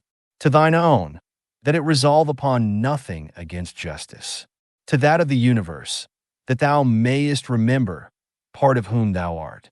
of his, that thou mayest consider whether in the estate of ignorance or of knowledge. And then also must thou call to mind that he is thy kinsman. XXI, as thou thyself, whoever thou art, were made for the perfection and consummation, being a member of it, of a common society. So must every action of thine tend to the perfection and consummation of a life that is truly sociable. What action soever of thine, therefore, that either immediately or afar off hath not reference to the common good, that is an exorbitant and disorderly action, yet is seditious, as one among the people who from such and such a consent and unity should factiously divide and separate himself. XXI. Children's anger, mere babbles, wretched souls bearing up dead bodies, that they may not have their fall so soon, even as it is in that common dirge song. XEI. Go to the quality of the cause from which the effect doth proceed. Behold it by itself bare and naked, separated from all that is material. Then consider the utmost bounds of time that that cause, thus and thus qualified, can subsist and abide. Ziv. Infinite are the troubles and miseries that thou hast already been put to, by reason of this only, because that for all happiness it did not suffice thee, or that thou didst not account it sufficient happiness, that thy understanding did operate according to its natural constitution. XXV. When any shall either impeach thee with false accusations, or hatefully reproach thee, or shall use any such carriage towards thee, get thee presently to their minds and understandings, and look in them, and behold what manner of men they be. Thou shalt see that there is no such occasion why it should trouble thee, what such as they are think of thee. Yet must thou love them still, for by nature they are thy friends. And the gods themselves, in those things that they seek from them as matters of great moment, are well content, all manner of ways, as by dreams and oracles, to help them as well as others. XXVI. Up and down, from one age to another, go the ordinary things of the world, being still the same, and either of everything in particular before it come to pass. The mind of the universe doth consider with itself and deliberate, and if so, then submit for shame unto the determination of such an excellent understanding. Or once for all it did resolve upon all things in general, and since that whatsoever happens, happens by a necessary consequence, and all things indivisibly in a manner, and inseparably hold one of another. In sum, either there is a God, and then all is well. Or if all things go by chance and fortune, yet mayest thou use thine own providence in those things that concern thee properly, and then art thou well. XXVI. Within a while the earth shall cover us all, and then she herself shall have her change. And then the course will be, from one period of eternity unto another, and so a perpetual eternity. Now can any man that shall consider with himself in his mind the several rollings or successions of so many changes and alterations, and the swiftness of all these rulings, can he otherwise but contemn in his heart and despise all worldly things? The cause of the universe is as it were a strong torrent. It carrieth all away. 18ei. And these your professed politicians, the only true practical philosophers of the world, as they think of themselves, so full of affected gravity, or such professed lovers of virtue and honesty, what wretches be they in very deed? How vile and contemptible in themselves! O man, what ado doest thou keep? Do what thy nature doth now require. Resolve upon it, if thou mayest, and take no thought whether anybody shall know it or no. Yea, but sayest thou, I must not expect to Plato's commonwealth. If they profit though never so little, I must be content, and think much even of that little progress. Doth then any of them forsake their former false opinions that I should think they profit? For without a change of opinions, alas, what is all that ostentation, but mere wretchedness of slavish minds, that groan privately, and yet would make a show of obedience to reason and truth? Go to now, and tell me of Alexander and Philippus and Demetrius Phalereus, whether they understood what the common nature requireth, and could rule themselves, or no, they know best themselves.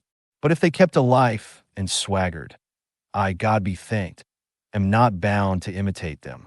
The effect of true philosophy is unaffected simplicity and modesty. Persuade me not to ostentation and vainglory. Zix, from some high place as it were to look down, and to behold here flocks, and their sacrifices without number, and all kind of navigation, some in a rough and stormy sea, and some in a calm.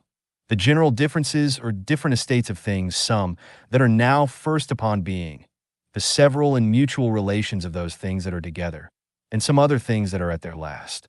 Their lives also, who were long ago, and theirs who shall be hereafter, and the present estate in life of those many nations of barbarians that are now in the world, thou must likewise consider in thy mind. And how many there be, who never so much as heard of thy name, how many that will soon forget it, how many who but even now did commend thee, within a very little while perchance will speak ill of thee, so that neither fame, nor honor, nor anything else that this world doth afford, is worth the while.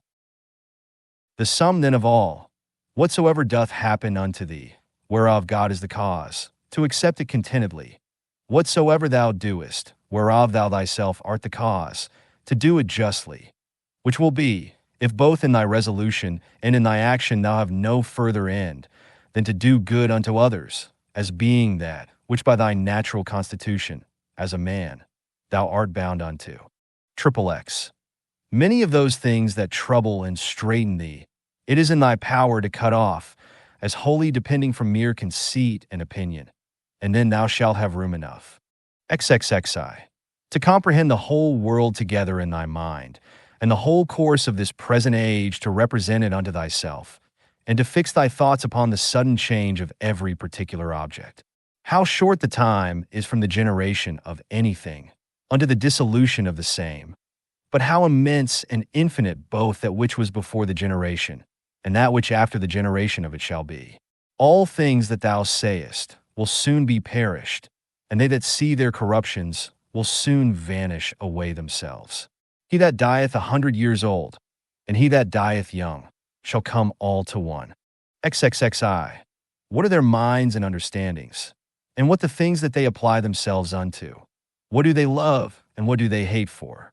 Fancy to thyself the estate of their souls openly to be seen. When they think they hurt them shrewdly, whom they speak ill of, and when they think they do them a very good turn, whom they commend and extol. Oh, how full are they then of conceit and opinion! 33. Loss and corruption is in very deed nothing else but change and alteration, and that is it which the nature of the universe doth most delight in, by which, and according to which, whatsoever is done, is well done. For that was the estate of worldly things from the beginning, and so shall it ever be. Or wouldest thou rather say, that all things in the world have gone ill from the beginning for so many ages, and shall ever go ill? And then among so many deities, could no divine power be found all this while, that could rectify the things of the world? Or is the world, to incessant woes and miseries, forever condemned? XXXIV. How base and putrid every common matter is, water, dust, and from the mixture of these bones, and all that loathsome stuff that our bodies do consist of, so subject to be infected and corrupted. And again, those other things that are so much prized and admired as marble stones. What are they, but as it were the kernels of the earth? Gold and silver. What are they, but as the more gross feces of the earth? Thy most royal apparel, for matter, it is but as it were the hair of a silly sheep, and for color, the very blood of a shellfish. Of this nature are all other things. Thy life itself is some such thing too, a mere exhalation of blood, and it also apt to be changed into some other common thing.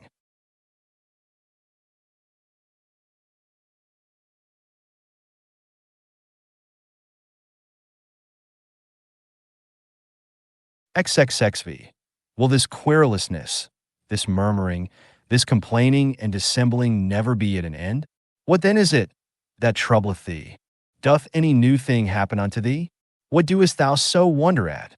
At the cause, or the matter? Behold, either by itself is either of that weight and moment indeed, and besides these there is not anything.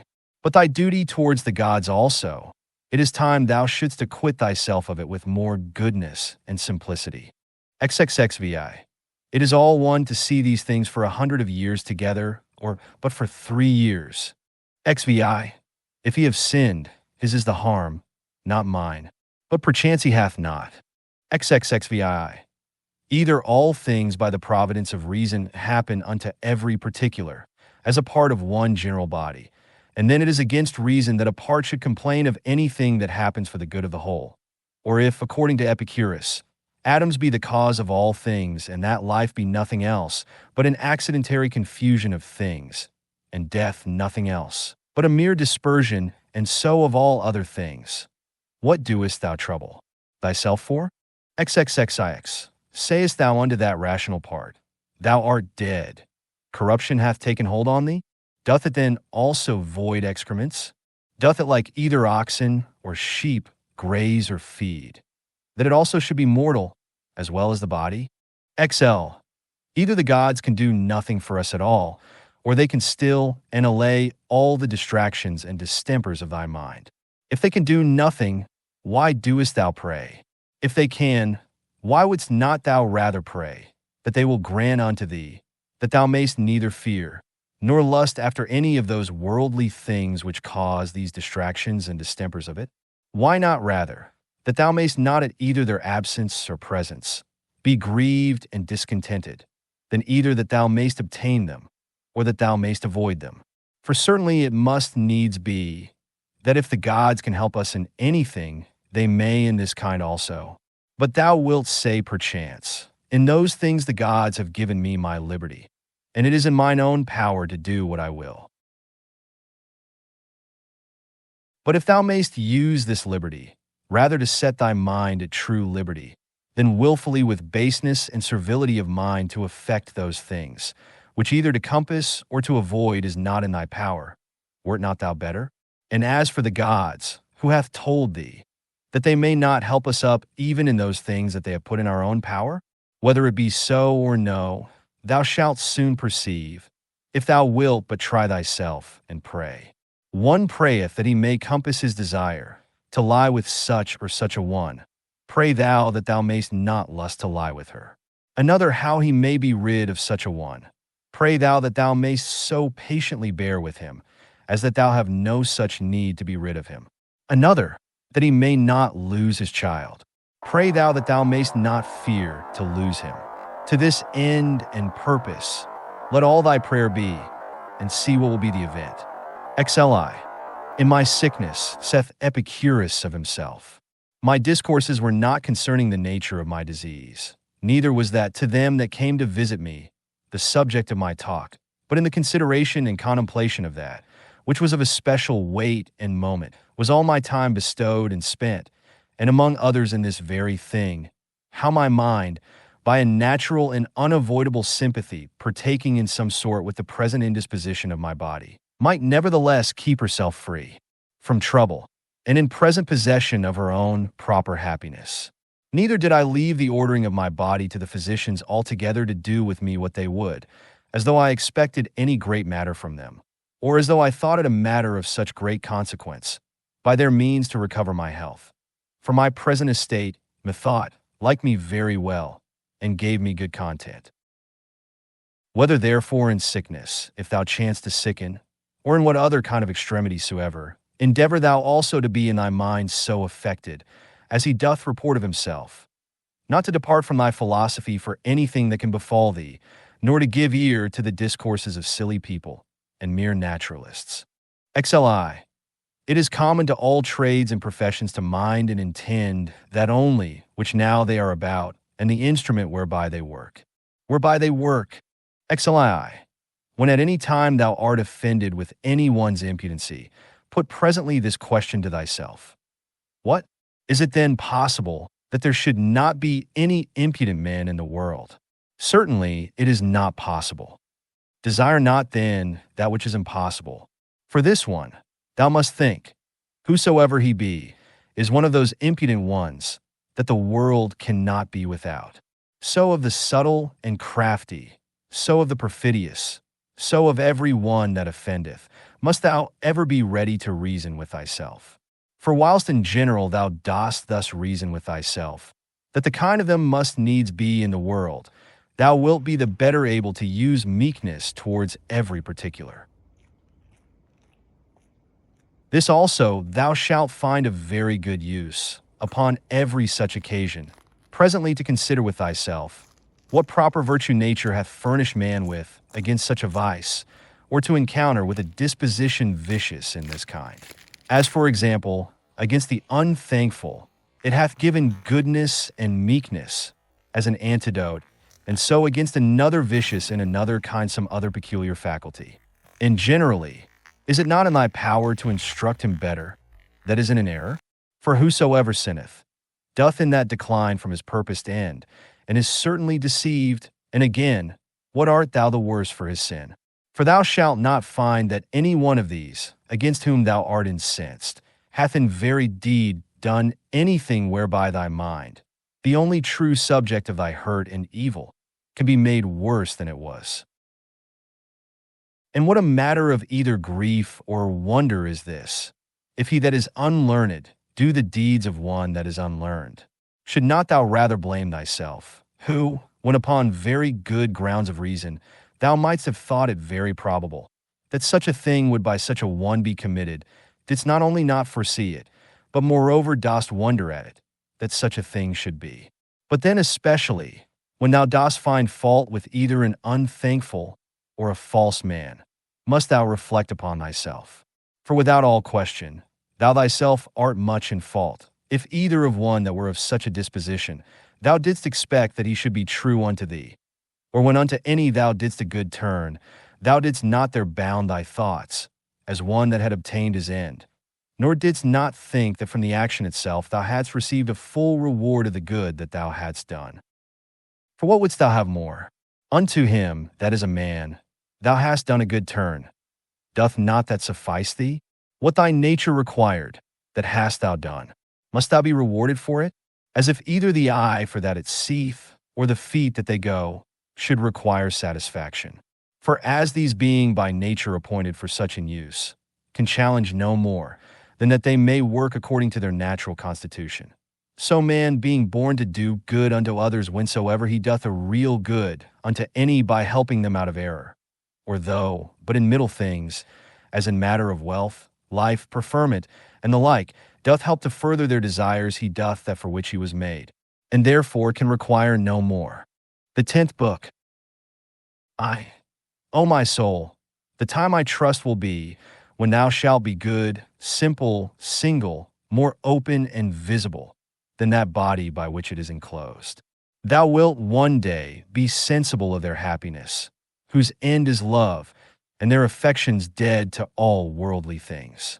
Thou shalt one day be full, and in want of no external thing, not seeking pleasure from anything, either living or insensible, that this world can afford, neither wanting time for the continuation of thy pleasure, nor place and opportunity, nor the favor either of the weather or of men.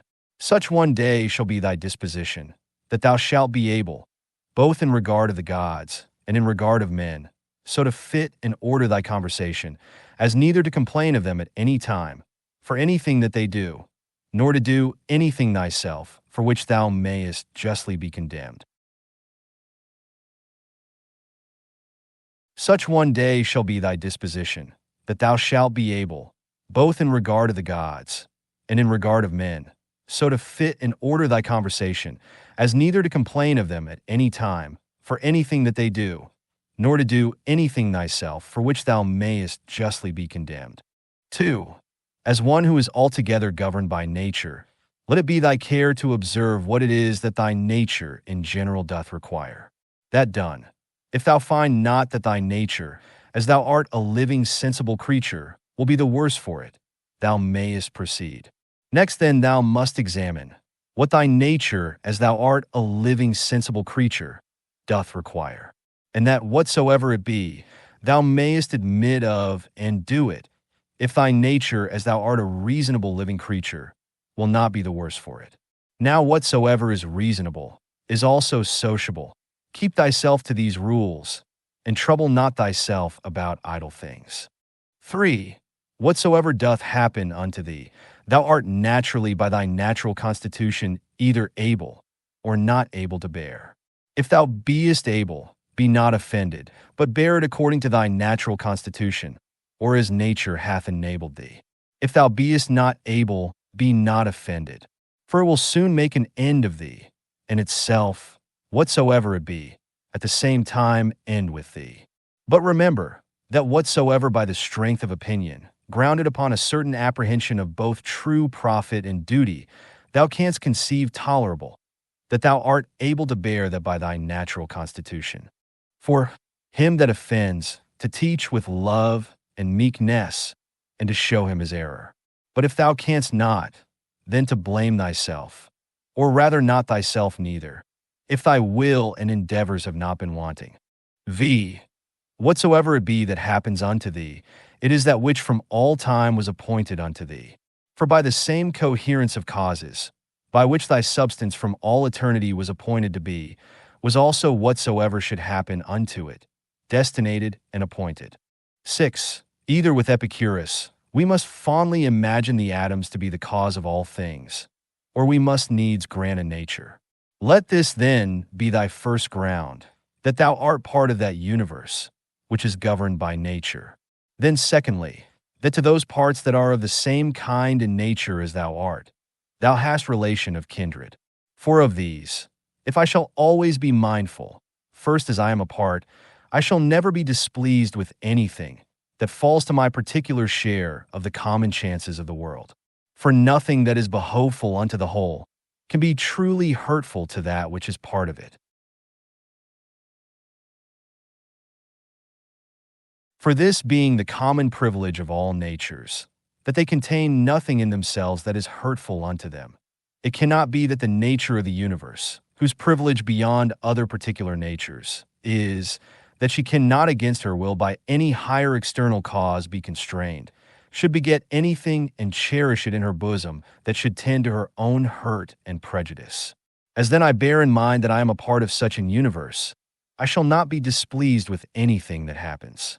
And as I have relation of kindred to those parts that are of the same kind and nature that I am, so I shall be careful to do nothing that is prejudicial to the community, but in all my deliberations shall they that are of my kind ever be, and the common good, that which all my intentions and resolutions shall drive unto, as that which is contrary unto it, I shall by all means endeavor to prevent and avoid. These things once so fixed and concluded, as thou wouldst think him a happy citizen, whose constant study and practice were for the good and benefit of his fellow citizens, and the carriage of the city such towards him, that he were well pleased with it. So must it needs be with thee, that thou shalt live a happy life. 7.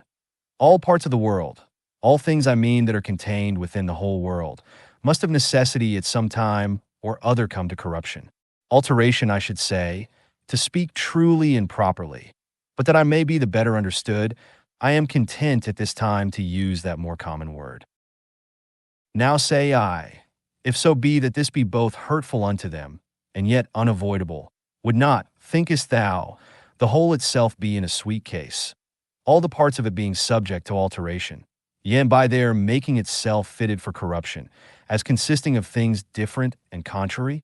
And did nature then either of herself thus project and purpose the affliction and misery of her parts, and therefore of purpose so made them, not only that haply they might, but of necessity that they should fall into evil? Or did not she know what she did when she made them? For either of these two to say is equally absurd.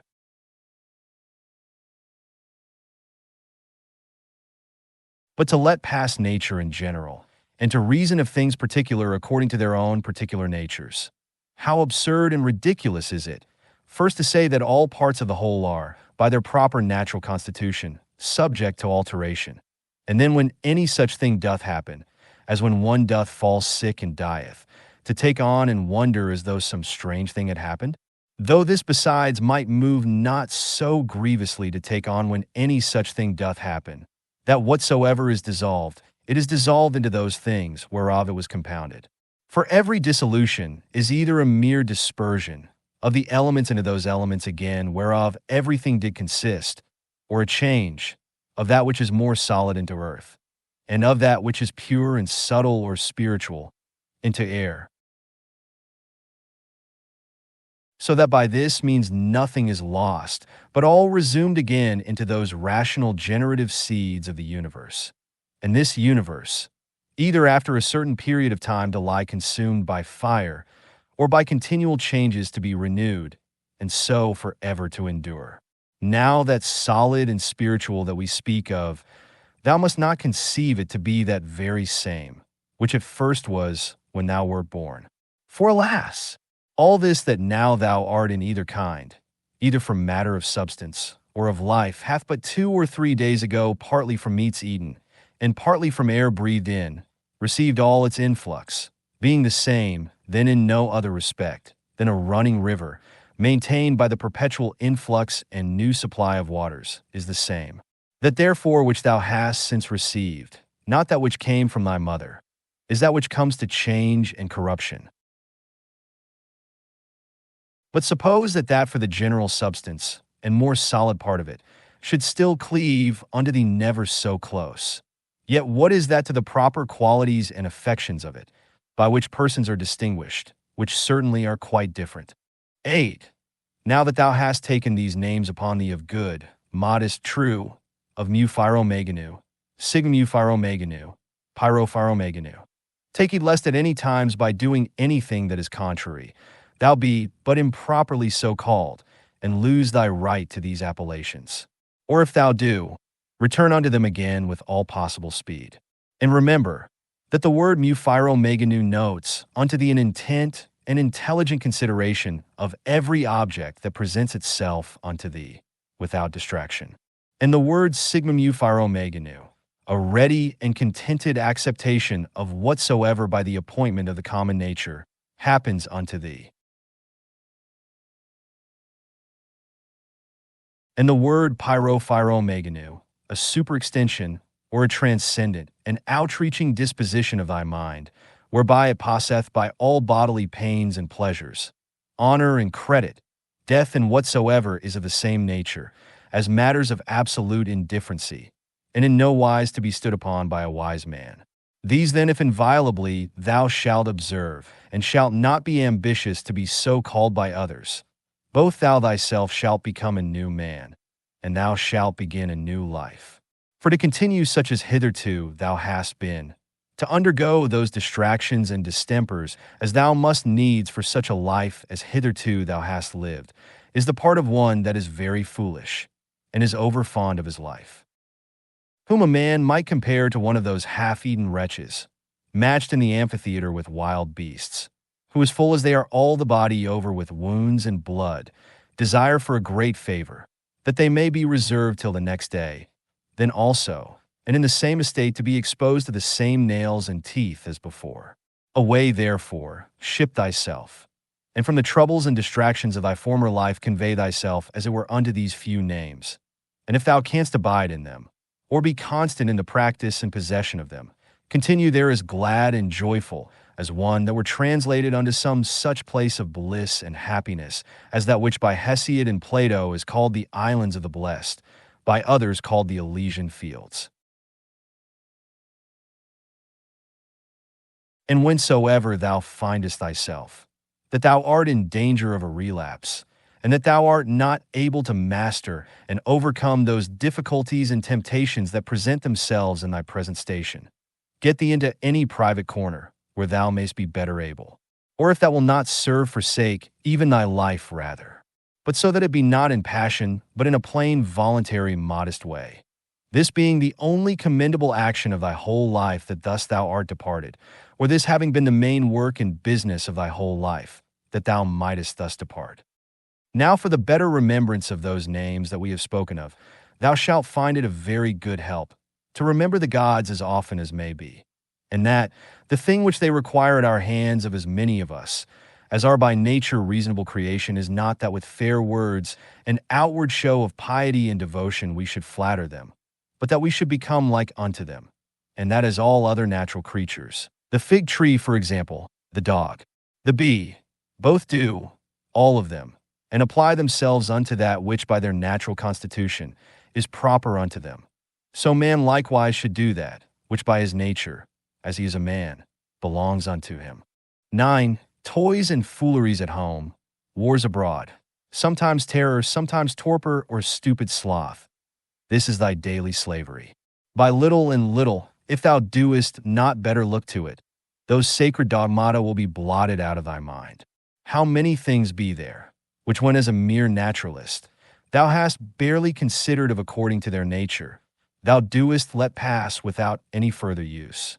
Whereas thou shouldst in all things so join action and contemplation, that thou mightest both at the same time attend all present occasions, to perform everything duly and carefully, and yet so intend the contemplative part too, that no part of that delight and pleasure, which the contemplative knowledge of everything according to its true nature doth of itself afford, might be lost. Or that the true and contemplative knowledge of everything according to its own nature might of itself, action being subject to many lets and impediments, afford unto thee sufficient pleasure and happiness, not apparent indeed, but not concealed. And when shalt thou attain to the happiness of true simplicity and unaffected gravity? When shalt thou rejoice in the certain knowledge of every particular object according to its true nature, as what the matter and substance of it is, what use it is for in the world, how long it can subsist, what things it doth consist of, who they be that are capable of it, and who they that can give it, and take it away? X, as the spider, when it hath caught the fly that it hunted after, is not little proud, nor meanly conceited of herself, as he likewise that hath caught an hare, or hath taken a fish with his net, as another for the taking of a boar, and another of a bear. So may they be proud, and applaud themselves for their valiant acts against the Sarmatai, or northern nations lately defeated. For these also, these famous soldiers and warlike men, if thou dost look into their minds and opinions, what do they for the most part but hunt after prey? 11. To find out, and set to thyself some certain way and method of contemplation, whereby thou mayest clearly discern and represent unto thyself the mutual change of all things, the one into the other. Bear it in thy mind evermore, and see that thou be thoroughly well exercised in this particular. For there is not anything more effectual to beget true magnanimity. 12. He hath got loose from the bonds of his body, and perceiving that within a very little while he must of necessity bid the world farewell, and leave all these things behind him, he wholly applied himself, as to righteousness in all his actions, so to the common nature in all things that should happen unto him. And contenting himself with these two things, to do all things justly, and whatsoever God doth send to like well of it. What other shall either say or think of him, or shall do against him, he doth not so much as trouble his thoughts with it. To go on straight, whither right and reason directed him, and by so doing to follow God, was the only thing that he did mind, that his only business and occupation. 13. What use is there of suspicion at all? Or, why should thoughts of mistrust and suspicion concerning that which is future trouble thy mind at all? What now is to be done, if thou mayest search and inquiry into that? What needs thou care for more? And if thou art well able to perceive it alone, let no man divert thee from it. But if alone thou doest not so well perceive it, suspend thine action, and take advice from the best. And if there be anything else that doth hinder thee, go on with prudence and discretion, according to the present occasion and opportunity, still proposing that unto thyself, which thou doest conceive most right and just. For to hit that aright, and to speed in the prosecution of it, must needs be happiness, since it is that only which we can truly and properly be said to miss of or miscarry in. 14. What is that is slow and yet quick, merry and yet grave? He that in all things doth follow reason for his guide. 15. In the morning as soon as thou art awaked, when thy judgment, before either thy affections or external objects have wrought upon it, is yet most free and impartial, put this question to thyself, whether if that which is right and just be done, the doing of it by thyself, or by others when thou art not able thyself, be a thing material or no. For sure it is not. And as for these that keep such a life, and stand so much upon the praises or dispraises of other men, hast thou forgotten what manner of men they be?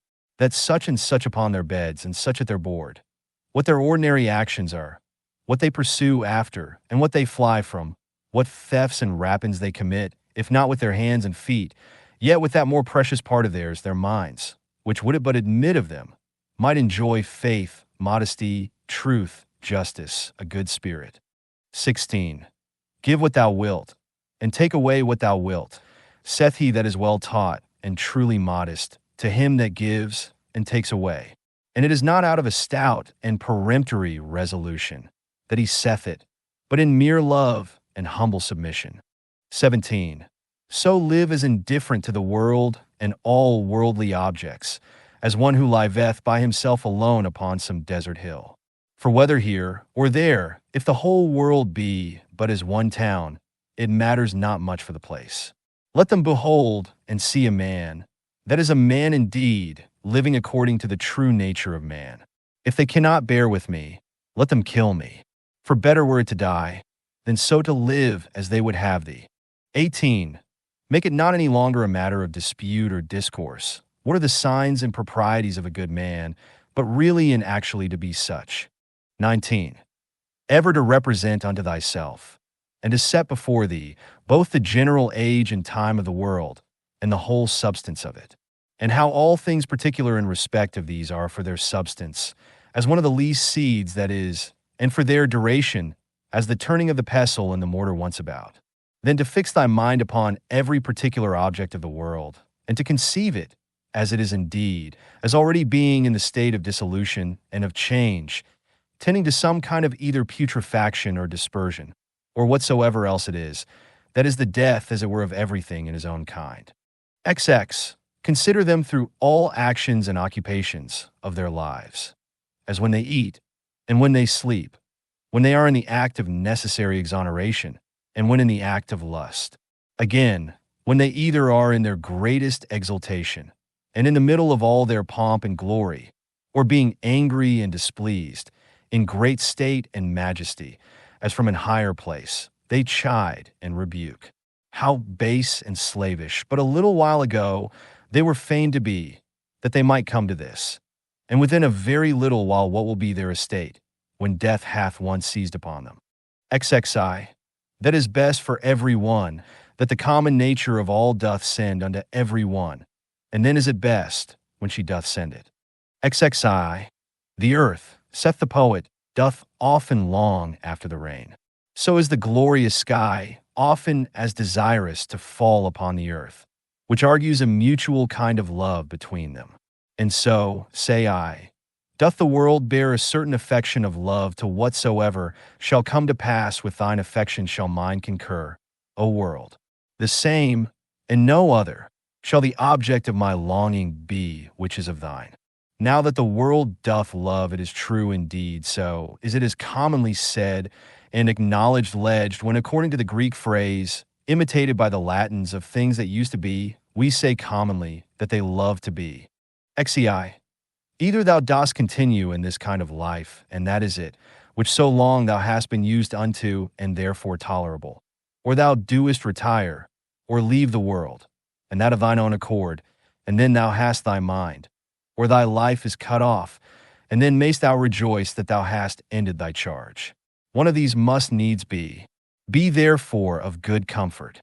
Ziv, let it always appear and be manifest unto thee that solitariness, and desert places, by many philosophers so much esteemed of and affected, are of themselves but thus and thus, and that all things are them to them that live in towns and converse with others, as they are the same nature everywhere to be seen and observed, to them that have retired themselves to the top of mountains and to desert havens, or what other desert and inhabited places soever.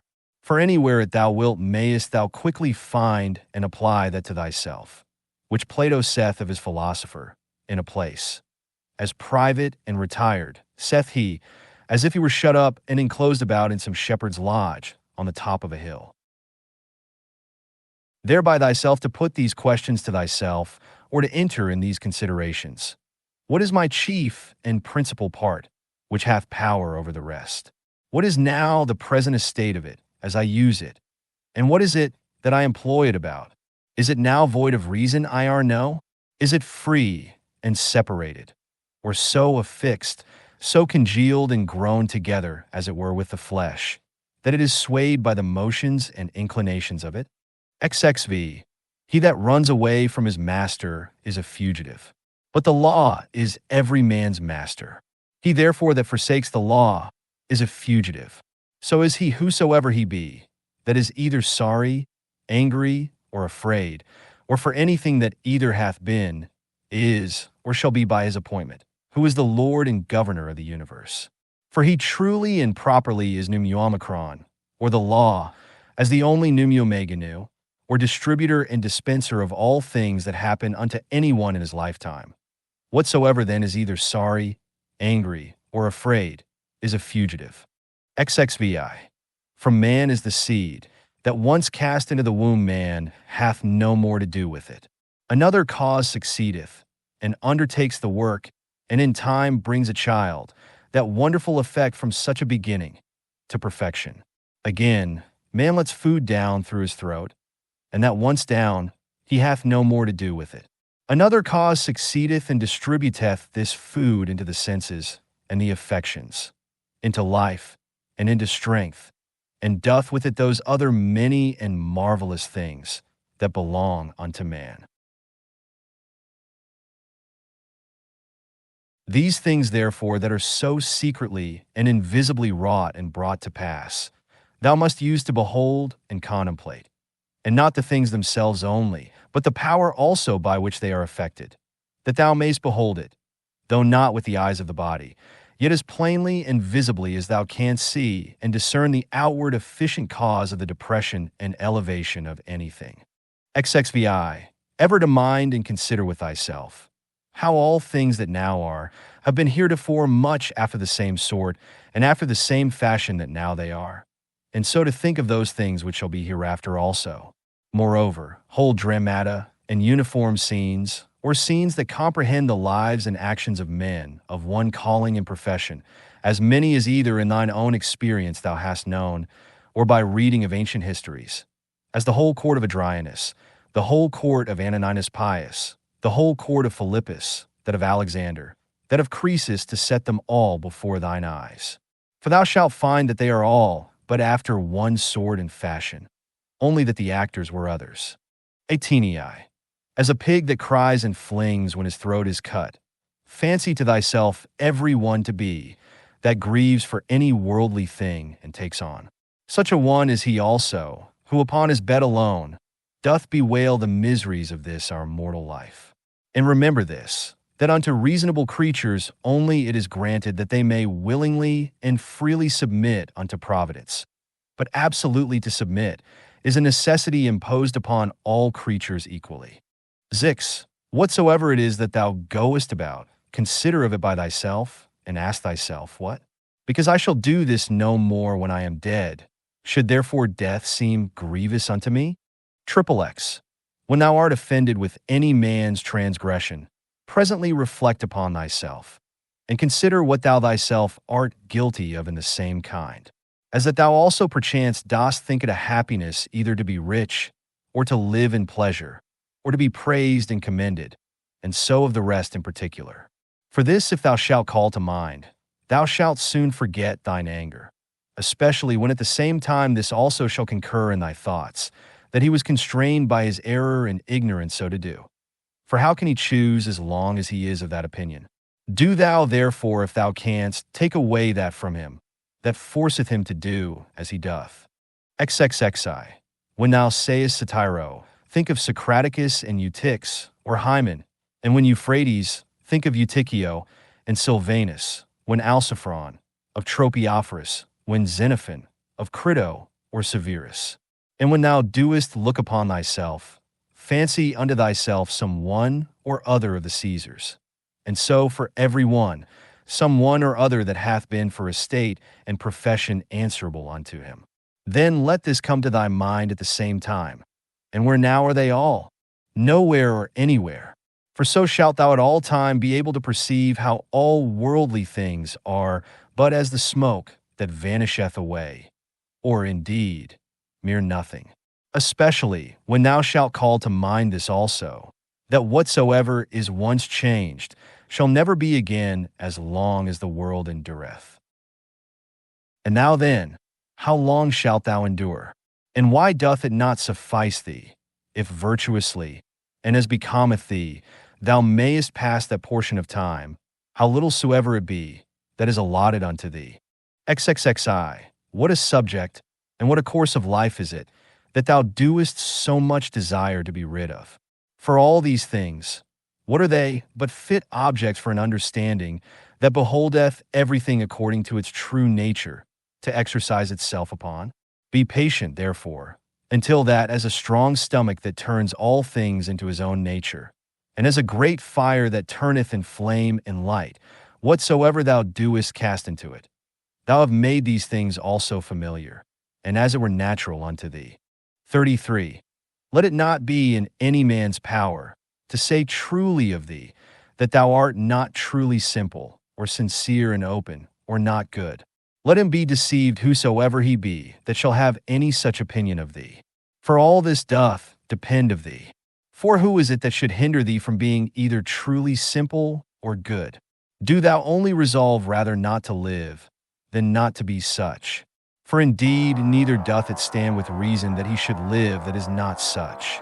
What then is it that may upon this present occasion, according to best reason and discretion, either be said or done?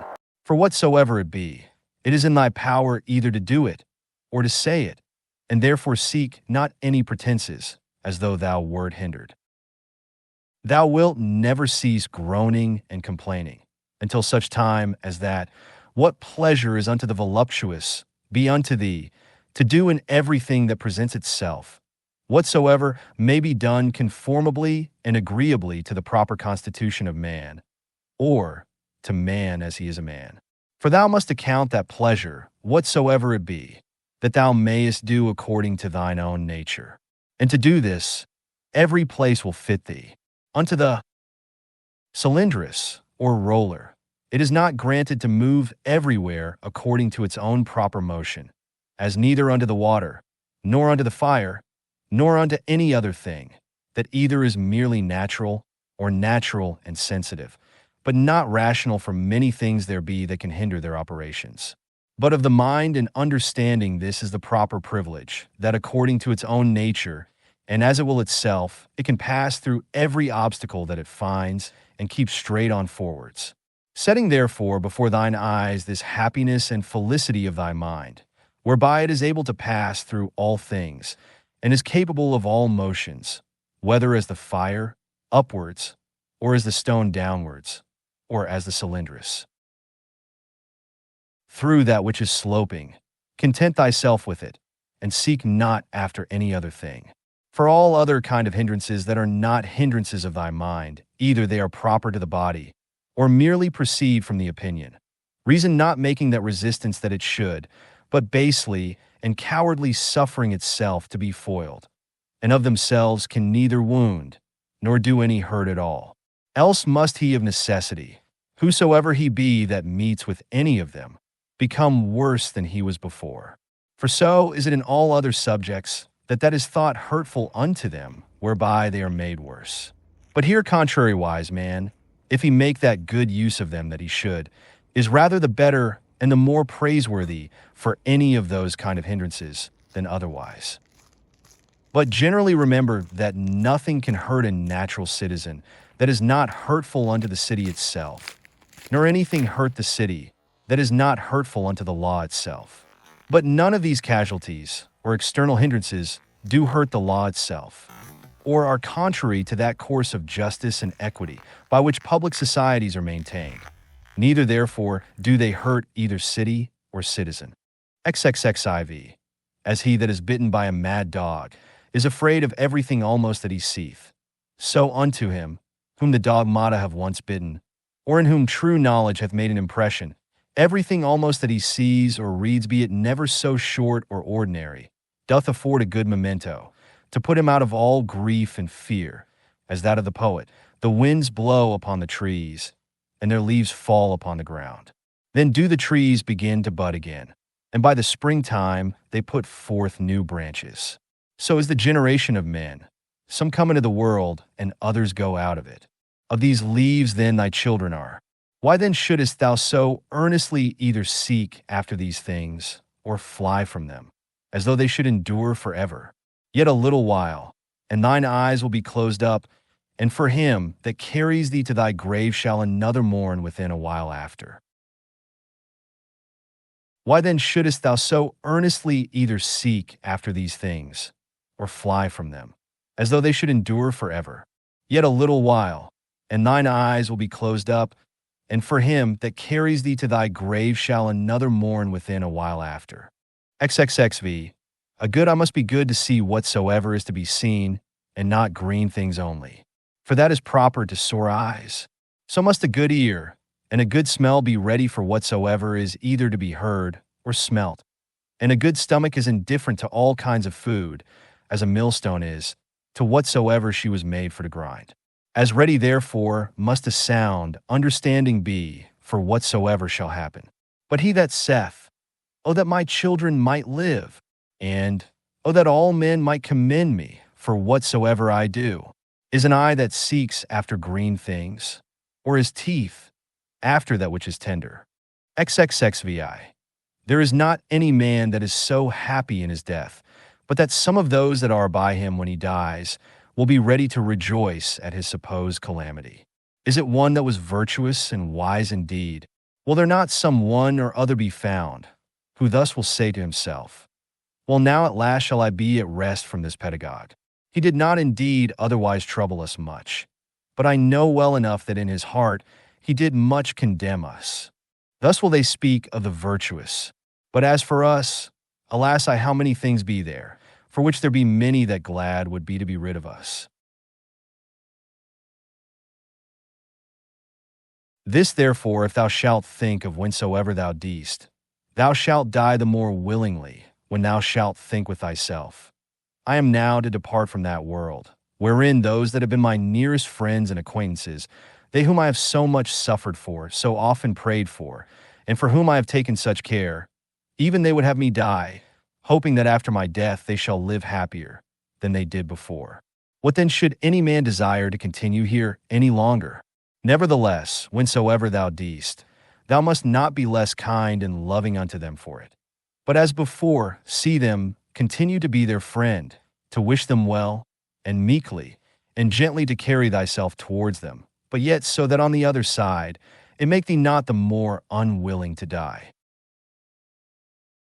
But as it fareth with them that die an easy quick death, whose soul is soon separated from their bodies, so must thy separation from them be. To these had nature joined and annexed me. Now she parts us. I am ready to depart, as from friends and kinsmen, but yet without either reluctancy or compulsion. For this also is according to nature. XVI. Use thyself, as often as thou sayest any man do anything presently, if it be possible, to say unto thyself, What is this man's end in this his action? But begin this course with thyself, first of all, and diligently examine thyself concerning whatsoever thou doest. XXXVI. Remember that which sets a man at work and hath power over the affections to draw them either one way or the other way is not any external thing properly, but that which is hidden within every man's dogmata and opinions, that is rhetoric, that is life, that to speak true is man himself. As for thy body, which is a vessel or a case, compasseth thee about, and the many and curious instruments that it hath annexed unto it, let them not trouble thy thoughts. For of themselves they are but as a carpenter's axe, but that they are born with us, and naturally sticking unto us. But otherwise, without the inward cause that hath power to move them, and to restrain them, those parts are of themselves of no more use unto us than the shuttle is of itself to the weaver, or the pen to the writer, or the whip to the coachman. The 11th book.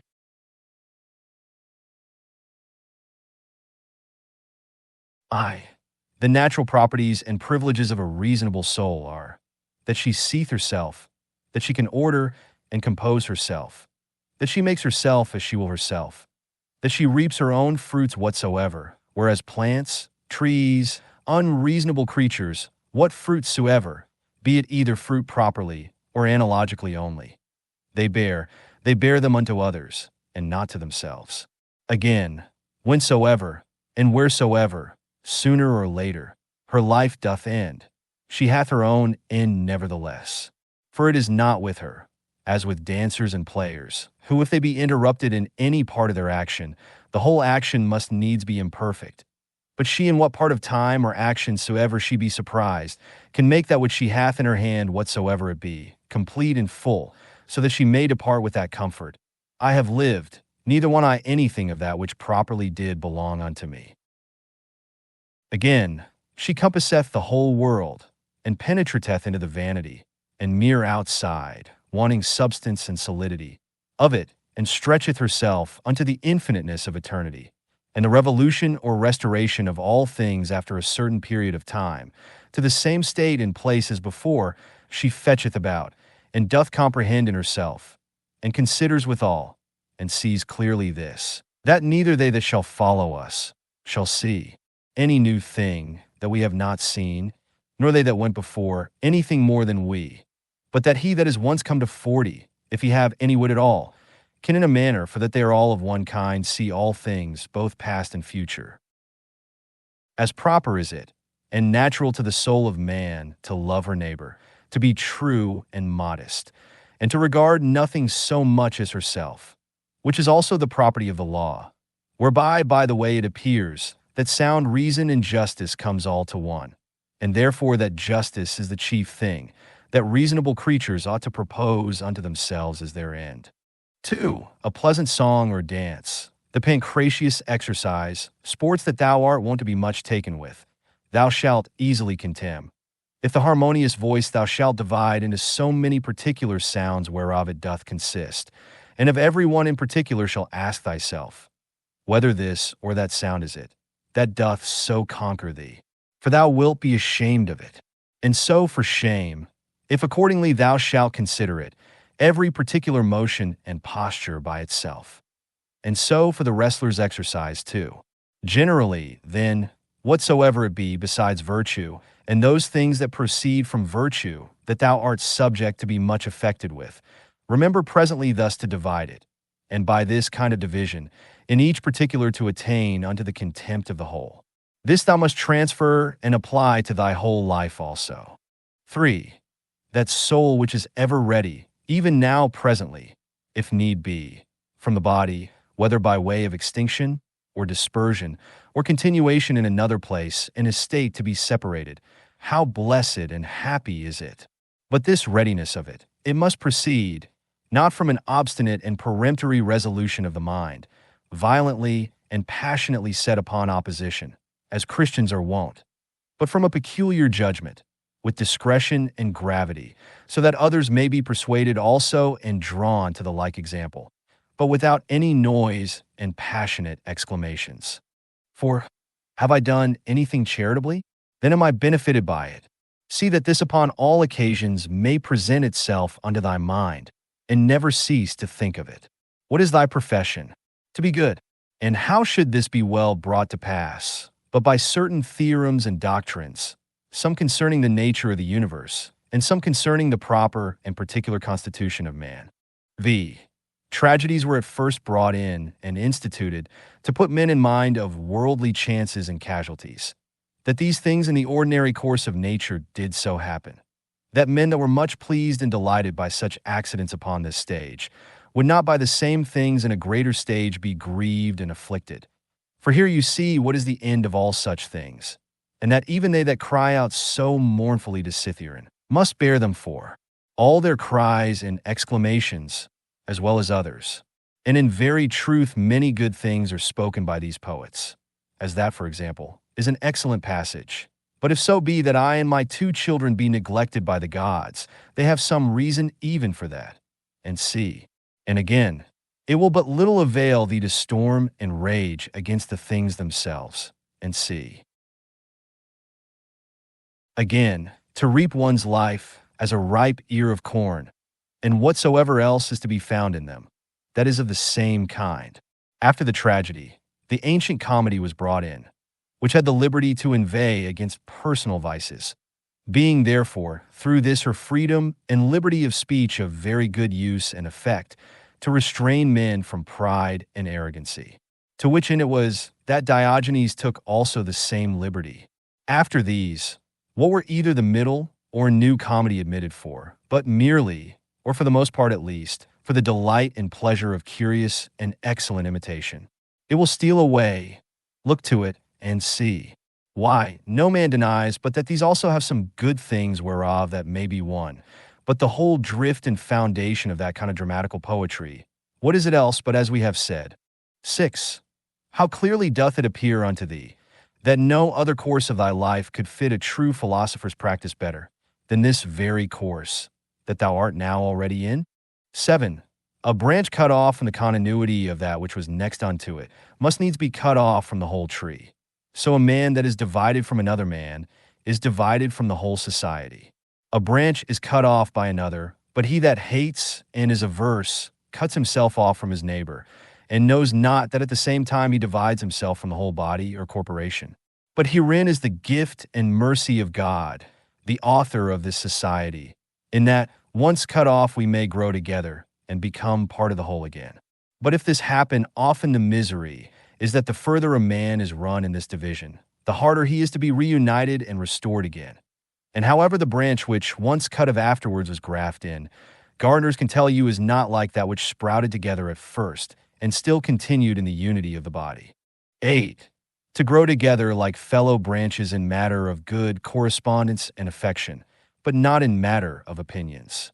They that shall oppose thee in thy right courses, as it is not in their power to divert thee from thy good action, so neither let it be to divert thee from thy good affection towards them. But be it thy care to keep thyself constant in both in a right judgment and action, and in true meekness towards them, that either shall do their endeavor to hinder thee, or at least will be displeased with thee for what thou hast done. For to fail in either in the one to give over for fear, or in the other to forsake thy natural affection towards him, who by nature is both thy friend and thy kinsman, is equally base, and much savoring of the disposition of a cowardly fugitive soldier. 9. It is not possible that any nature should be inferior unto art, since that all arts imitate nature. If this be so, that the most perfect and general nature of all natures should in her operation come short of the skill of arts, is most improbable. Now common is it to all arts, to make that which is worse for the better's sake. Much more then doth the common nature do the same. Hence is the first ground of justice. From justice all other virtues have their existence. For justice cannot be preserved, if either we settle our minds and affections upon worldly things, or be apt to be deceived, or rash and inconstant. X. The things themselves, which either to get or to avoid thou art put to so much trouble, come not unto thee themselves, but thou in a manner goest unto them. Let then thine own judgment and opinion concerning those things be at rest. And as for the things themselves, they stand still and quiet, without any noise or stir at all, and so shall all pursuing and flying cease. 11. Then is the soul as Empedocles doth liken it, like unto a sphere or globe, when she is all of one form and figure, when she neither greedily stretcheth out herself unto anything, nor basely contracts herself, or lies flat and dejected, but shineth all with light, whereby she does see and behold the true nature, both that of the universe, and her own in particular. 12. Will any contemn me? Let him look to that, upon what grounds he does it. My care shall be that I may never be found either doing or speaking anything that doth truly deserve contempt. Will any hate me? Let him look to that. I for my part will be kind and loving unto all, and even unto him that hates me. Whomsoever he be, will I be ready to show his error, not by way of exprobation or ostentation of my patience, but ingenuously and meekly, such as was that famous Phocian, if so be that he did not dissemble. For it is inwardly that these things must be, that the gods who look inwardly and not upon the outward appearance may behold a man truly free from all indignation and grief. For what hurt can it be unto thee whatsoever any man else doth, as long as thou mayest do that which is proper and suitable to thine own nature? Wilt not thou, a man wholly appointed to be both what, and as the common good shall require, accept of that which is now seasonable to the nature of the universe? 13. They contemn one another, and yet they seek to please one another.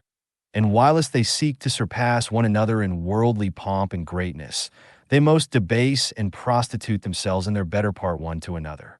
14. How rotten and insincere is he that saith, I am resolved to carry myself hereafter towards you with all ingenuity and simplicity. O man, what doest thou mean? What needs this profession of thine? The thing itself will show it. It ought to be written upon thy forehead. No sooner thy voice is heard, than thy countenance must be able to show what is in thy mind. Even as he that is loved knows presently by the looks of his sweetheart what is in her mind. Such must he be for all the world, that is truly simple and good, as he whose armholes are offensive, that whosoever stands by, as soon as ever he comes near him, may as it were smell him whether he will or no. But the affectation of simplicity is nowise laudable. There is nothing more shameful than perfidious friendship. Above all things, that must be avoided. However, true goodness, simplicity, and kindness cannot so be hidden, but that, as we have already said, in the very eyes and countenance they will show themselves. 15. To live happily is an inward power of the soul, when she is affected with indifferency towards those things that are by their nature indifferent. To be thus affected, she must consider all worldly objects both divided and whole, remembering withal that no object can of itself beget any opinion in us, neither can come to us, but stands without still and quiet, but that we ourselves beget, and as it were print in ourselves opinions concerning them. Now it is in our power not to print them, and if they creep in and lurk in some corner, it is in our power to wipe them off, remembering, moreover, that this care and circumspection of thine is to continue but for a while, and then thy life will be at an end. And what should hinder, but that thou mayest do well with all these things? For if they be according to nature, rejoice in them, and let them be pleasing and acceptable unto thee. But if they be against nature, seek thou that which is according to thine own nature, and whether it be for thy credit or no, use all possible speed for the attainment of it. For no man ought to be blamed for seeking his own good and happiness. 16. Of everything thou must consider from whence it came, of what things it doth consist, and into what it will be changed, what will be the nature of it, or what it will be like unto when it is changed, and that it can suffer no hurt by this change. And as for other men's either foolishness or wickedness, that it may not trouble and grieve thee. First, generally thus, what reference have I unto these? And that we are all born for one another's good. Then more particularly after another consideration, as a ram is first in a flock of sheep, and a bull in a herd of cattle, so am I born to rule over them. Begin yet higher, even from this. If atoms be not the beginning of all things, than which to believe nothing can be more absurd, then must we needs grant that there is a nature that doth govern the universe. If such a nature, then are all worse things made for the better's sake, and all better for one another's sake. Secondly, what manner of men they be, at board, and upon their beds, and so forth. But above all things, how they are forced by their opinions that they hold, to do what they do, and even those things that they do, with what pride and self-conceit they do them. Thirdly, that if they do these things rightly, thou hast no reason to be grieved. But if not rightly, it must needs be that they do them against their wills, and through mere ignorance. For as, according to Plato's opinion, no soul doth willingly err, so by consequent neither doth it anything otherwise than it ought, but against her will. Therefore are they grieved, whensoever they hear themselves charged, either of injustice, or unconscionableness, or covetousness, or in general, of any injurious kind of dealing towards their neighbors. Fourthly, that thou thyself doest transgress in many things, and art even such another as they are. And though perchance thou doest forbear the very act of some sins, yet hast thou in thyself an habitual disposition to them, but that either through fear or vainglory, or some such other ambitious foolish respect, thou art restrained. Fifthly, that whether they have sinned or no, thou doest not understand perfectly. For many things are done by way of discreet policy, and generally a man must know many things first, before he be able truly and judiciously to judge of another man's action. Sixthly, that whensoever thou doest take on grievously, or makest great woe, little doest thou remember then that a man's life is but for a moment of time, and that within a while we shall all be in our graves. Seventhly, that it is not the sins and transgressions themselves that trouble us properly, for they have their existence in their minds and understandings only, that commit them, but our own opinions concerning those sins. Remove then, and be content to part with that conceit of thine, that it is a grievous thing, and thou hast removed thine anger. But how should I remove it? How? Reasoning with thyself that it is not shameful.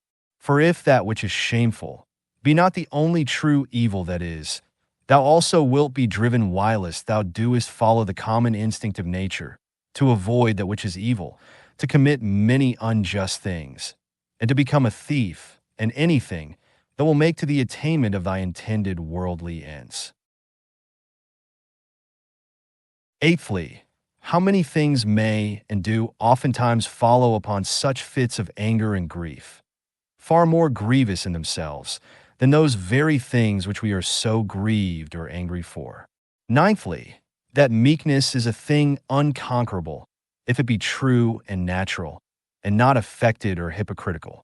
For how shall even the most fierce and malicious that thou shalt conceive be able to hold on against thee, if thou shalt still continue meek and loving unto him, and that even at that time, when he is about to do thee wrong, thou shalt be well disposed, and in good temper, with all meekness to teach him, and to instruct him better. As for example, my son, we were not born for this, to hurt and annoy one another. It will be thy hurt, not mine, my son, and so to show him forcibly and fully that it is so in very deed, and that neither bees do it one to another, nor any other creatures that are naturally sociable. But this thou must do, not scoffingly, not by way of exprobation, but tenderly without any harshness of words. Neither must thou do it by way of exercise or ostentation, that they that are by and hear thee may admire thee, but so always that nobody be privy to it, but himself alone, yea, though there be more present at the same time. These 9 particular heads, as so many gifts from the Muses, see that thou remember well, and begin one day, whilst thou art yet alive, to be a man indeed. But on the other side thou must take heed, as much to flatter them, as to be angry with them. For both are equally uncharitable and equally hurtful. And in thy passions, take it presently to thy consideration, that to be angry is not the part of a man, but that to be meek and gentle, as it savors of more humanity, so of more manhood. That in this there is strength and nerves, or vigor and fortitude, whereof anger and indignation is altogether void. For the nearer everything is unto unpassionateness, the nearer it is unto power. And as grief doth proceed from weakness, so doth anger. For both he that is angry and that grieveth, have received a wound, and cowardly have, as it were, yielded themselves unto their affections. If thou wilt have a 10th also, receive this 10th gift from Hercules the guide and leader of the Muses. That is a madman's part, to look that there should be no wicked men in the world, because it is impossible. Now for a man to brook well enough, that there should be wicked men in the world, but not to endure that any should transgress against himself, is against all equity, and indeed tyrannical. 17. For several dispositions or inclinations there be of the mind and understanding, which to be aware of, thou must carefully observe, and whensoever thou doest discover them, thou must rectify them, saying to thyself concerning every one of them, this imagination is not necessary. This is uncharitable. This thou shalt speak as another man's slave or instrument, than which nothing can be more senseless and absurd. For the 4th, thou shalt sharply check, and upbraid thyself, For that thou doest suffer that more divine part in thee, to become subject and obnoxious to that more ignoble part of thy body, and the gross lusts and concupiscences thereof. 18. What portion soever, either of air or fire there be in thee, although by nature it tend upwards, submitting nevertheless to the ordinance of the universe, it abides here below in this mixed body. So whatsoever is in thee, either earthy or humid, although by nature it tend downwards, yet is it against its nature both raised upwards and standing or consistent. So obedient are even the elements themselves to the universe, abiding patiently wheresoever, though against their nature, they are placed until the sound, as it were, of their retreat and separation. Is it not a grievous thing, then, that thy reasonable part only should be disobedient, and should not endure to keep its place? Yea, though it be nothing enjoined that is contrary unto it, but that only which is according to its nature? For we cannot say of it when it is disobedient, as we say of the fire or air, that it tends upwards towards its proper element, for then goes it the quite contrary way. For the motion of the mind to any injustice, or incontinency, or to sorrow, or to fear, is nothing else but a separation from nature. Also, when the mind is grieved for anything that has happened by the divine providence, then doth it likewise forsake its own place. For it was ordained unto holiness and godliness, which specially consist in an humble submission to God and his providence in all things, as well as unto justice.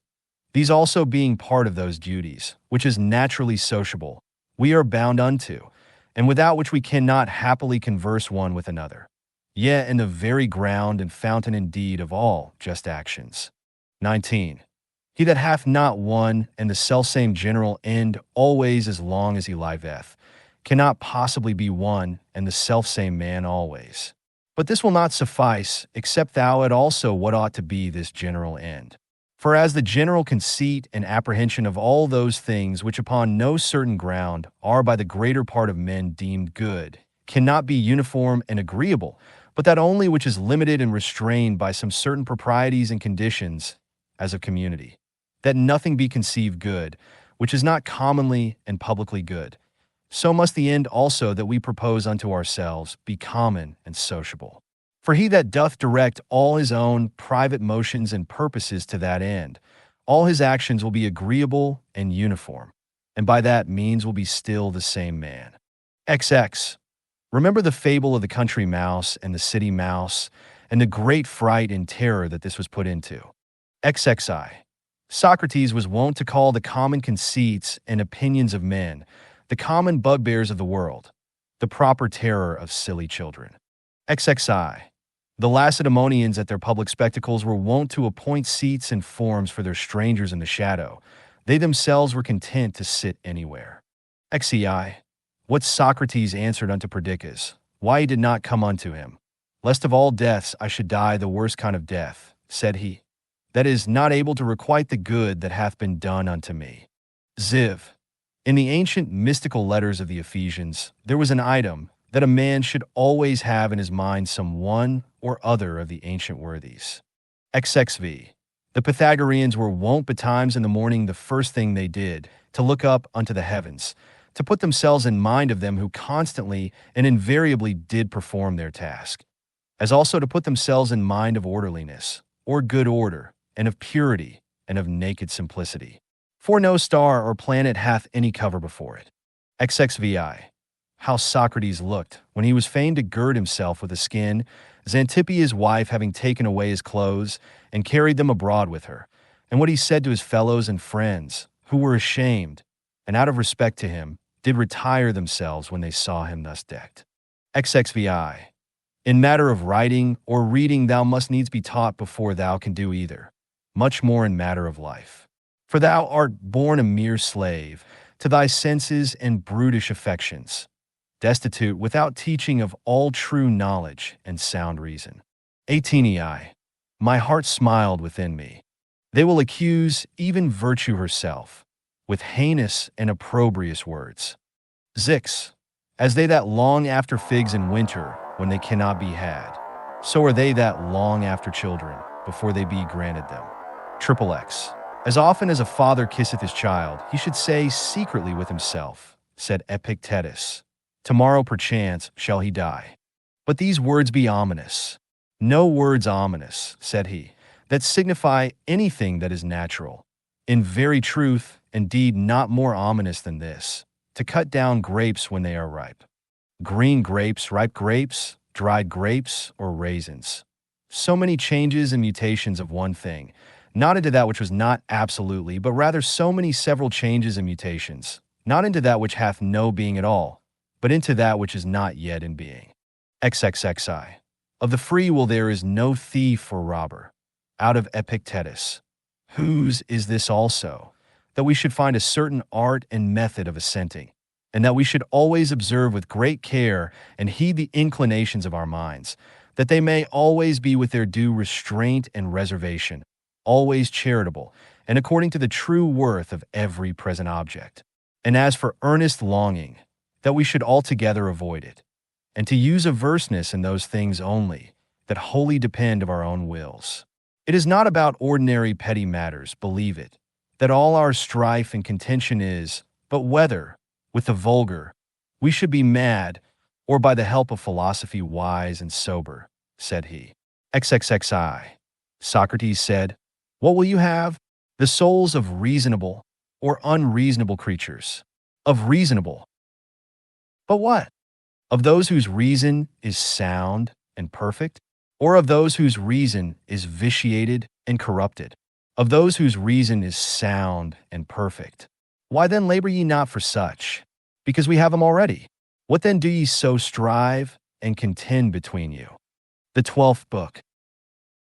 Whatsoever thou doest hereafter aspire unto, thou mayest even now enjoy and possess, if thou doest not envy thyself thine own happiness. And that will be, if thou shalt forget all that is past, and for the future, refer thyself wholly to the divine providence, and shalt bend and apply all thy present thoughts and intentions to holiness and righteousness. To holiness, in accepting willingly whatsoever is sent by the divine providence, as being that which the nature of the universe hath appointed unto thee, which also hath appointed thee for that, whatsoever it be. To righteousness, in speaking the truth freely and without ambiguity, and in doing all things justly and discreetly. Now in this good course, let not other men's either wickedness or opinion or voice hinder thee. No, nor the sense of this thy pampered mass of flesh. For let that which suffers look to itself. If therefore whensoever the time of thy departing shall come, thou shalt readily leave all things, and shalt respect thy mind only, and that divine part of thine, and this shall be thine only fear, not that some time or other thou shalt cease to live, but thou shalt never begin to live according to nature. Then shalt thou be a man indeed, worthy of that world, from which thou hadst thy beginning. Then shalt thou cease to be a stranger in thy country. And 2. Wonder at those things that happen daily, as things strange and unexpected, and anxiously to depend of diverse things that are not in thy power. 2. God beholds our minds and understandings, bare and naked from these material vessels and outsides, and all earthly dross. For with his simple and pure understanding, he pierceth into our inmost and purest parts, which from his, as it were by a water pipe and channel, first flowed and issued. This if thou also shalt use to do, thou shalt rid thyself of that manifold luggage, wherewith thou art round about encumbered.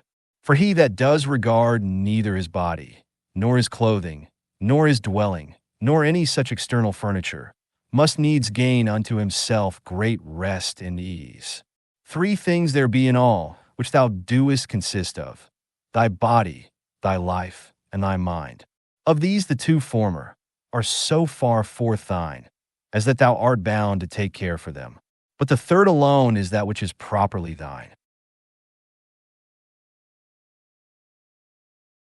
If then thou shalt separate from thyself, that is from thy mind, whatsoever other men either do or say, or whatsoever thou thyself hast heretofore either done or said, and all troublesome thoughts concerning the future, and whatsoever, as either belonging to thy body or life, is without the jurisdiction of thine own will, and whatsoever in the ordinary course of human chances and accidents doth happen unto thee, so that thy mind, keeping herself loose and free from all outward coincidental entanglements, always in a readiness to depart, shall live by herself, and to herself, doing that which is just, accepting whatsoever doth happen, and speaking the truth always.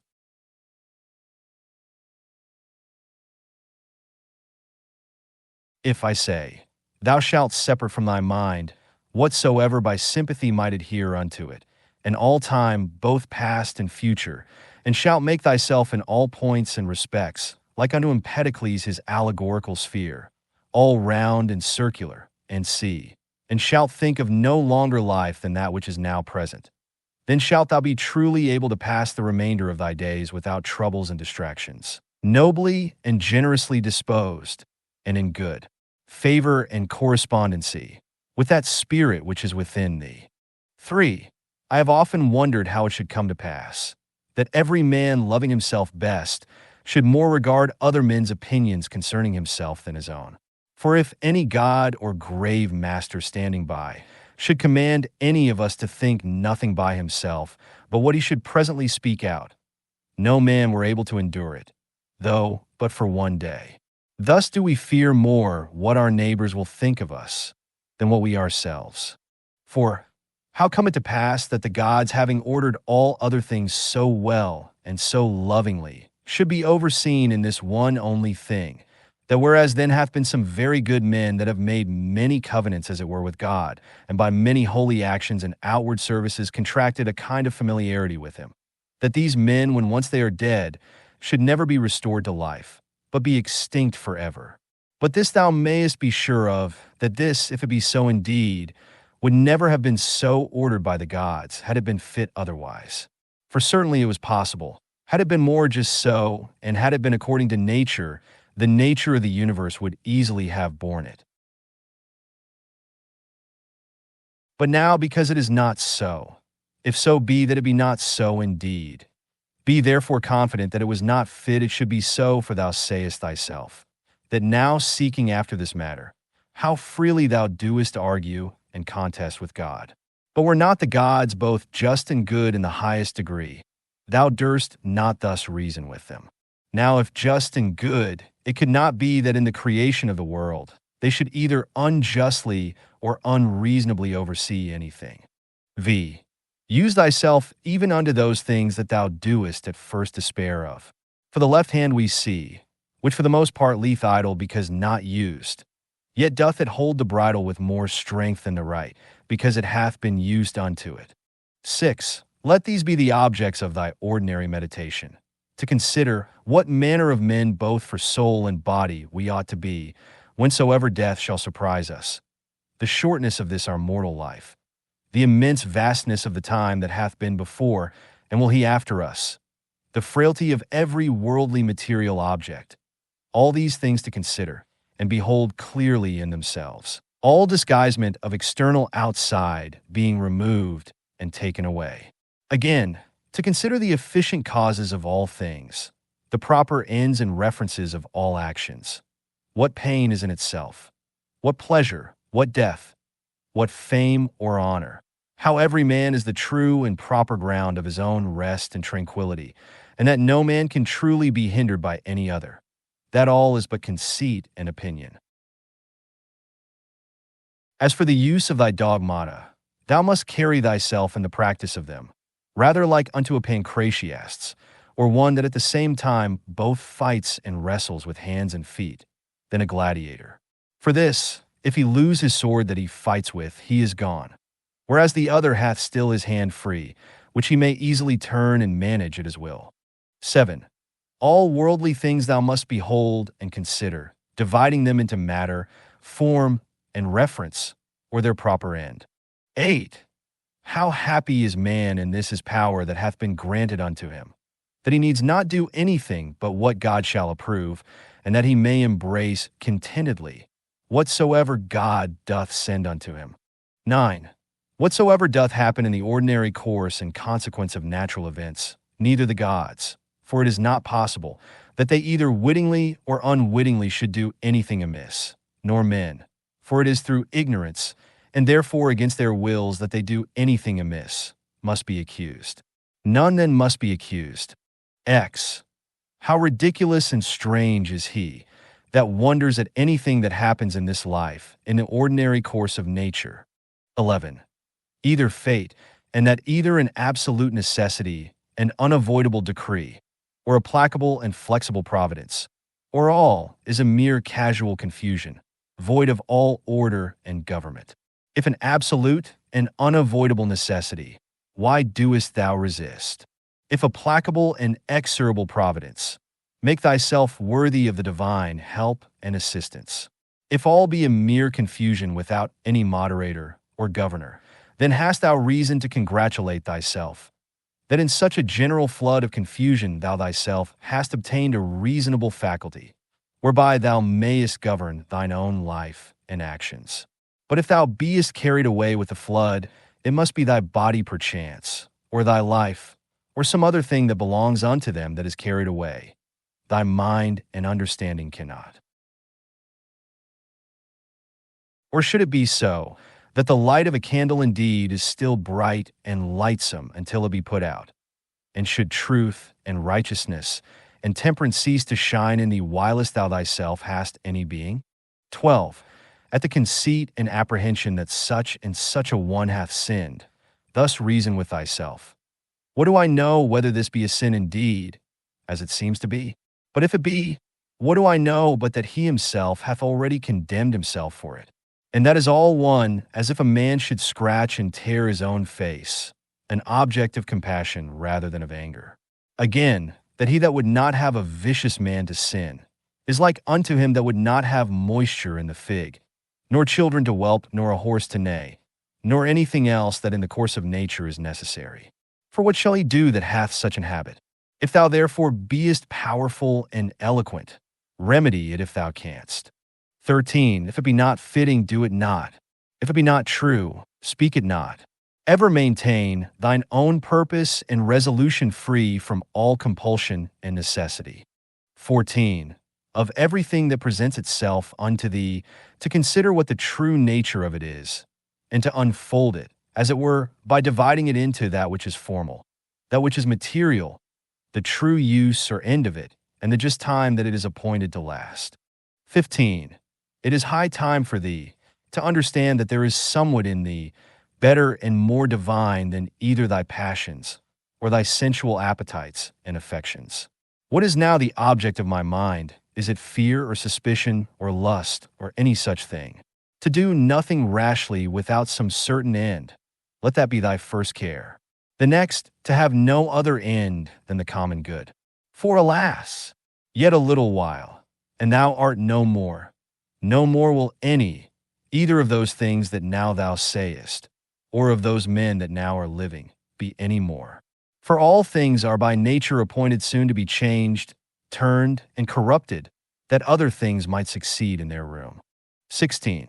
Remember that all is but opinion, and all opinion depends of the mind.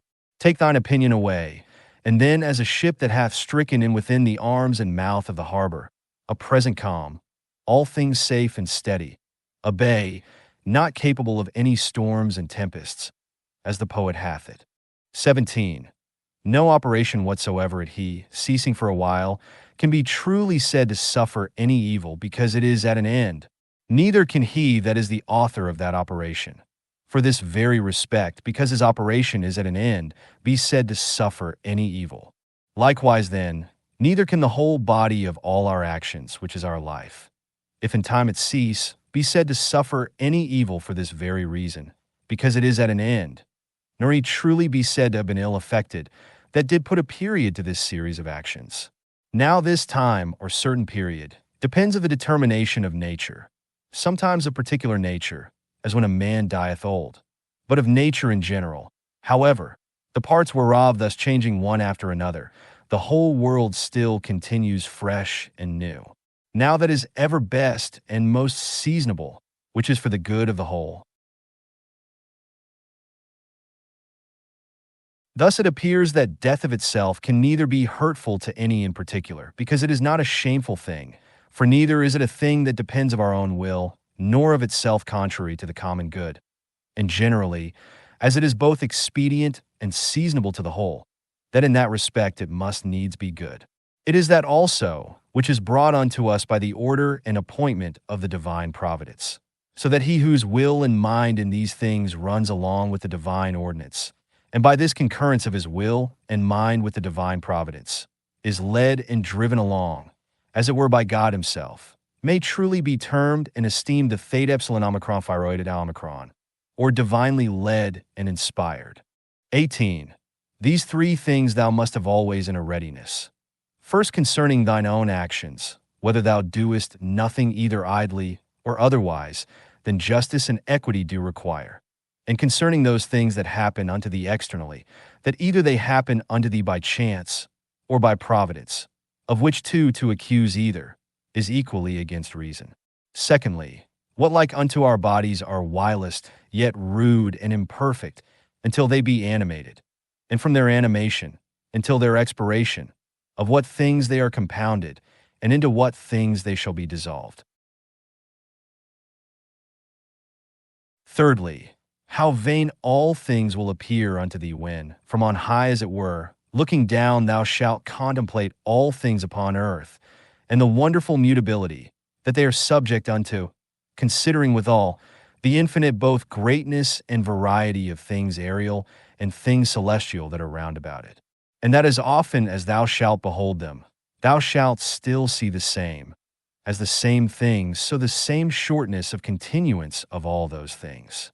And, behold, these be the things that we are so proud and puffed up for. 19. Cast away from the opinion, and thou art safe.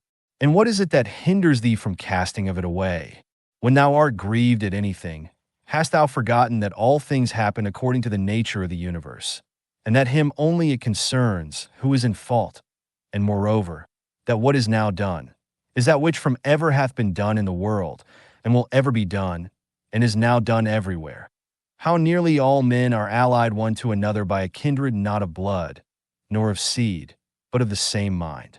Thou hast also forgotten that every man's mind partakes of the deity, and issueth from thence, and that no man can properly call anything his own, no not his son, nor his body, nor his life, for that they all proceed from that one who is the giver of all things, that all things are but opinion, that no man lives properly, but that very instant of time which is now present. And therefore that no man whensoever he dieth can properly be said to lose any more than an instant of time. XX. Let thy thoughts ever run upon them, who once for some one thing or other were moved with extraordinary indignation, who were once in the highest pitch of either honor or calamity, or mutual hatred and enmity, or of any other fortune or condition whatsoever. Then consider what's now become of all those things. All is turned to smoke, all to ashes, and a mere fable, and perchance not so much as a fable. As also whatsoever is of this nature, as Fabius Catulinus in the field, Lucius Lupus, and Stertinius, Abai Tiberius at Capri, and Velius Rufus, and all such examples of vehement prosecution in worldly matters. Let these also run in thy mind at the same time, and how vile every object of such earnest and vehement prosecution is, and how much more agreeable to true philosophy it is, for a man to carry himself in every matter that offers itself, justly and moderately, as one that followeth the gods with all simplicity. For a man to be proud and high-conceited, that he is not proud and high-conceited, is of all kind of pride and presumption the most intolerable. XXI. To them that ask thee, where hast thou seen the gods, or how knowest thou certainly that there be gods, that thou art so devout in their worship? I answer first of all, that even to the very eye, they are in some manner visible and apparent. Secondly, neither have I ever seen mine own soul, and yet I respect and honor it. So then for the gods, by the daily experience that I have of their power and providence towards myself and others, I know certainly that they are, and therefore worship them. XXI. Herein doth consist happiness of life, for a man to know thoroughly the true nature of everything. What is the matter, and what is the form of it? With all his heart and soul, ever to do that which is just and to speak the truth. What then remaineth but to enjoy thy life in a course and coherence of good actions, one upon another immediately succeeding, and never interrupted, though for never so little a while. XEI. There is but one light of the sun, though it be intercepted by walls and mountains and other thousand objects. There is but one common substance of the whole world, though it be concluded and restrained into several different bodies, in number infinite. There is but one common soul, though divided into innumerable particular essences and natures. So is there but one common intellectual soul, though it seem to be divided. And as for all other parts of those generals which we have mentioned, as either sensitive souls or subjects, these of themselves, as naturally irrational, have no common mutual reference one unto another, though many of them contain a mind or reasonable faculty in them, whereby they are ruled and governed. But of every reasonable mind, this the particular nature, that it hath reference to whatsoever is of her own kind, and desireth to be united. Neither can this common affection, or mutual unity and correspondency, be here intercepted or divided, or confined to particulars as those other common things are. Ziv. What doest thou desire? To live long. What? To enjoy the operations of a sensitive soul, or of the appetitive faculty? Or wouldst thou grow, and then decrease again? Wouldst thou long be able to talk, to think and reason with thyself? Which of all these seems unto thee a worthy object of thy desire? Now if of all these thou doest find that they be but little worth in themselves, proceed on unto the last, which is, in all things to follow God and reason. But for a man to grieve that by death he shall be deprived of any of these things, is both against God and reason. XXV. What a small portion of vast and infinite eternity it is that is allowed unto every one of us, and how soon it vanisheth into the general age of the world, of the common substance, and of the common soul also what a small portion is allotted unto us, and in what a little clod of the whole earth, as it were, it is that thou doest crawl. After thou shalt rightly have considered these things with thyself, fancy not anything else in the world any more to be of any weight and moment but this, to do that only which thine own nature doth require, and to conform thyself to that which the common nature doth afford. XXVI. What is the present estate of my understanding? For herein lieth all indeed. As for all other things, they are without the compass of mine own will. And if without the compass of my will, then are they as dead things unto me, and as it were mere smoke. XXVI. To stir up a man to the contempt of death, this among other things, is of good power and efficacy, that even they who esteem pleasure to be happiness, and pain misery, did nevertheless many of them contemn death as much as any. And can death be terrible to him, to whom that only seems good, which in the ordinary course of nature is seasonable? To him, to whom, whether his actions be many or few, so they be all good, is all one. And who whether he behold the things of the world being always the same either for many years, or for few years only, is altogether indifferent? O man, as a citizen thou hast lived and conversed in this great city the world, whether just for so many years, or no, what is it unto thee? Thou hast lived, thou mayest be sure, as long as the laws and orders of the city required, which may be the common comfort of all. Why then should it be grievous unto thee if not a tyrant, nor an unjust judge, but the same nature that brought thee in, doth now send thee out of the world, as if the praetor should fairly dismiss him from the stage, whom he had taken in to act a while. Oh, but the play is not yet at an end. There are but 3 acts yet acted of it. Thou hast well said, for in matter of life, 3 acts is the whole play. Now to set a certain time to every man's acting, belongs unto him only, who as first he was of thy composition, so is now the cause of thy dissolution.